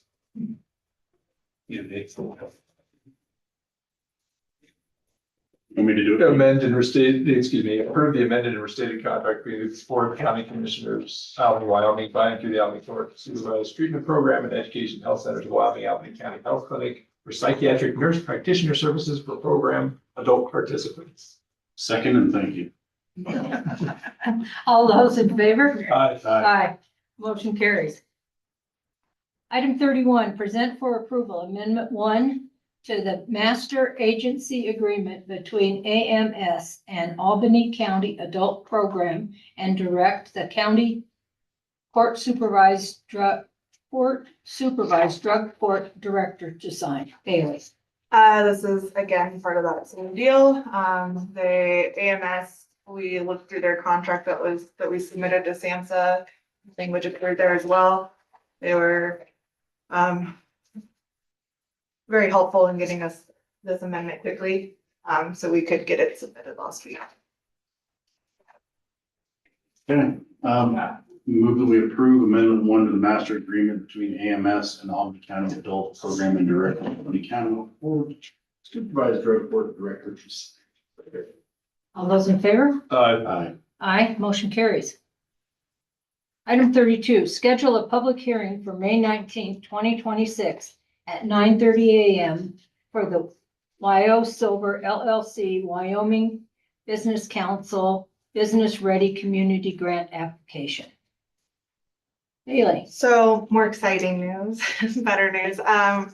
I had a call with Kaylee at Wyoming Business Council, and although the legislators didn't allocate any more funding to the BRC program, they are able to use what they currently have sitting there. So we would like to put in an application. I've been talking with a gentleman from WYO Silver. They were working on their mining permits up north, and Marshall and 9 Mile Road need to be, yes, widened, right, Jake? Marshall and 9 Mile. They need to be brought up to city standards, County standards. county standards. We don't want. Yeah. Let's correct that. So Jake's currently working on a budget for me, but one of the requirements is a public hearing for this. So I'm just asking that you set the public hearing now, and we'll be bringing more on that date as well. I move we set a scheduled public hearing for May 19th, 2026 at 9:30 a.m. for the Wild Silver LLC Wyoming Business Council Business Ready Community Grant Application. Second. All those in favor? Aye. Aye, motion carries. Item 34, I make appointment to Albany County Predator Management. 33. Nope, 33. Oh, okay, I'm trying to hurry this along. I know, I'm trying Present for approval amendment to the cooperative agreement between the Wyoming Department of Transportation, Wyoming Highway Patrol, and Albany County Sheriff's Department. Well, hi, Aaron. Good afternoon. I'll be quick since you're trying to move through. This is just an extension to a contract that we've had previous with Wyoming Highway Patrol, when they can request services of the sheriff's office to sit on road closure gates when they're busy with crashes and inclement weather. Needs to make them weather. Yeah. Why are you worried about that? Yeah. Unless there's any discussion, I move that we approve amendment to the cooperative agreement between Wyoming Transportation, the Department of Transportation, Wyoming Highway Patrol, and Albany County Sheriff's Department. Second. All those in favor? Aye. Aye, motion carries. Thank you, Aaron. Item 34, make appointment to the Albany County Predator Management Control District. Madam Chair, I move we appoint Doyle Lloyd Allen IV to the Albany County Predator Management Control District. Second. All those in favor? Aye. Aye. Aye, motion carries. Congratulations, Mr. Doyle. And item 35, make appointment to Pilot Hill. I didn't actually recommend them. Madam Chair, I move we appoint Jared Merkel to the Pilot Hill Inc. Board of Directors. Second, thank you. All those in favor? Aye. Aye. Aye, motion carries. Congratulations to Mr. Merkel. Item 36.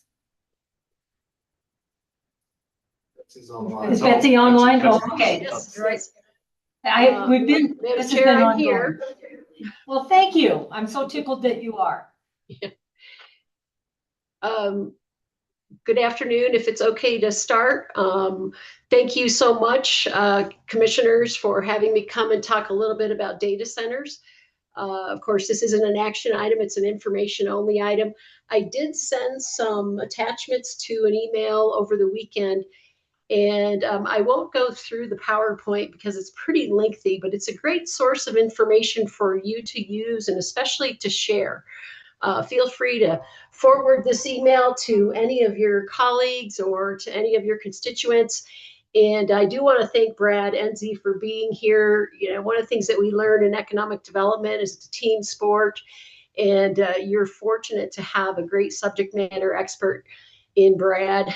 And I'm happy to talk about the history of data centers here in Cheyenne. And of course, this is really an industry and a sector that we've been working on for about 20 years. And our first data centers were actually Greenhouse and EchoStar. So Greenhouse is now called Lunavi, and they're both located in our Cheyenne Business Parkway Business Park. So while you hear a lot about Microsoft and Meta, there have been data centers in Wyoming for at least 2 decades. And I think the reason that there's suddenly this heightened awareness is because there is a lot of growth happening because of the current federal administration's position on artificial intelligence. And this, it's almost like a hockey stick or a gazelle growth in the use of artificial intelligence. And so, but really data centers have been around since the 40s. You know, mainframe computing used to be entire buildings, and today our telephones are data centers. And when you think about the hundreds of thousands of transactions that occur, when you think about all the people that do live gaming, believe it or not, or even live betting and things like that, you have 24/7 transactions going on. And so I've been asked, you know, what's going on in Wyoming, what's going on here, especially when it comes to water and utility rates. And one of the first things that I want to reassure people of is that when it does come to water, we have 12 operating data centers here in Cheyenne, and they use about 1.2% of all of the water that is used in the city of Cheyenne on an annual basis. And so to give you a comparison to that, the 12 data centers actually use less water than our one country club, our one private country club. And so I think that's, oh, thank you. Thank you so much for putting that up. And so you can see Frank Strong, he was able to share this. And there's actually a report, the Board of Public Utilities puts out an annual report, and they will show you that while Microsoft has the largest water bill, that is based on their out of city service agreement. So they actually pay 1.5 times for their water. And so that's why they've been paying more for water, but they actually use less water than the Cheyenne Country Club. And then of course the city has 3 or 4 golf courses that use on a seasonal basis too, only 4 months out of the year. And so I think we need to get the information out that the new closed looped systems that data centers are using are really only in place to keep the systems cool. And the benefit of Wyoming is just by our own climate, it's easier to cool here and cheaper to cool here. And so we're trying to get that information out. One of the things that's unique about Cheyenne, and it's really important to talk about, is clear back in I think it was about 2015 or so, the Public Utilities Commission worked with the Office of Consumer Advocate, and you can see Anthony has a quote there, but also with Cheyenne Light, Fuel and Power, which of course everybody knows is Black Hills Energy. And they formed this, what we call large load tariff rate. And what the large load tariff does is it requires the data centers to pay upfront costs. For example, a power purchase agreement. They also have to pay for any new generation infrastructure. They have to pay for any new transmission. They have to pay for any new substations and their own on-site infrastructure. And what that does is that takes away those costs from the burden of the existing ratepayers. In addition to that, the data centers are required to upgrade any infrastructure that may have been deferred in maintenance or maybe needing to be updated and upgraded. And so there are parts of our community where ratepayers are actually seeing their rates go down. And so I think that the foresight that Wyoming had and elected officials at the state and local levels and the community levels had to get this large load tariff rate by working with the utility and the PUC and the Office of Consumer Advocate, that has really made a difference. Now, you don't hear that in other parts of the United States. And so as people scroll through the news and as they see things coming out of Virginia or Texas or the South or California, they hear about all these utility rates going up, and they really need to think about, well, what's really going on in Wyoming? They need to ground truth. They need to check the facts. The data centers are not driving the renewable energy economy. They certainly enjoy reliable power. They desire reliable and redundant power. They need 24/7 availability of power. But the data centers that started, for example, the first Microsoft data center, they didn't require green energy, wind or solar. And so I think there's a lot of misinformation out there that this growth in wind and solar is being driven by the data centers. What the data centers are really looking for is, like I said, 24/7 reliable, redundant power. And what's exciting right now is if you're in an area that's not served by Black Hills Energy, which has this large load tariff, and unfortunately Rocky Mountain Power has really they've tried to work on a large load tariff. And again, large load tariffs are not exclusively for data centers either. And I think that's really important to point out. We have a lot of manufacturers in Wyoming that use a lot of power. And so that large load tariff rate would be available for large manufacturers. And those types of manufacturers, you can think of like the Trona processing, once it's mined and then it's turned into the baking soda that's sold, or some of the things that go on in the mines, say up in Campbell County and in rural areas of Wyoming.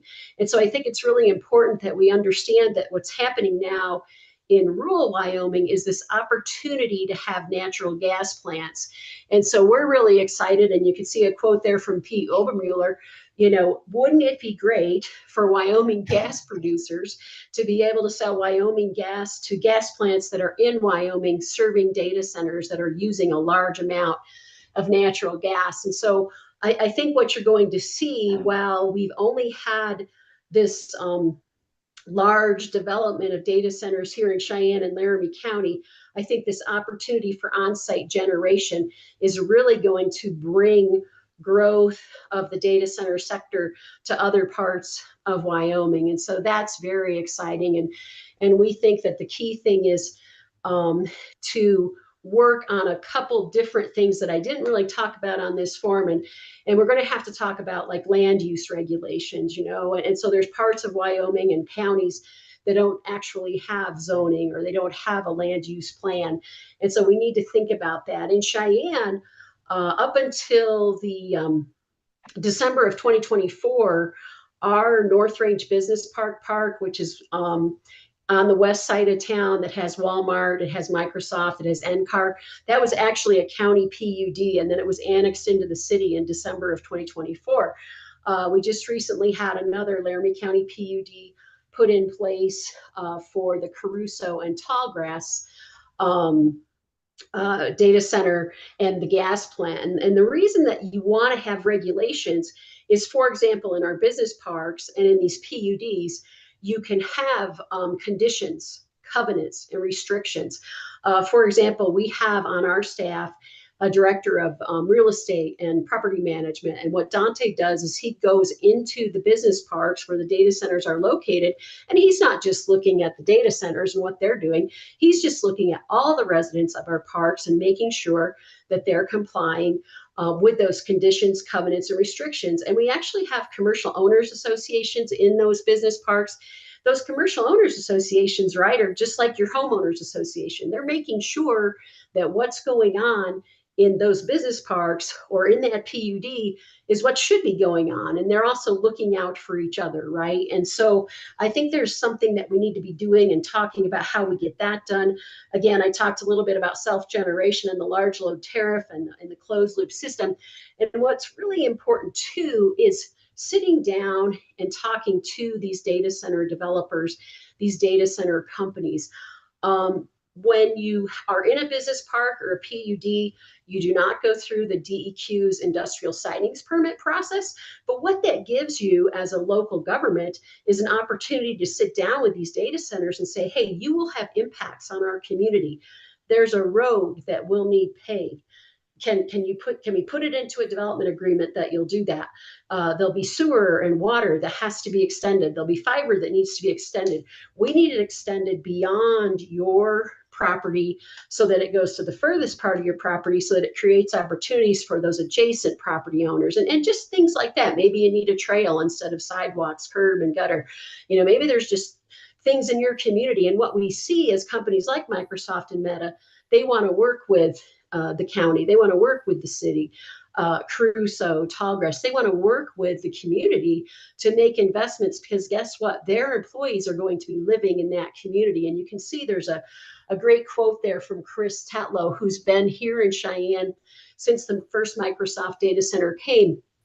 And in addition to the employees that actually work within the data centers, there are Microsoft employees there, but there are also contract employees there. There's folks that are in the sheet metal trade, they're in the HVAC trade, they're in the electrical trade. So we have a lot of tradespersons that go to work every day at these data centers, but they may not be Microsoft employees. They're working for a company that Microsoft contracts with.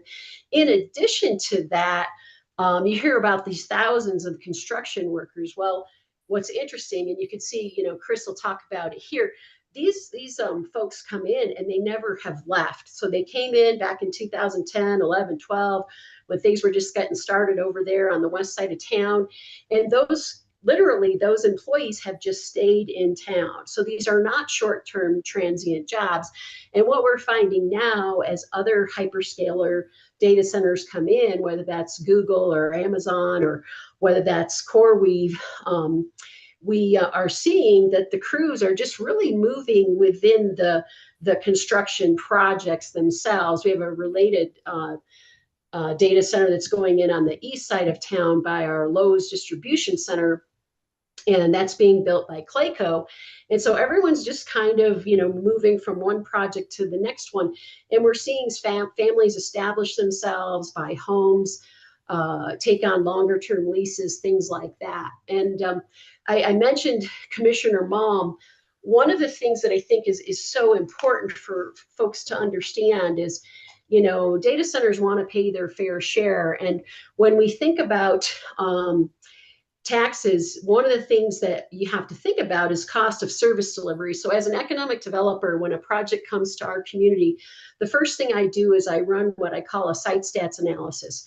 And I want to be sure that when that company comes and their employees come, that there's a net economic benefit to the city and to the county. Because remember, when employees come and when companies come, they need services, right? They need a sheriff's department.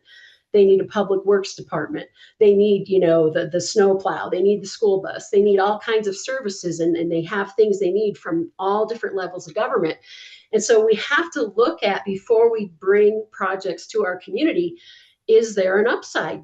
Is there more tax revenue coming in from those employees, from that company?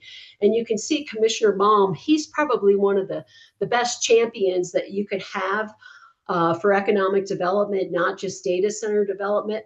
But I think his key words there are strategic investments, right? A data center is not a data center, is not a data center, is not a data center. And so you want to be sure, as these companies come into your county, come into communities throughout Wyoming, who are you dealing with, right? Are you dealing with the hyperscaler data center that's going to buy the land themselves, that's going to build that data center and be that tenant? Are you dealing with a data center developer that always builds data centers for a hyperscaler, for a Google, for an Amazon, for a Microsoft, for a Meta? Because believe it or not, they all have other people build their data centers for them. Or are you just dealing with someone who's like a real estate speculator or a real estate investment trust that's just building data centers and hoping somebody will move in?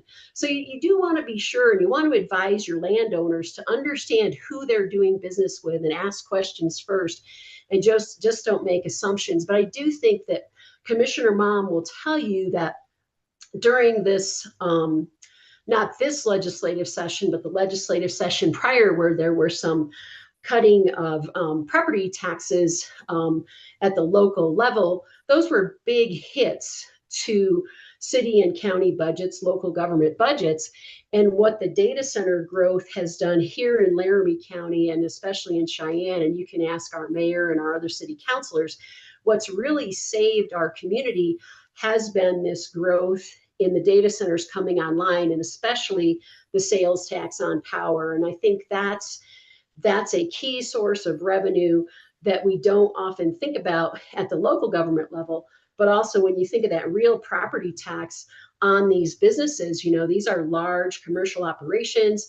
What we've seen is, in addition to the taxes that are paid, is that since EchoStar and Monavi came, but predominantly since Microsoft came, there's been about $7 billion of capital investment in Cheyenne and Laramie County, and that's billion with a B. And in addition to that 7 billion, you can see there's a quote there from Dr. Schaefer. And in economic development, and it's kind of an interesting thing that I have to teach my board, is we don't get paid back. Cheyenne Leads doesn't get paid back by the impact of economic development. The goal of economic development are to bring those tax dollars to those local governments, to all of you, so that you can provide for the health, safety, and welfare of your community, right? We're here as economic developers to create economic diversification. But in addition to that, the data centers want to make an investment in our local community colleges, and it's certainly UW. What a great opportunity for all of you there in Albany County. And you can see those scholarships that they've provided. You can see, that they are directly hiring, 80 plus LCCC alumni. I mean, that is what it's all about.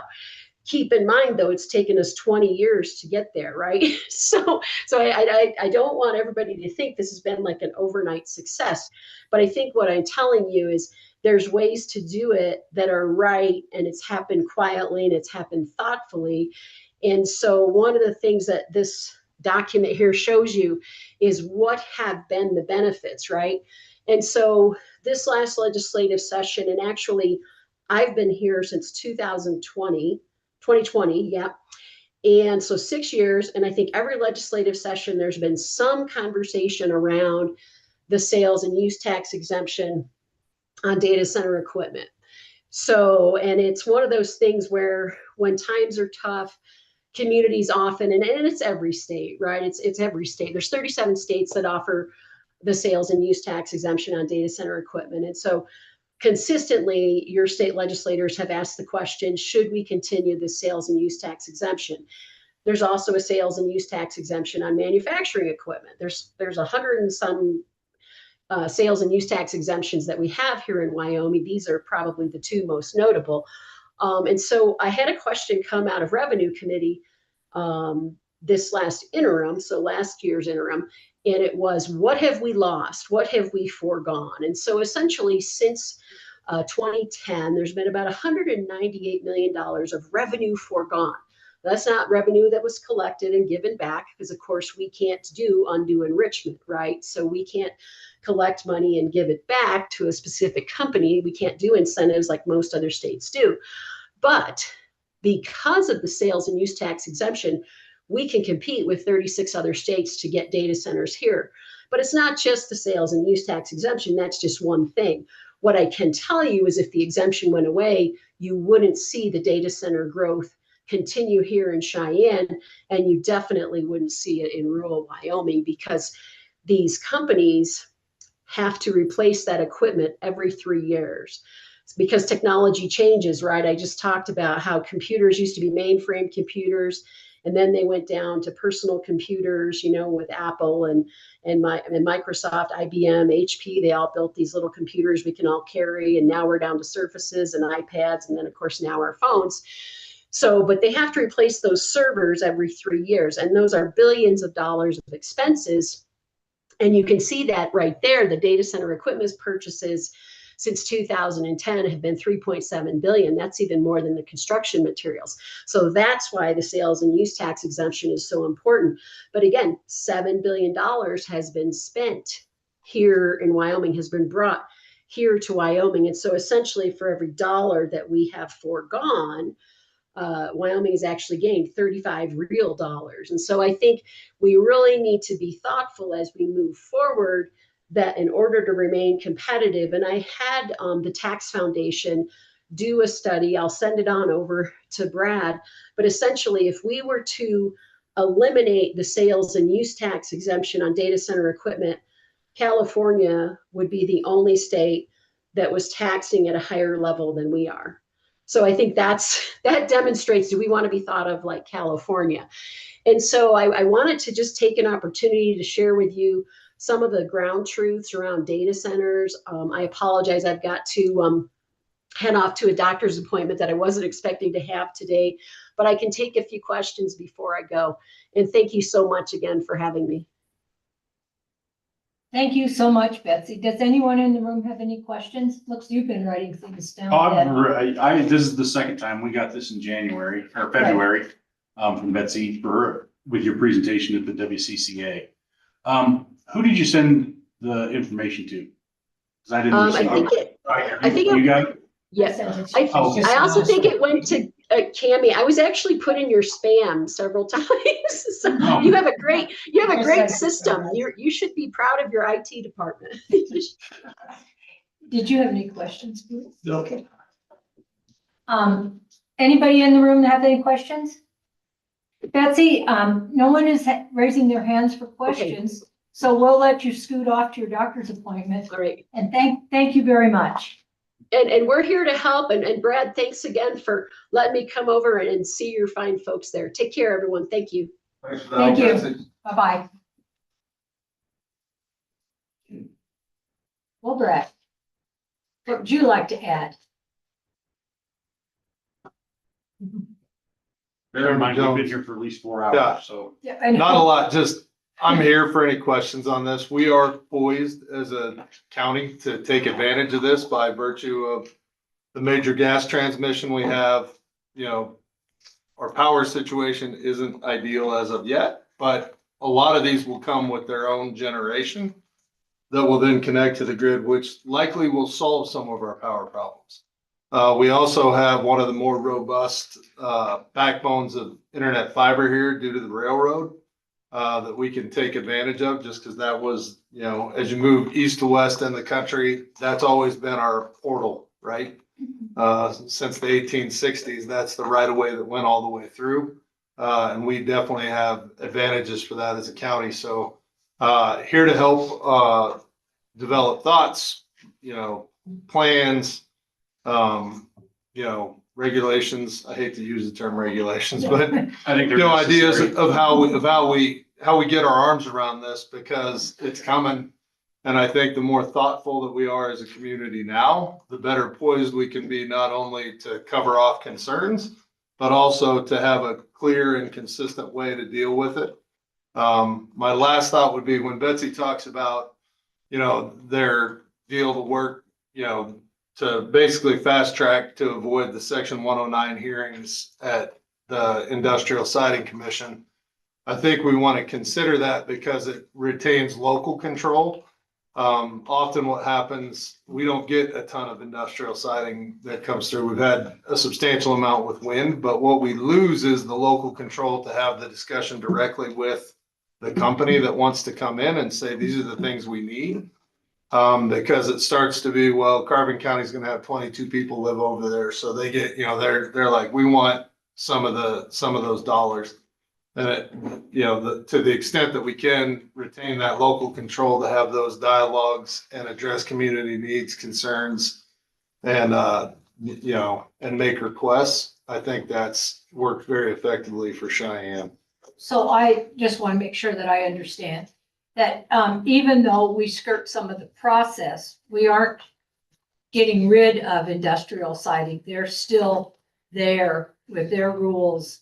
Yep. That we need to follow. Yeah, for instance, like if a data center was going to come in and site and wanted to do their own generation, they're still going to go to DEQ, right? And they're still going to go through the thorough process that DEQ would put on that. There would still be the requirements to go and do, you know, wildlife studies. You know, you'd still go through and check all those boxes. It really just avoids the hearing process and opening it to other counties. And helps move along the process. Yeah, the cost to go to a full hearing process is about an additional $1.5 million to a project. The money isn't their concern as much as the time, because those projects, and the more that get in the backlog of industrial siding, you might be 18 months, you might be 2 years. And they're trying to make decisions at the speed of business. So I think the more you see, you know, the more we can be open to it and create regulations, restrictions, ideas, requirements, whatever you want to call it, that, you know, have it open to business here in Albany County. I think the more we'll see them gravitate. And just by means of background, I have one that's very active, that's been active and working on this for about 6 years. I've got 5 that are active, and on a weekly basis, I'll probably take 3 calls. One was from one of the biggest siders of, you know, they do all the vetting from a site selection process, and just got that call Friday. So we go everything from the very, very, very real, these big companies, to the what I feel are the very, very speculative. You know, and we have to prioritize as the economic development agency for the county. We have to prioritize. So you prioritize real to speculative, and work through it that way. So Nobody's ever had to tear one of these down either, have they? nope. These are lifetime investments. That the one that Betsy was talking about, which was, I think it was called Green Data at first, and now it's Greenhouse, yeah. Yeah, Greenhouse Data. You know, it was kind of founded in we're going to do all renewable data storage. And that was how it started. So that started when I first moved to Cheyenne. So 2000 into 2001. So it's 25 years, and they keep reinvesting in the technology. You know, it's a big capital cost for them, but I think the second one, and where we really realize the benefits as a county and a community, is they constantly reinvest, which is, you know, it's tax dollars, yes, but it's people. It's that HVAC, it's the, a lot of low voltage electric, a lot of high voltage electric, a lot of, there's a lot of support that goes into it that are great paying jobs for our community. And when Betsy was talking about, you kind of tier out how things work, our very first tier question that we ask at LCBA is this going to move the median income of our county? When a company says we want to come there, if you're not going to move the median income, and I'm not talking about we pay higher than the median income, I'm talking about you have to bring enough jobs that it's going to actually lift the median income up. If we're going to put that effort into it, then, that's just our first no. We have a lot of people that come in and say, hey, we want to come here and take advantage of cheap labor. I said, well, keep moving on down the road. Our people aren't cheap, our people are valuable. Then we kind of hone down quick. This is an industry where it's also very complementary to some of the things that we have, the ULs, Evans Company, Handle, Rave, Safran, because it creates lateral and vertical mobility within a high-tech workforce. So when there are job losses or you want to move to another place, maybe there's a job that pays a little bit more. Maybe it's another opportunity for leadership and you move and you hone your skills and you can move around. And we need that lateral and vertical mobility within our workforce to really solidify these industries. I actually heard that very thing from Pete Lean. They said, we're not in competition with the cement plant, which I had no idea, but he said, we use the same electricians. We use the same ancillary services that are. And I know several guys that have moved back and forth as they've moved up to be a shift lead. They'll move to one and then they'll move to, and then they come back, and it's been beneficial for our companies because you do get different skills as you work in different processes. Any questions? Nope. Well, Thank you. Thank you. And here to help And with really, anything. we'll stay in contact with you. Absolutely. Yeah. Thank you. Thanks a lot, Brad. Okay, let's move on with this tiny agenda. Did you have a question? Yeah. David, I'm sorry, I didn't see you. Thank you. Yeah, thanks, Madam Chair. So I just wanted to give a little perspective of where we're at as a county and what we can do about all of this. So we met recently with a landowner and a data center developer and had a really good discussion there. They're interested in going through the permitting process. And it seems like it's the Industrial Siting Council process that makes it difficult, and they don't want to, it takes a lot of time and they have their reasons they don't want to go through that process.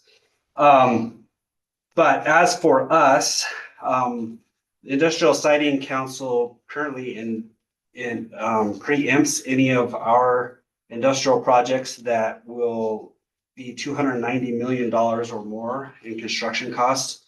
And I was told the new data center over in Cheyenne will be about $1 billion. So that would preempt us. We wouldn't have an opportunity to do that. We don't have any way to get out of that. The only way to get out of, or to kind of be exempt from the industrial siting process and allow us to be the regulators, is we have to have a process to designate industrial parks, which we do not have at this time.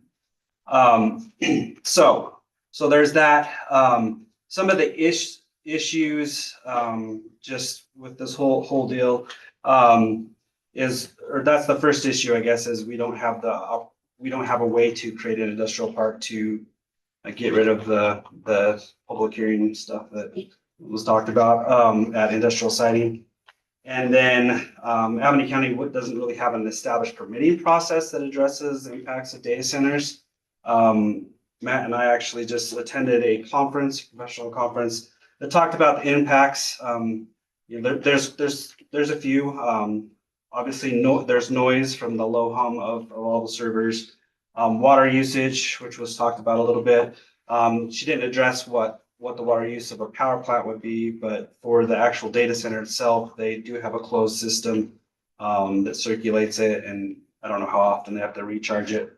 Electricity use, obviously, these guys are bringing their own power now because we don't have we wouldn't be able to provide that. It would be a detriment to our community, I think, if they had to hook into the grid right there. But heat, These are known to increase the temperature from their chillers and stuff by 2 to 3 degrees in the vicinity. I'm not sure how big of the area that is. Did they give you an idea of what that span was? Yeah, Like how big the area? Yeah, no, they didn't. Is it No. like it's like a 2,500 acres. They didn't get that specific, no. And these guys are coming from like some of these areas, like apparently Phoenix has a ton of these. Was it Phoenix? Mesa. Mesa? It's one of those, anywhere, Oh, somewhere in Arizona, Yeah, but this one's 2,500 acres. yeah, yeah. And then there's also air quality impacts. They do have backup generators that they're usually diesel to keep all this up if, you know, their power source goes out, because they have to keep them going. And they have to be tested weekly and for the most part. So those are some of the impacts that we would want to like be able to address. With this, I'm really if I could get some kind of a feeling from you guys, what you would like us to do. Would you like us to go down the road of creating regulations and creating a way to create industrial parks so that we can be the regulatory body of these? Or do we feel like industrial siting has better, folks to review these types of projects? That's where I guess we need some direction. Obviously, local controls benefit. And then ISC really has a lot of, state folks at their availability, game and fish, and those. Not that we couldn't send information to them, and it sounds like they do some of that work as well. But I guess we're trying to find out or weigh whether we should start working on something now to allow these things to move forward in our county and so that we can regulate them. Or do we feel like industrial siting should be the guy that reviews this? Well, I think PUD is the way to go. And so I would like for us to begin to work on regulations so that we can, I'm going to say license industrial.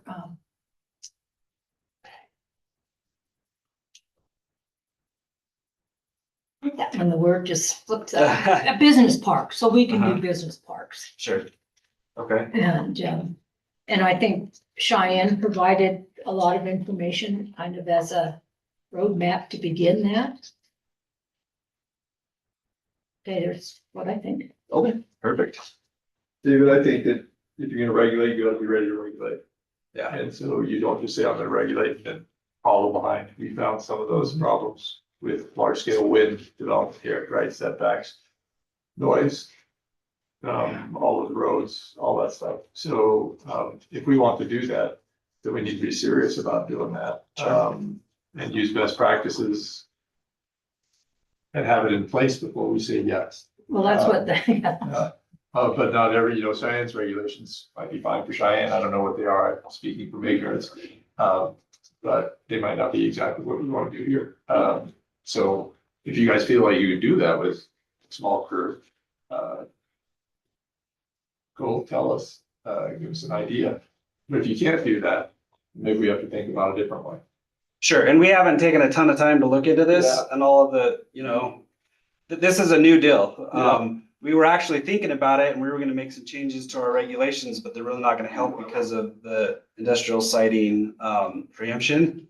But things are progressing faster than anybody really thought with the data center thing. It sounds like there's a lot of interest here, but we definitely want to do it right too. Make sure we have some good solid regulations and make sure that we can protect our community and protect, the people here. So at this conference, was there any mention of a consultant or any firm that specializes in government protections or government regulation for these, or anybody that stood out for an assistive consultant? Because I'd kind of like to be able to get an idea if it's going to need an extra staff member or 2 staff members in your office just dealing with this for the next 5 years. We need to know that, because if we invest that money in the county and then everything falls flat, then we've got a couple of employees that can twiddle their thumbs all they want to. Sure. Sure. I mean, Matt, I mean, what are your thoughts? Do we have the capacity to do this in our own, or do we? I mean, I guess we just don't know. We haven't really dug into And it. it's, And nothing in what, there's not any regulations in Wyoming that really address this. Even Cheyenne, they did it through a process they had already, the PUD process, but it wasn't specific for data centers or, you know. So it was just an industrial specific PUD, had nothing to do with data infrastructure. It was just a blanket unit that they used for their model. Yeah, that's For their PUD. Yeah, I think they just had a PUD process that already in place. It wasn't specific for anything really, but they were able to use it and get things approved that way, so. But. Good. We could do some research and be happy to come back with you guys in a future meeting, and determine what we think, if we want to, if we're gonna go this route, if we want to hire a consultant, or if, you know. We just need to know because it's tax dollars that are gonna pay for the ground at these county level. Yeah, they sure might be huge to the community and to the government entities of all type, I mean, Laramie probably benefit even more of it. Yeah, definitely a black hole right now, so. Sure. Yeah. and I think that it would be good to see if they have, a consultant like Thad was suggesting that would kind of help guide the, planning and zoning through the process. Yeah, and show the different options. yeah, a lot of the And I'm presenters sure were there's some out lawyers. there. I don't know. Surprise. Yeah. We're everywhere. Probably a bunch of landmen and that kind of thing. And I assume it's similar to like the oil field where, yeah, you're gonna put in a station and a pipeline, you have to lay out all the Ts have to be crossed and all the Is have to be covered before they want anything made public. Yeah. So it was kind of interesting going to this conference though, because you had a bunch of lawyers saying, these are all the impacts, these are the horrible things they do. And then you had other ones like, we should reprove these everywhere. And they should be, it's like, okay, thanks. So you know, it's a real thing when everybody. So I'm just bringing you the information. I have no opinions on any of this. I will do what I'm directed to do, and happy to help in any way. We So. would be fools not to look hard at this and try to figure our way through it. if I'm looking at somebody in your office if it's 18 months for industrial siding, I'm imagining the county would take that long to develop an adequate and decent plan. So 2 years, 2 employees in your office, we're gonna spend 200 maybe, so we might end up sinking $250,000 into just getting a PUD set up. I think it's faster than that. I don't know if it'll be that drastic, but it just depends, I guess. Just because the developer says, well, we're not doing industrial siding doesn't mean that's the end of the world. No, absolutely. So- No. Yep. Well, we'll look into it more. I think there's enough. I mean, I think at least for the future, we should have thoughts in mind, and maybe as we look into it, we think that, okay, yeah, we really want to regulate these. We can look at all the impacts, or maybe we get into it and we say, well, this is a lot. This is some stuff that's above our heads, you know, maybe it's not the best way to go, but we'll start looking into it. Just want to make sure that we know that it's going to be over our head before we get over our head. Yeah. Right. You want to know that we can swim before they throw us in the deep end. Sure, I'm sure. Cautious optimism, I guess. So, yeah, I'm all for the development. I'm all for an alternative to the university being a tax base, and I say tax base knowing There's no deck. there's no tax base, but they do employ 2,500 full-time folks. So, yeah, I'm sure this conversation will generate quite a bit of comment too. So, sure. That's all I had. All right. Thank you. Appreciate it. Yep. Okay. All right, ready to go on? This won't be the longest in history, but. Okay, item 37, set budget work session for fiscal year 2026-2027 budgets. Okay, so Thanks, Brad. Thanks. Brad, thank you. We are looking at budget work sessions for June 1st. And then after the meeting on the 2nd. Does that work for you guys? Does it work at all? I was looking at April, I was It's fine. getting really strange numbers there.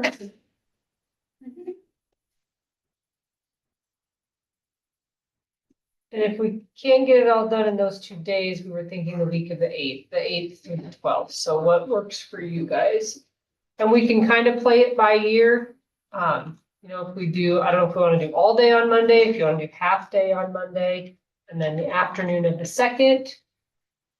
And if we need to do additional, we can do additional. Seems like we did it for a couple of days and then we came back a week later and did the final stuff. Yeah. That was helpful to me to consider. Just to break it down. Yeah. How, I'm gonna be out of town On which ones? the week of the 8th. Okay, the whole week? Yep. Do you want to do like the afternoon of the 16th after our meeting? Or does that make it too long? I mean, it doesn't make it too long. We have to have the budget to the paper on Thursday by noon. That Thursday? Okay. Proposed budget, so. I got 40 channels. I'm not leaving towers. I'm not going anywhere either. Or we could, Tracy, when were you? Mine was the end of the 3rd, 4th, 5th. You're not here the 3rd, 4th, 5th. Yeah. But are you here the But- week of the 15th? Yeah, it was Amanda that's gonna be gone the 12th through the 19th, I believe. But if we get it all, we're pretty much All your there. salary stuff. Yeah, as long as we have all the salary stuff done, we're good. I guess also the question that we've discussed is, do you anticipate wanting to meet with each department or each office and have us present? Or do you wanna Present at the the- budget and then. yeah, look at the budget as a whole and then maybe call back different. Maybe look at it Yeah, I on the don't- first. If we wanted to do all day on the first, we could go through, we could look at the budgets, and then if you wanted to call somebody back, I guess you call them back the afternoon of the 2nd, or. I don't know that we need a formal presentation. No. I think just I- the budget. Yeah. I was gonna say, I think we've all. I'm kind of glad to hear that. Do you just want to lay the budget itself and then we mull it over in a meeting and if we have questions, we can. Do we wanna? It's really up to you guys, what is your pleasure? We put in deviations from previous year's budget, right? We flat budgeted and then put in deviations to programs or new ideas or So if whatever. somebody has requests, yes. So that we can just maybe a 2-3 sentence. Yep. Adult. To understand. unknown. Unknown. Adult call, oh, Pete. That'd be great. So we can understand whether it's a, narrative or they just have a. Yeah. Or I mean, if department heads and anybody wants to present something, Right. why are you shaking your head? No. I present to you guys every 3 weeks. Just tired. Then But we will So- do whatever you want. Do you want to meet on the 1st and then the afternoon of the 2nd? I think it's probably, we can set it to where, what time do you want to start on the 1st? And then we can kind of go, if we don't need to go all day, we'll go until we're done. 9 o'clock. Sure, 9 Yeah. o'clock's fine. Okay, 9 on the 1st. First. And then we'll just, do we want to go maybe 9 to noon? And then if we need to come back afternoon, we'll come back at 1. You're right. So we Yes. can have a Yes. lunch break. Yeah, we want a lunch So we're break. not all hangry like we are now, no, just kidding. And then I'll maybe put 1 o'clock tentative. And then we'll just start after the meeting on the 2nd. Or do we want to figure at 1 o'clock on the 2nd to give us some time if we need to stop and eat? Yes, I'm on the 2nd to stop me. Okay, I'll just do 1 o'clock on the 2nd then, and then we can kind of reevaluate from there. And then I'll send you guys out a calendar invite so you have it. Okay. And then if maybe at that, if we need to set another time, we can set another time. Okay. Perfect. Thank you. All right. Excellent. Very good. Okay. Okay, item 38, executive session pursuant to Wyoming statute 16-4-405A triple I. Madam Chair, I move we enter into executive session pursuant to Wyoming statute 16-4-405 A triple I. Yes.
I expected it to be so long, I didn't want to even make it. Anybody when I thought it would be open. Right.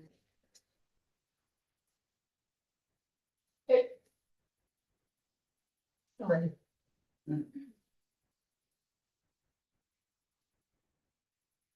Are you ready? Mhm. To come Yeah, out I of am. executive? That's right, after that. Good. Hi, Jerry. Greetings. How was lunch? We didn't have Haven't had it yet. No, we wish we had. Nice. We haven't got there. Bernie's was great. I'm sure. Gee, you got in and out of Bernie's that quick? We went earlier. We were on about number 19. Oh, You abandoned us in the middle. I know. okay. Item 40, return to regular session. Madam Chair, I move that we return to regular session from executive session at 1:51 PM. Second. All those in favor? Aye. Aye, motion carries. Action? None? No action. Item 42, approve vouchers for March 2026. Madam Chair, move that we approve vouchers for March 2026. Second. All those in favor? Aye. And seeing no further business for the Board of County Commissioners, I have a motion to adjourn. So moved. Second. All those in favor? Aye. We are adjourned. Work session immediately following the regular. I was meeting. gonna say, how long of a break do you want before we go into work session? I don't know where anybody is. I know, I think, Everybody left. I think we can send out an email to Huh, department heads and Well, I guess elected. that 30 gives us minutes. our answer. yeah, Start at 2:30. Start at 2:30. okay. Sorry, Jerry, you stuck around. Yeah, no, we're all gonna leave, we're gonna I leave. couldn't in a few Department minutes. heads and Yeah, I'll elected. send an email right Thank now. you. Oh, You guys deserve a break. Thank you. I'll take mine. I Thank gotta you. go We let the dog appreciate out. that. What? Oh, you better let your, I gotta- I went and did that I on have my no break friends earlier. else. Thanks.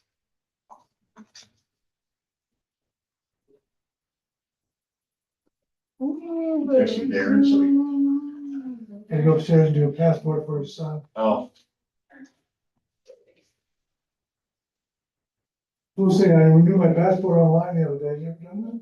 Who, you can do it if it's expired within Yes. like Says 10 years? 1624, 5 but all I years? could see was through Yeah. 1624. It's handy, isn't it? Get a new picture and you're like, send in your things, Take you're like, your own picture? Let me check with that. I think that's a good, yeah, because maybe I they agree, only I actually reimburse looked by a into it certain too, amount. because mine had expired and I I was don't know. where looking those to, are because just I I knew bet my they son's got had it expired stuck in too. the file. Yes. So I was like, oh, I'll update him, I Okay, thought, I will we're let both that gonna know. have to go in and do it, because his, he got when This he was was already signed. 14 or 15, so he has to get a new one anyway. Bet Why don't you have your own passport number? Yep, as an adult, yes, Perfect. but if you Let's got say your you first got stuck in there. passport when you're a child, you have to get Okay. a whole new one as Do an you want to adult. sign or do you want to go Yeah. get something? I need to get some. Yeah, so why don't we can do Fraudulent this later. charge I'm good from with the that. university on a card, and that's the formal attestation.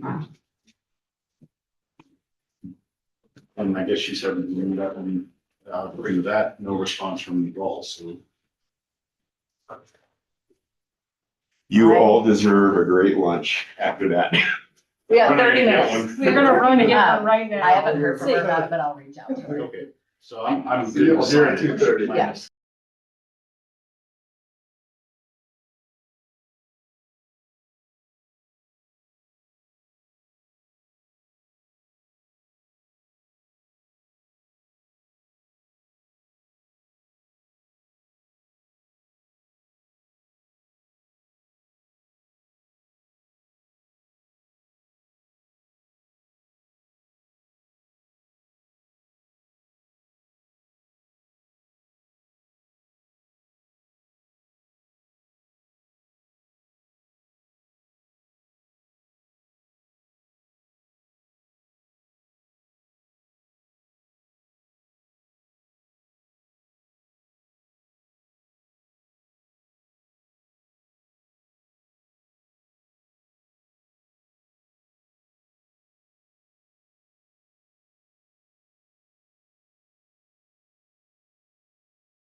Want me to turn the camera on?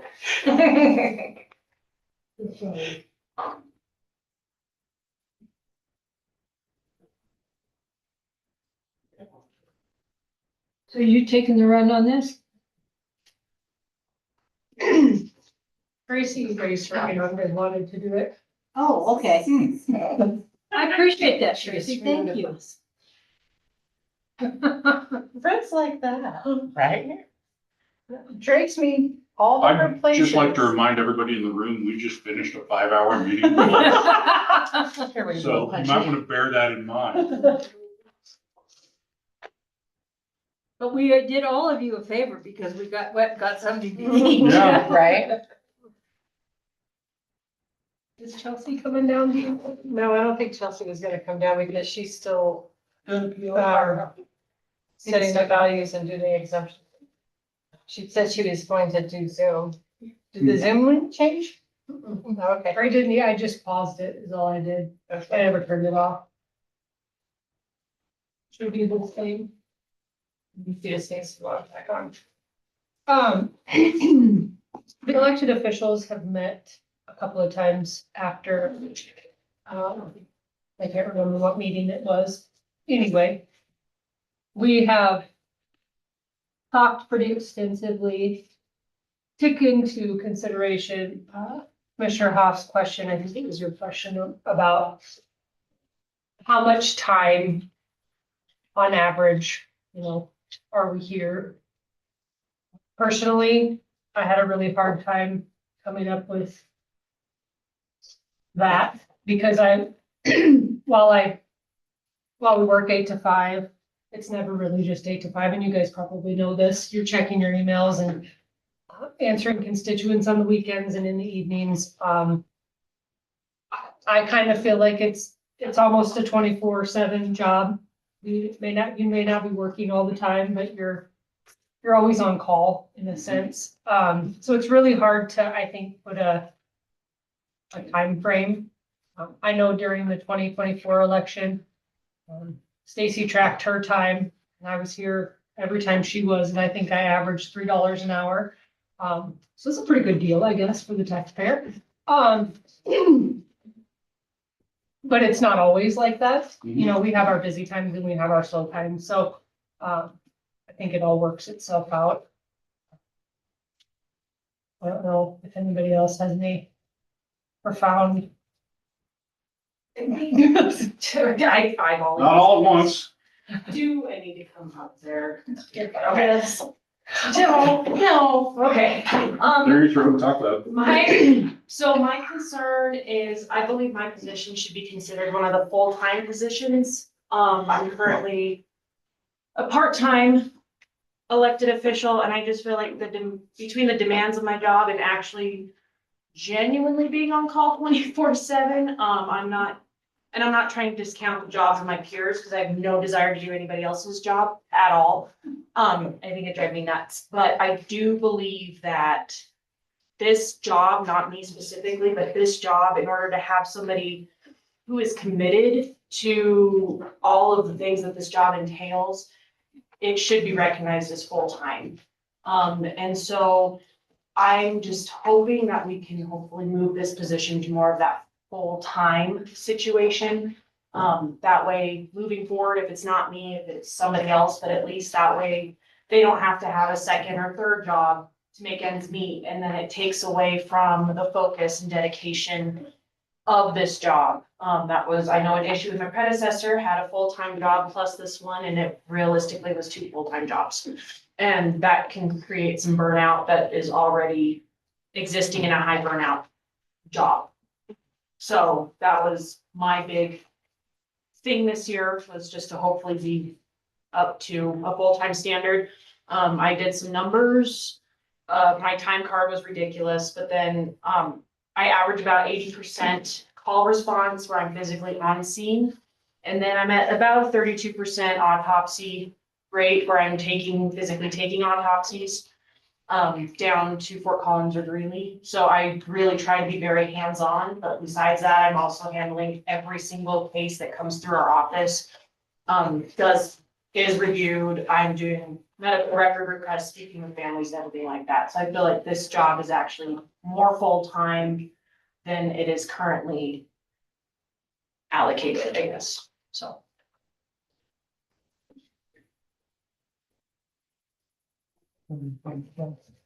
I'm representing Kurt because he's in trial. Kurt's position or statement about the hours worked is similar to Kayla's. You're always on call. And it's always kind of 24/7. Because I will tell you when I'm on call on the weekend and I get calls that I don't know, Kurt's my first call. I'm like, I know you're not on call, but. So.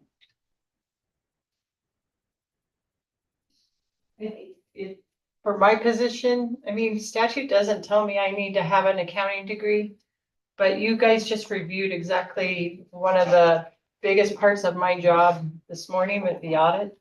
I don't think a person could come in off the street and do that. But, I mean, someday somebody might have to come off the street because I do want to retire someday, but I don't think they could find half the money. it's all me. So. Oh, yeah, it's all, oh, yeah, straight there. You have the chart of accounts stat. I'm not sure what's going on right now, but, there's only 200 pages of chart of accounts. I know it's 254.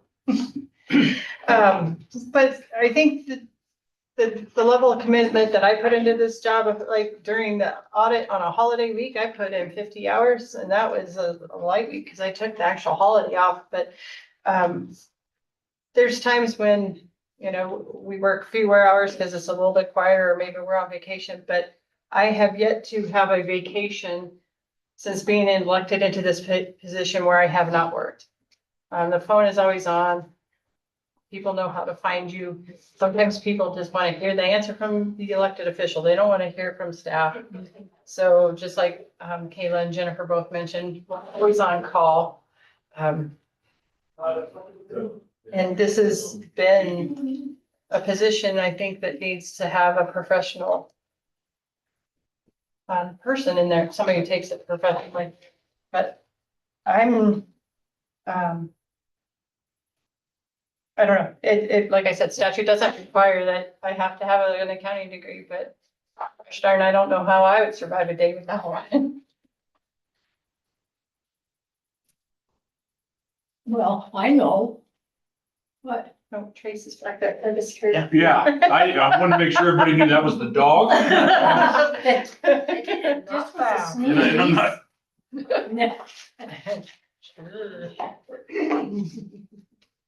He's keeping my feet warm.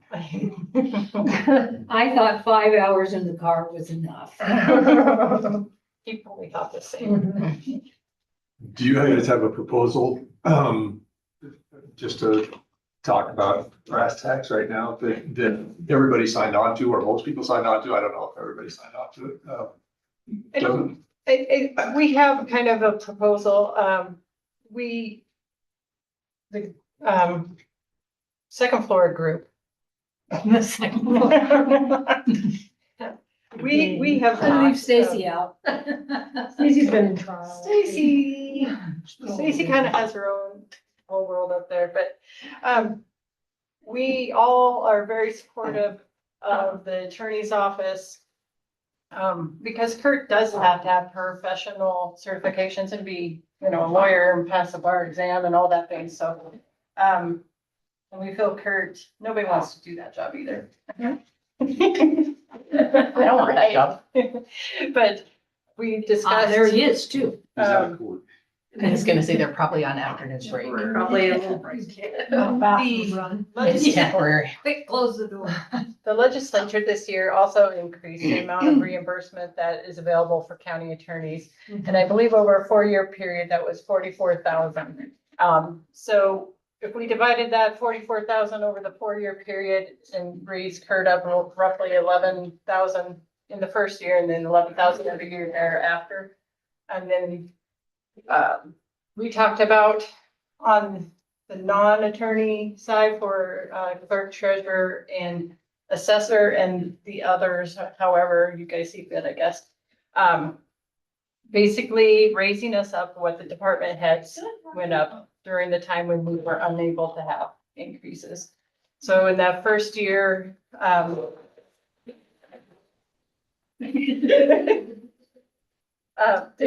you're number two after, no. the first year we talked about, going, from our current level to 98,000. And then it was 2,000 every year, so 98,000, 100,000, 102, 104, and then to 104 in the fourth year. Where that's being conservative, it's also given us a chance to have, experience some cost of living increases because our expenses go up just like everybody else's. We also have to campaign. Everybody in this room knows we have to campaign, and campaigning costs money, signs cost money, hitting the pavement costs money. And, you know, it's not an interview with a panel of 3, it's an interview with a panel of, what did you say, 18,000 registered voters. So, we are working on call. We put in the time and we do take our jobs professionally and seriously, but that is kind of just an initial proposal. I can't speak for some of the other elected officials. I know Sally's got her proposal out there. I don't know that anybody has a problem with Sally doing that, because nobody, well, just like she doesn't want to do her job, I don't want to go see dead people. No, because that's not fun, but that's kind of where we landed initially, as far as just some talks on the second floor. And I would add, I think Kurt's request is to give him a base raise of whatever is equivalent to whatever the raise is for the other electeds. And then on top of that, add that 11,000 per year, because that's an additional allocation from the state. So that piece comes out to a net zero to the county. So that 11,000 per year was in addition to going up to 98, like we would go 98, we would be going up 5,500 in the first year, so he would go 5,500 plus 11. Yes. So 16. So then that keeps his position with the same increases, because there's no guarantee the funding that the state put through is for 2 years. In budget, there were no statutory changes, so there's no guarantee that that additional funding will happen again in future budget sessions. And they rose the cap to 153, is that what it is? It's 153.7. Okay. It's tied to whatever the circuit court Yeah. judge position is, and that's for all the Yeah. county officials. Yeah, I'm just trying to think, because, well, if I might not even be I can correct. look I it was up trying to here. look at what his numbers would look like, that's what I was trying to. Tracy, do you have an overall number? I mean, if you were to get that, plus the number of employees, plus the 22,000 for Kurt, what the overall, I guess 11,000 for Kurt, what the overall hit to our budget would be, like total amount? So there's 7 elected officials beyond commissioners, so if all 7 went up 5,500 in the first year, not including the 11 in addition to, because I was interpreting that different. So the 11 is annual, It's 20. 22,000 over the course of 2 years. Yes, it's 20. Where is that? 153.7 is the total. Yeah, that they would go it's, to. But that doesn't include whatever level full-time. Well, yeah, like I said, I was just looking to be brought up to the level of everybody else. Just for reference, Carbon County brought has a very similar caseload to me. Very similar, they're set up fairly similarly, have same kind of area to cover with rural and not rural. And they brought their coroner is full-time and paid the same as their other elected officials. So I'm just trying to get the level, just be level, because I do also, statutorily, I need my continuing educations and certifications and stuff like that, just like the rest of my peers, so. Do you have any idea what you'd like your deputy coroner to be at? her and I discussed it. Well, I kind of wanted input on you guys, just how, like, as far as what your deputies are making. Cause I was just kind of looking at a percentage wise for her. She's done both jobs. I feel like, you know, I wasn't sure if you guys did like a set number or if it was just kind of department basis. Okay. Cause I think she said she didn't care, which was not a useful input at all. But, I was thinking at least like a 65 to 75% of my. So I can tell you around the state what. Yeah.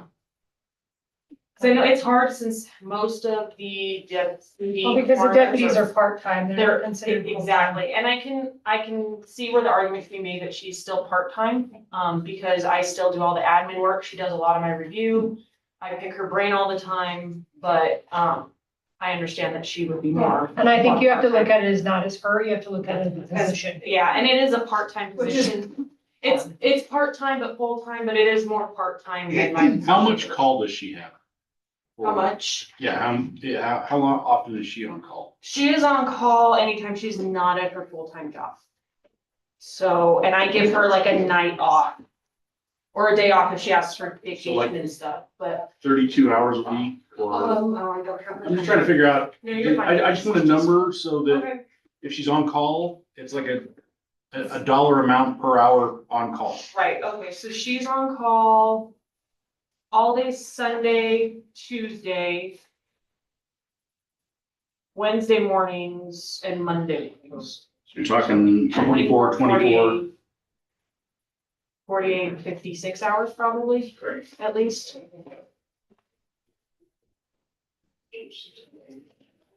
What are the call requirements, Sally? So does somebody have to be available by phone, somebody not? They have to be in city limits, available by phone, cannot drink, have to follow, you know, all the handbook stuff. So that's the big thing is in town and available to go whenever they get called. If you have a show time, so like, do they have to be within 2 hours or? No, because our drive time is so, and we're not like law enforcement, so we're not out patrolling, right? So I've been called while I'm at the store.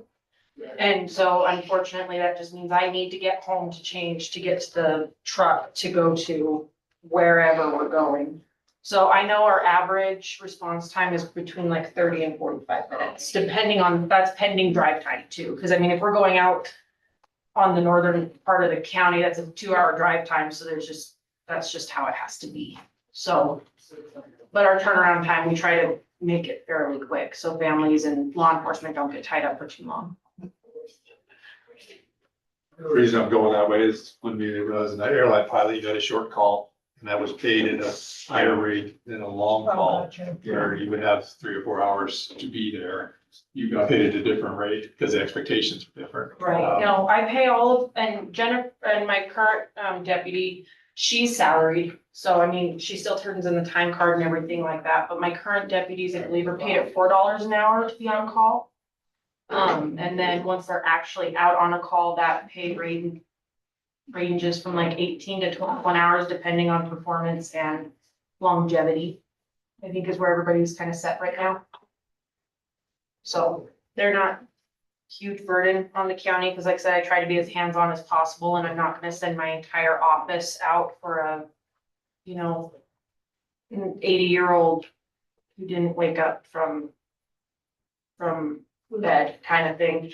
You know, some of those more simple cases where we've run maybe 2. I like to try to have 2 people, but sometimes that's not realistic and it's only 1 person too. So I mean, it kind of just varies, but my chief deputy is on call anytime she's not at her full-time job. Is usually my expectation for her. That's a discussion for the budget, right? The deputies and all that. Well- We're having a different discussion here, right? So the deputy coroner is the only one that has to be set by statute. We have never done it before. But by law, we have to, so it has to be set with the resolution with the elected officials. Interesting stuff. Keep learning things. I know, I'm telling you. Anybody that Why says would this they is a have boring that? job. It's just in statute. Kayla asked know. me and I was like, I have no idea. Then this is the first time that I've done it, because I Yeah. wasn't in office, so. Well, and that's why I think it's hard to do it with the 4 years, because it is that is a more, definitely more part-time position than the actual elected chair. I do think there is very significant difference in job allocations. So I believe that, I don't know, but I don't know what a part-time salary would necessarily look like compared to other county employees. So I mean, just trying to keep it, I don't want to ask an exorbitant amount of money, but just trying to keep things, I guess, kind of equitable. I think you could probably set it a couple different ways, like with the on-call or the short call, however you want to phrase it.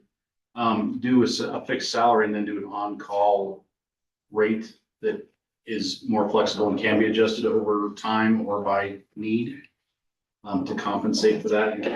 It has to be set because it's required to be set. It has to be set like the electeds. Yep. But we can set a salary for the electeds and then do for the deputy. Deputy coroner has to be set along with the elected salaries.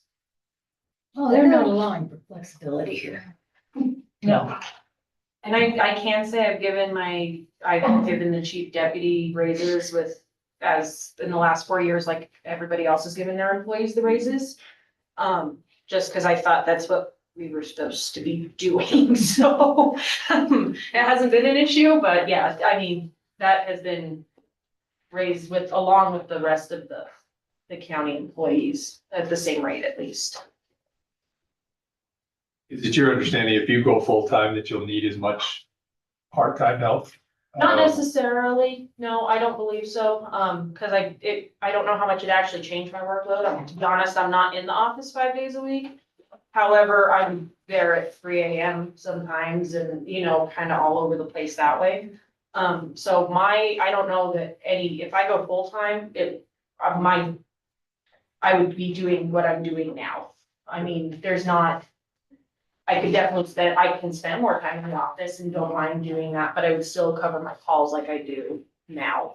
I know the position chief deputy is really useful when I do try to take a vacation. Or like my first term when I was on maternity leave for 6 weeks, she picked up all the on-call time. I was still answering the phone and doing all the back end stuff, but I couldn't actually physically go out in the field. And so I know that was a big point where a lot of slack got picked up by my deputies, but primarily the chief deputy. So, that's like I said, I don't know, I didn't even know which direction to go as far as how to set that position's salary. Because I think it really, unfortunately, depends on how hands-on the elected is. And I prefer to be very hands-on. So, as long as that's the case, I can maintain it to be more of a part-time position, because if other people are available and she's not, I don't force her to go. But she's not compensated for the on-call time. Like my other deputies, when I have to ask them to cover for 3 hours so I can run to Cheyenne, they get paid for that on-call time versus she's just kind of there. It's kind of a weird system and difficult to explain.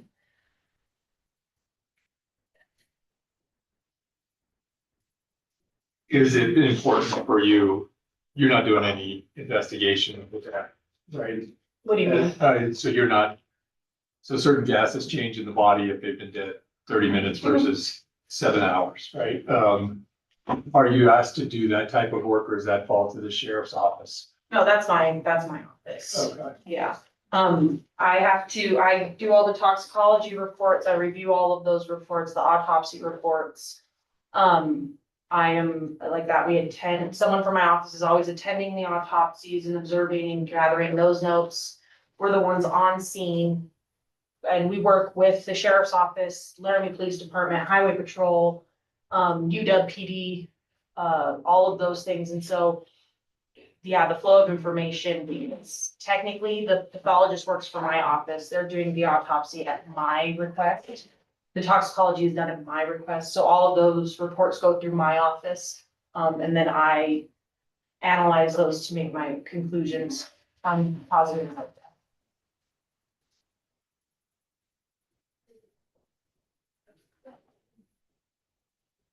Well, we're gonna have to start getting some dollar Yeah. amounts out of. Yeah, and I think if Carbon County is something that you would compare it to, I'd like to know about their staff and what their chief deputy makes. And Okay. I mean, because those are apples and apples, if that's Yeah. how that position you feel, Sally, I'm not saying you do, it is or it isn't.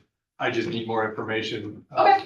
Because I could see this very easily doubling the cost of the coroner's office, and maybe that's what needs to be done. Right. But we'd have to have some, because just looking at the salary schedule we had given, there are only 8 coroners that are paid higher than the one in Albany County. Yeah. Um, And there some are of them other, are definitely bigger counties with higher caseloads, and that's why I picked Carbon County, yeah, because they were comparable to our caseload as well. And that's Okay. why I chose that particular county, plus they're neighboring, and I actually have an open line communication with them.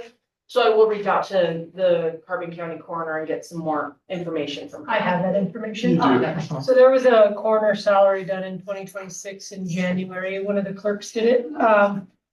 Would it be easier if I just sent it to you guys? Yes. I can kind of give you, like Carbon County, their coroner's 85,000. It says currently they do not have a deputy. We have in the past had one full-time paid, an annual salary of 43,137.50 plus benefits. Since that person has resigned, and has not been refilled, so they don't have a deputy right now. Thank you, Mayor. I'll try to look at comparable. Is there another county you want me to look at? Not really. A lot of them are, you're running into really small counties or ones that are also funeral home directors, which I don't believe is a good comparison to Albany, because that's not how our system works. And then once you look into like Laramie, Natrona, Fremont, their caseload is very much bigger than our caseload, thank goodness. So that's definitely different scale to compare to. do you know Teton County is a So Teton County, funeral, No, Dr. Blue is not a funeral home director. okay. 50, and they're going up to, I can tell you, I think they're going up to, And so I don't have an exact number. I was just, it's one of those things, just trying to, and I don't believe the chief deputy, if it remains part-time, doesn't necessarily need the benefits. I don't think that's, if they're considered part-time, then I don't think the benefits, usually part-time employees don't get benefits, so I mean. under 30 hours. I just had that, I think they're going up to, because all elected officials in Teton County are going up to the max, the 153.7, except for the coroner, and I think they're going up to like 70 something.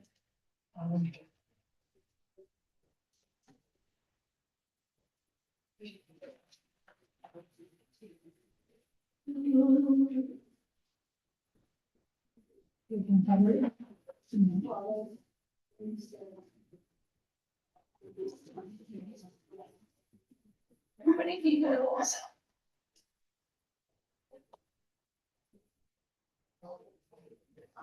And we're not setting that today, right? We're Nope. just discussing this. My thought was is we would bring it back either at the next meeting. It has to be set by June first, so we could bring it back in May. I would ideally like to have it done before filing, because if this does hinge on somebody wanting to know if they're gonna run for office, what the salary would be, I think it's a vital information to know. So, and this gives us a little more time to discuss it. That's why I wanted to bring it earlier, so that we can have more of a discussion about it rather Yeah, than. so thank you, because I wouldn't have considered this. Yeah. But I don't have enough information. And we can Tell you what I think right definitely, now. you know, maybe we shoot for the first meeting in May. But that is the 4th. Because the 5th is the special election, or we could do it on the second meeting in May too, but that would be once filing has already started, so. Next year, are you just looking for like numbers, or do you want like kind of a range of what I'm looking for both positions? What do you need from me to? Yeah, I would like to, because this is information that's useful, so, Kayla just gave us 43,137 for a deputy attorney or deputy coroner, but it hasn't been filled. I don't know how long it's been filled. So if you're just doing that job by yourself, that's a different amount. Yeah. Than if you have other people to help you. Right. And so, in my mind, I don't know, these You guys can provide that however they want, but, I just try to ferret out that information that I don't know about the work you do. Okay. So caseloads would be interesting. Okay. It's not gonna be exact, obviously. We're gonna get as close as we can. You know, the sheriff has something in here about square miles of population. Those are helpful things to understand for me, you know. Okay. So. And I'll forward to you guys the spreadsheet. Sorry, Tracy, I'll forward you guys the spreadsheets that I have from the other counties. So Is you it can this have- one or is this, there been another? That's one of them, but I'll send you the coroner one as well. Okay. An additional consideration beyond the other elected officials is the commissioners as Yes. well. Need to consider if you want those to stay the same or go I'd up. like those to go up. Well, that's an easy answer, isn't it? We'll match all the rest of the elected officials. No, Our no, meetings we I'm have. not, no. I'm not doing this full time. Yeah. Yeah, but this has been the same rate for Well, It has. 20 years. Yeah. It actually has. I remember seeing Tim Sullivan's face after they changed it, yeah. Yeah. So, yeah.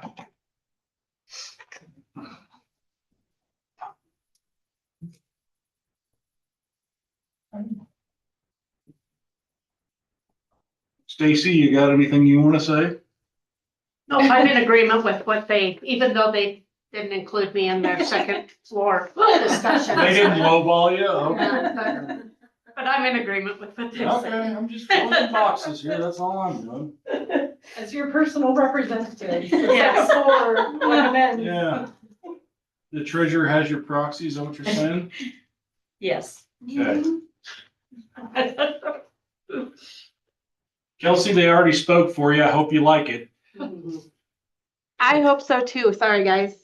I'm trying to get my stuff to the printer and I'm like stressed. Yeah. So whatever's fine. I don't know. Well, I don't know if everybody has seen how much Chelsea has been here in the last few months. Yeah, amidst all her own personal life things going on. She's been here from, well, till 7 PM when the shop software shuts off and everything. So she's probably right in that $3 an hour rate right now. And what Chelsea is doing is what funds our county, so. I said, yay, Chelsea. So I'm just filling in numbers here. Sheriff, you haven't, you presented, I don't. Do you want me to explain? Well, I can read the charts, but I want to see where you're at. So, in agreement with the second floor in terms of having Kurt, that county attorney, obviously being higher paid than the rest of the other elected officials. So, that works in accordance with state statute. And obviously his is a highly professional position, so it's the only elected official position that has requirements for it. On there as well, so. The chart that I gave you is just running the numbers for all of the sheriff's salaries, and where Albany County kind of fits into that over the years. So that first page has those, has the 2026 salaries on there. And at the bottom, you have that average, median, minimum, and maximum. That's all in there. The two counties that are filled out for the next 4 years, Natrona County has made a proposal, but it hasn't been approved yet. Oh, and that line's a little bit, it shouldn't be Sheridan County, it should be Laramie County. I don't know how that got transposed through. Laramie County set their salaries on there as well, so. On that second page, you see the rankings in terms of sheriff's offices, in terms of square mileage and population in there. Albany County ranks 6th in population and 8th in square mileage, which is directly proportional to the call load that we receive. both criminal and civil. And so you can see kind of where we rank in there amongst the other 23 counties. And so then the last page on there is those numbers for your consideration. 2 other law enforcement agencies were added to that chart. And they're in red. That's the Laramie Police Department and the UW Police Department in there. But if you take the rankings, call load, and you essentially extrapolate directly to the Albany County Sheriff's Office, really should be anywhere, that salary for the sheriff should be anywhere between 10 and 6 in terms of rank. And so the highlighted portions in there are those ones that it's essentially between 10 and 6.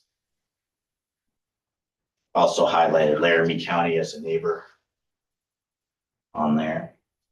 So you see that average salary comes out to about 102,000. If you look on the other pages, it'll show you that range they have for Albany County is anywhere between 102,000 with a median of 124,800. The maximum is 152,800. So my idea for you guys today was just to give you that salary range so that you would have some numbers to take a look at. And essentially try and come to some type of decision. Then you'll see the color coded legend on the last page that for the 2 Albany County and the UWPD and Laramie PD, those COLA increases were estimated at 3%. Trona County is going to a 12% increase in the first year with a COLA increase of 2% every other following year, which is an interesting way to do things, but makes sense. I think they went the 12% increase what the employees have gotten over the last 4 years. Yep, they wanted to bring their elected officials up to the same increase since they didn't do a step increase the last time that they went through this. And they did a wage increase or a wage study They too did. recently. And then the other highlighted are just estimated COLA increase at 3%. The one for Albany County is estimated at 4% because that is the increase that would put in the salary range that was found. So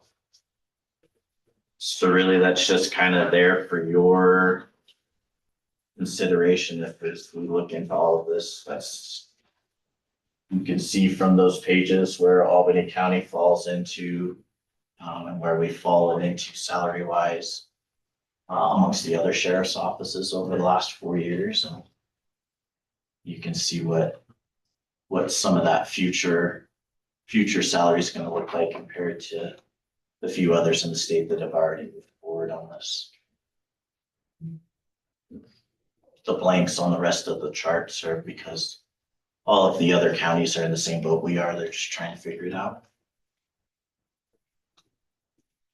Sheriff, just looking at 27, 28, 29, 30 on the color coded sheet. Yeah. Are you just figuring 3% and 2026 is the one thing we do know, or do we know the red categories are what they're planning to pay the sheriffs in 27, 28? It's just estimated at a 3% on there. So that's a fairly conservative estimate. So, but for the most part, we really don't know. CPI is 2.8%, so. Yeah, that's good. So, but those are, like I said, those are for the other counties that are similar in salary, and or our neighboring counties as well. So.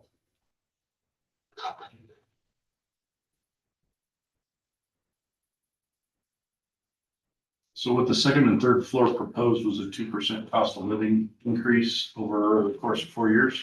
So 98, 100, 102, 104. Is that correct? Okay. And then the attorney's office would be at 114.5. Is that correct for the first year? No, He's at 102.5 now, Oh, dang it. plus the 55 puts him at 108 for a base, plus the 11 puts him at 119. Dang it, Jennifer, I thought I was doing so well too. Listen, I'm real bad at math. Usually Bailey fixes it. You were tracking with what I presented to you, Thad, so I just misunderstood what they had brought forward.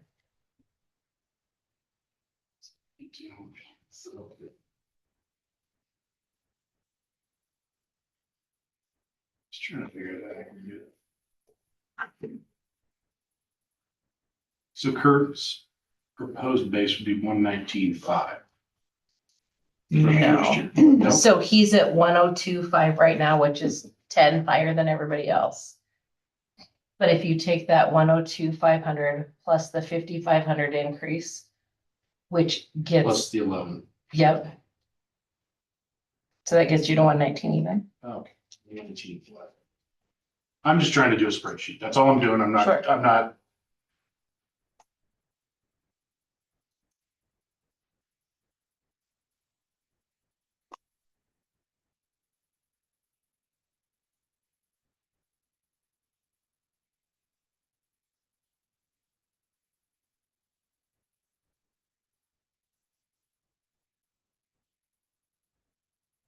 Sheriff, Laramie County, are you guessing that there was 110? I'm not guessing, that's what they said. Okay, they said it for the next 4 years. Yeah. They also bumped the commissioners up to 55,000. They're the only ones that have set theirs already. And you know how they did that. I do know exactly how they Almost all the were counties able talking to. about Yep, it today. exactly. Yeah, like I said, everybody else is talking about it, but Laramie County, I think, set theirs in I know. January. Exactly, so, and we had a discussion on how they got it done today. Use Arl Stern, so.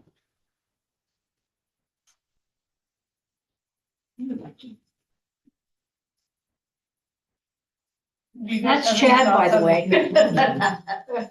Not Chad, Thad. No, I've already had people that want to run complain that we don't get paid enough, and that's not why I ran for office. Right. Right. Do you have any thoughts, Pete? About, Gary, about the commissioner's position? yeah, I think at a minimum, it should be 32.5 at a minimum. And, every year we go, we get paid less. And. To do the same amount of work. Yeah, Or if not more. Or more, and most of our peers in the 30,000 or less have 5 or 4,000 people in their county. Mhm. And so, yeah, if somebody asked you, you vote to give yourself a raise, I'll say, if you did for the first 8 years Yeah. that I was here, and Terry 2 years before that, so Yeah. at some point. Some point you gotta go. Well, and I think it puts us all in a really weird position because people look at, oh, you're giving yourself a raise, but none of our jobs are guaranteed. So really, Yeah. we're looking at a person Yeah. that would fill our position or that would work in these jobs. And I think Right. we're the best people to know what that takes to do these jobs too. So I think we're not advocating for ourselves, we're advocating for Right. the position. Right. So Well, while it's a Jennifer really truly is. weird situation to be in, it is what it You're is. truly advocating for a position that's not yours. Yes, you really are because you don't know. However, it's gotta be a little fun for the body. Oh, for Jennifer. Oh, Yeah. Right. At first I would And like, we're have actually, followed we're you. actually advocating for a position that is not ours either, so. Right. Yeah, because nothing is guaranteed. Yours, yes, because you're here This for time, another for 2 years of it. And I think that we used to stagger that. Did that used to be different than the Isn't other it always two? staggered though? No, Because if we yeah. vote on it now, just say we're voting on it today, then, I maybe should pull that old that won't, resolution. that would not come to Take be effect until. after.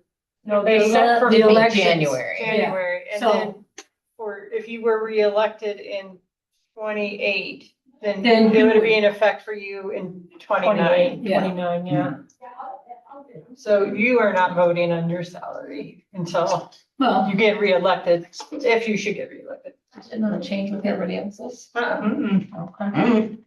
It does not, that's why I was just gonna pull that old. Makes it a hell of a lot easier. Right? And just to be honest to you all, money is not the entire thing that I consider, right? well, I don't think anybody Yeah, does. so No. benefits, although they're not as rich as they could be some other places. private sector wise. Yeah. This is pretty, having that match for your salary, is pretty rich. Mhm. Maybe rich isn't the right word, maybe should be more standard, but it isn't standard in the rest of the world. And so figuring that, so I think about, well, for that, you take a little less salary, but then you also have to run every 4 years, so there's a little more. So, if you were We have just, to pay for our job. We're buying our job. if 92.5 April of 2022, if that were to be dollars today, that's $104,000, $554. So just to be even. And so I think understanding the loss of that, every day you guys work, you make less salary. And so I do regret not having put a step in the last time. So I'll try not to make that step. My vote will be to step it, probably this time. So, Oh, I think after all these years, absolutely. yeah. We try to number two. I think we also, when second floor, I mean, we're cognizant of our employees and we want the, them to be able to still get increases. We're, want to be good stewards of the money.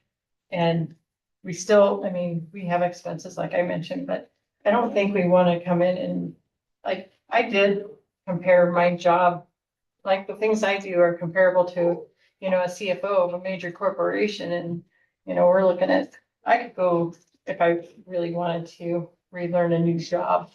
In the private sector, make 300,000 easily, but I don't do because I like what I do. I like serving the county, and there's so many benefits too, beyond my paycheck. I mean, we have health insurance. Look at all the vacation and, well, we don't necessarily get vacation, but the holiday schedule. Come on now.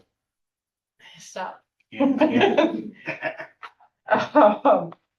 The holiday schedule has grown a lot since I first started here. I mean, we had the basic federal holidays, plus the day after Thanksgiving, and now, and thank you very much for Statehood Day because we get to celebrate Oh, statehood. it's gonna be a mess around here.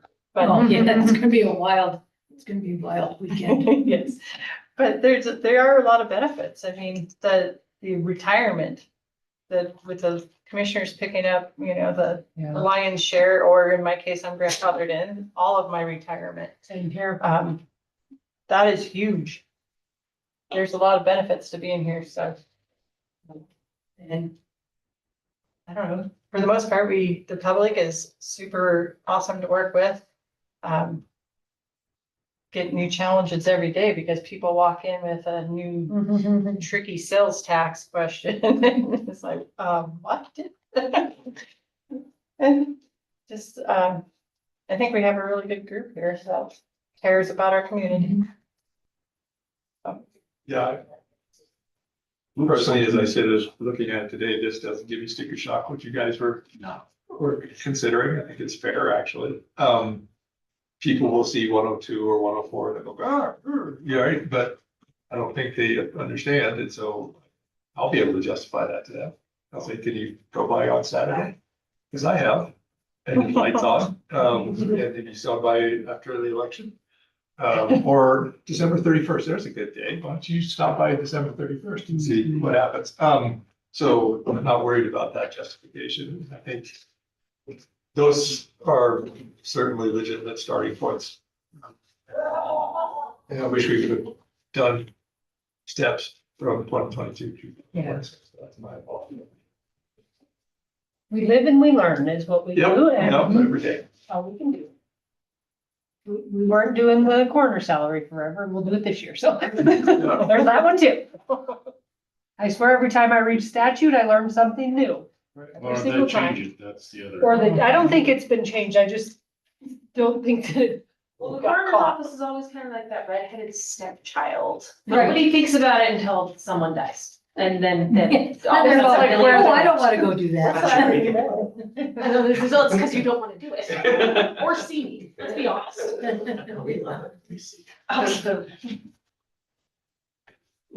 And this also frees room for compression, right? So people underneath you aren't just stopped. because you're stopped. Yep. So, It's a big consideration for the sheriff's office. yes, I imagine. We're pretty compressed. Yeah. Well, and I think a lot of us, I mean, I know the sheriff can talk, and Stacy can too, is we have a lot of long-term employees in our offices. I mean, I've got employees that have been there for 30 years, you know, I mean, that's a long time, you know, and when you do talk about that, those salaries do, because I mean, obviously, they're usually in higher positions in your office, but they're also been there longer, so it's like their cost of living rises too, and you can't stop paying them, so you would like to be able to continue increasing their salaries too, but I don't know. So I guess here's what I'm gonna propose. Since cost of living is close to 3%, I would propose the first year starting at 98,000, then a $3,000 increase over the next course. What was that? I'm sorry. 98,000, exactly what you guys Okay. proposed. But with the 3% instead of a 2. Does that take it to you? Takes it of 98, 101, 104, and 107. Or if you don't want to step it, then it's 102.5 across the 4 years. I would suggest the clerk and the sheriff be at the same salary range, just as the chief elected. Or in the sheriff. 102 for the sheriff, starting. The attorney would start at 119. Now with the same. I only pushed his up 2,000, but I wasn't sure about the second 2 years. We don't have any, it was in the state budget and theirs was just that 2-year cycle. So yeah, okay. So we don't have any, So we don't have a carryover, so I did his for 2 years, just in case that does end up being, and then 35 for the 2 commissioner positions. Okay, can you tell me that one more time? Right.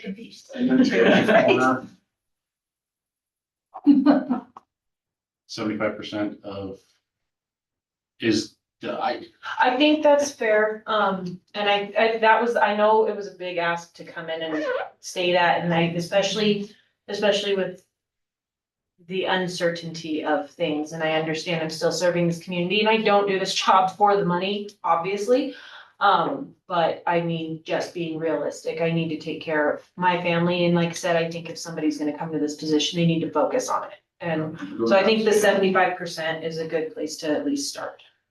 I'm right there with you, Sally. I think that you're grossly underpaid for what you have to do. Yeah, and I understand that me doubling what I'm doing now is a hard ask for the county, but if we can start somewhere and move in that general direction, that would be, I think, a good. I think place you're to start. doing the amount of work that you're doing with less pay, so you're not doubling. What I think you're getting paid for what you should do. What you're doing. I know. Well, and I think in a lot of these jobs that, particularly Sally's, where so much of it's in the middle of the night, and to try to work 2 jobs to make it, It's hard. it's next to impossible. It's really hard, because then you have to find another job that's willing to be flexible with you too, and that's.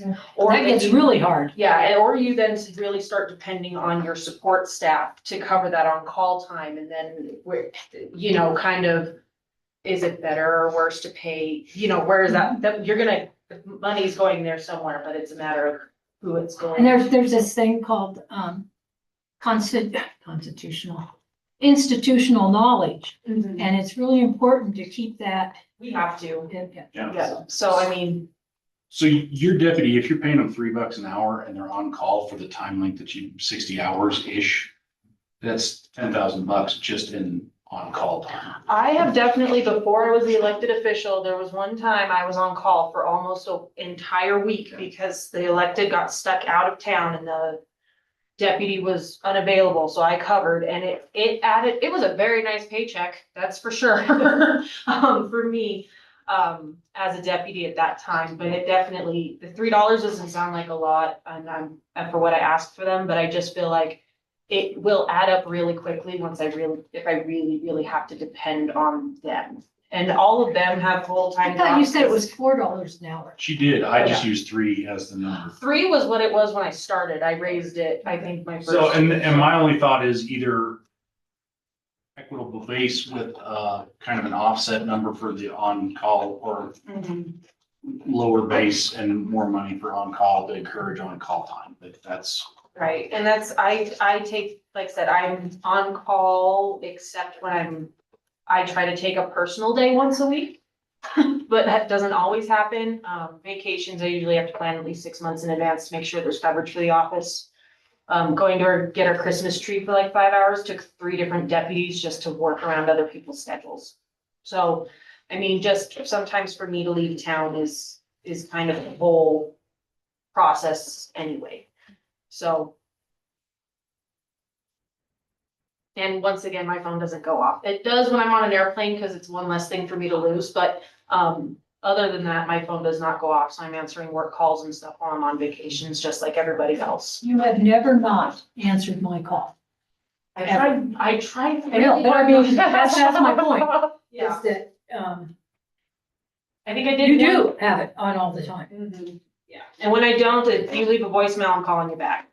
If you don't leave a voicemail, I'm sorry, I don't have time for that. So, but I mean, that's the thing, is there is some of that trade-off too, that, you know, if I'm not going to do any less of my job than I do now, regardless of my pay. And I can't speak for the next person in office, but like I said, I think in order for this job to get the attention and focus it really deserves, and for the follow through to be there, the job needs to be comparable to my peers. And like I said, I have no desire to do anybody else's job. It sounds honestly like hell. But I know what I signed up for too. So it's not an oh for me situation. I just think, I believe this position should be brought up to the other level. So. Commissioner Hoff just sent me his spreadsheet. While I appreciate that you think the clerk should be higher, I would request that the clerk be at the same level as the other elected officials. I do have a lot of departments in my office, but I have a great support Tracy's staff. glaring at me right now. Clean audits equal grants. You don't get that? I do appreciate that, but I really do. I feel more comfortable with it being. Well, this is way easier than taking that from me. This is great. I look at that and I go, you know how long that'd take me to do that? I have to. Every time I do bids, I have to know. I know, and that, Down to the you know, cent, so. I wasn't trying to No. say, you're wonderful, Dad. So how would you guys like us to go? Would you like us to sit down and do what Thad has done and Yeah, send it maybe. to you? And then maybe if we want it to be across the board, say for the next 4 years, it's 1025, right? Or if there's a step, then we put the step in, and then we have something to decide on. Yeah. I assume, and my only thought with the average across the 4 years is they've signed up to do it, they've got the job, and it's guaranteed for the next 4, so. Oh, yeah. Yeah, so I don't know if there's a need to step it at that point, but it would show a progression when it comes in 2030 or 2031 to reevaluate. Yeah. I mean, More money up front than later, so. yeah, if you all just want to send your proposal, I mean, I guess to the rest of the electeds, and then we can. I would encourage you guys, just my 2 cents, to take in under consideration a similar situation that Natrona County did, where you're bringing the elected officials up to somewhat closer to a median or a market, since that didn't happen last time, and then a small increase since that first year is brought up to market. I think that's a good way to bring that position up to where it needs to be, but still be fiscally responsible over the 4 years, especially with some of the uncertainty that we have in terms of revenue coming in. So So you're advocating for a step raise or just a 4-year across? Step raise, but a higher step raise in the first year than in years 2, 3, and 4. I think something to think about too, That is what we should. in terms of funding. We can look at, we've got money in the salary contingency fund to, or the salary reserve that we put away for, you know, any increases where those increases could come out of there rather than out of the general fund. And what did we put in this last summer? 204. Yeah, I mean, I can tell you what the balance is. Split it, it was like 538. But it would be a way to Split bring it 3 it. ways, 2 ways, 3 ways? Yeah, One 3 went into ways, building, I one think. salary reserve. I think so. I think it's got about 2.2 look. million roughly off the top of my head. I know, I'm like, I'm not in the don't quote me, software at because the moment. I can at least get into the budget totals, like.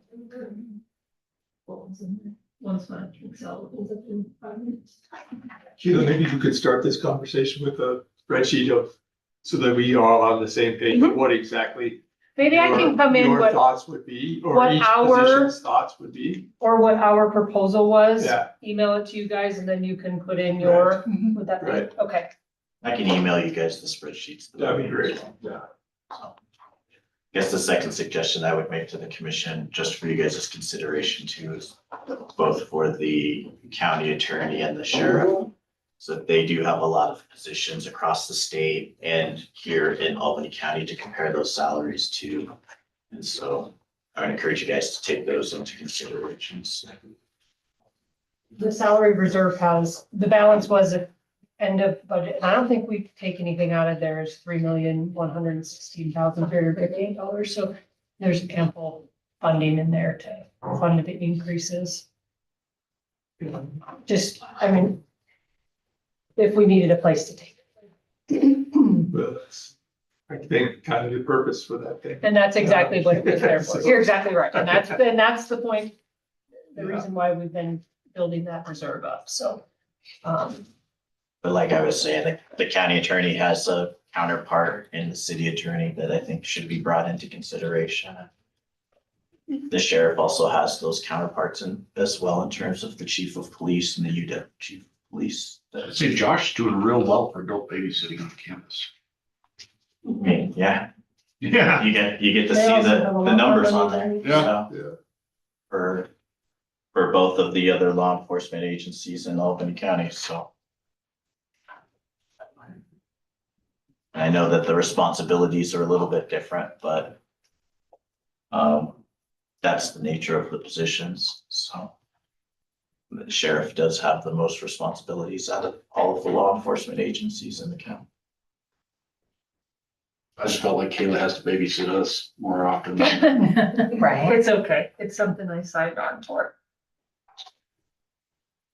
You guys are pretty easy to take care of. So it's No, not at all. You know, just looking through the 2026 stuff that you guys sent to me, there's 7 counties that make more for the clerk, et cetera, position as it's stated here. There's 11 counties that make more in the sheriff's office. There's 14 counties that make more in the county attorney's office. There's 8 more in the coroner's office. And there's 14 more in the commissioners, plus 2 make the same. So we're not up on the top in anybody's salary schedule. We're definitely not on the top. If we look at the city attorney's salary, he makes 160 a year. That was in the start of 25. Well, he causes more problems. Listen, I love Bob, but I don't disagree. The VP of Budget and Finance at the university is only at 272,000. Now you gotta start talking numbers. I actually, Now. I mean, and their associate vice president is at 180, so. Yeah, but he's gotta pick up after something. Just saying, the finance people, my comparables are higher than other comparables. yeah, I don't even have anything to compare my job to. I know about. you want your head to spin I to would get have the to look at the salaries. election administrator, I would have to look at a budget officer, because I have 7 departments within my. I don't think anybody's gonna look at what I proposed and say that that. No. So. Well, I will get that stuff compiled. before the end of the day today, so I can get it back to you guys. I am out the rest of the week. I'm in Casper, so, I'll try to get it out before the end of the day today. I'll have Tracy, this Excel nerd, help me. But thank you guys very much for the conversation and for the input. I appreciate it. It makes it a lot easier for us to move forward. I felt this was a really weird position to be in. I've never had to be in this position before where you feel like you're advocating for your own job. It's hard to advocate for And your- you are, for but you yourself. aren't at the same time. But it does feel very strange. I know we all kind of felt that way going into these discussions, and it was like, this feels really weird. But it unfortunately is a statutory requirement, and there's really not much we can do about it. We have to think about if it's not us in these positions, we hope that it's somebody that has the same investment that we do. Going forward, if it isn't us in this position, and I know that pay has a lot to do with that, and so hopefully this, if it's not us, hopefully the right person gets in this position to do the job, so. Thank you. Thank you, everybody. Now that we've been here for forever. Oh my gosh, I'm gonna get busy. Oh, your Dad's gotta go to work now. 1 o'clock in the Pete's morning. probably gotta I'm go not to gonna tell work. you whose lock system failed and I get to go fix, but that's. Okay, Somebody's. Yeah. fair enough. You know, they probably don't want anybody else to They know. probably, either. it'll be, everything locks fine, it's the unlocking part. Well, that's a problem too. Yeah. It's good. So thank you, guys. Well, between now and whenever we decide, if you have a change of heart, let us know, right? Like this is an open communication and with peers, and even though we have to sign off on it, we don't know. I don't know what you do on a daily basis. So, Well, I do know yeah. that I thought, before I became commissioner, that the clerk would be a wonderful job to have. And after I became a commissioner, I go, That's enough to not hurt your on my soul. life. Thank You could really live in your office putting out all the fires and parts. There's that. I think it's a wonderful job for you. Well, thank you. Thank you very much for that. I just had to tell myself, you are certainly naive. I would imagine anybody coming into any of our jobs, go, I want to be the treasurer, then like, hell no, I don't want to do that. I want to be the clerk. If anyone wants to be the treasurer during audit and it's a revolving door of auditors. No. And they're stacked up by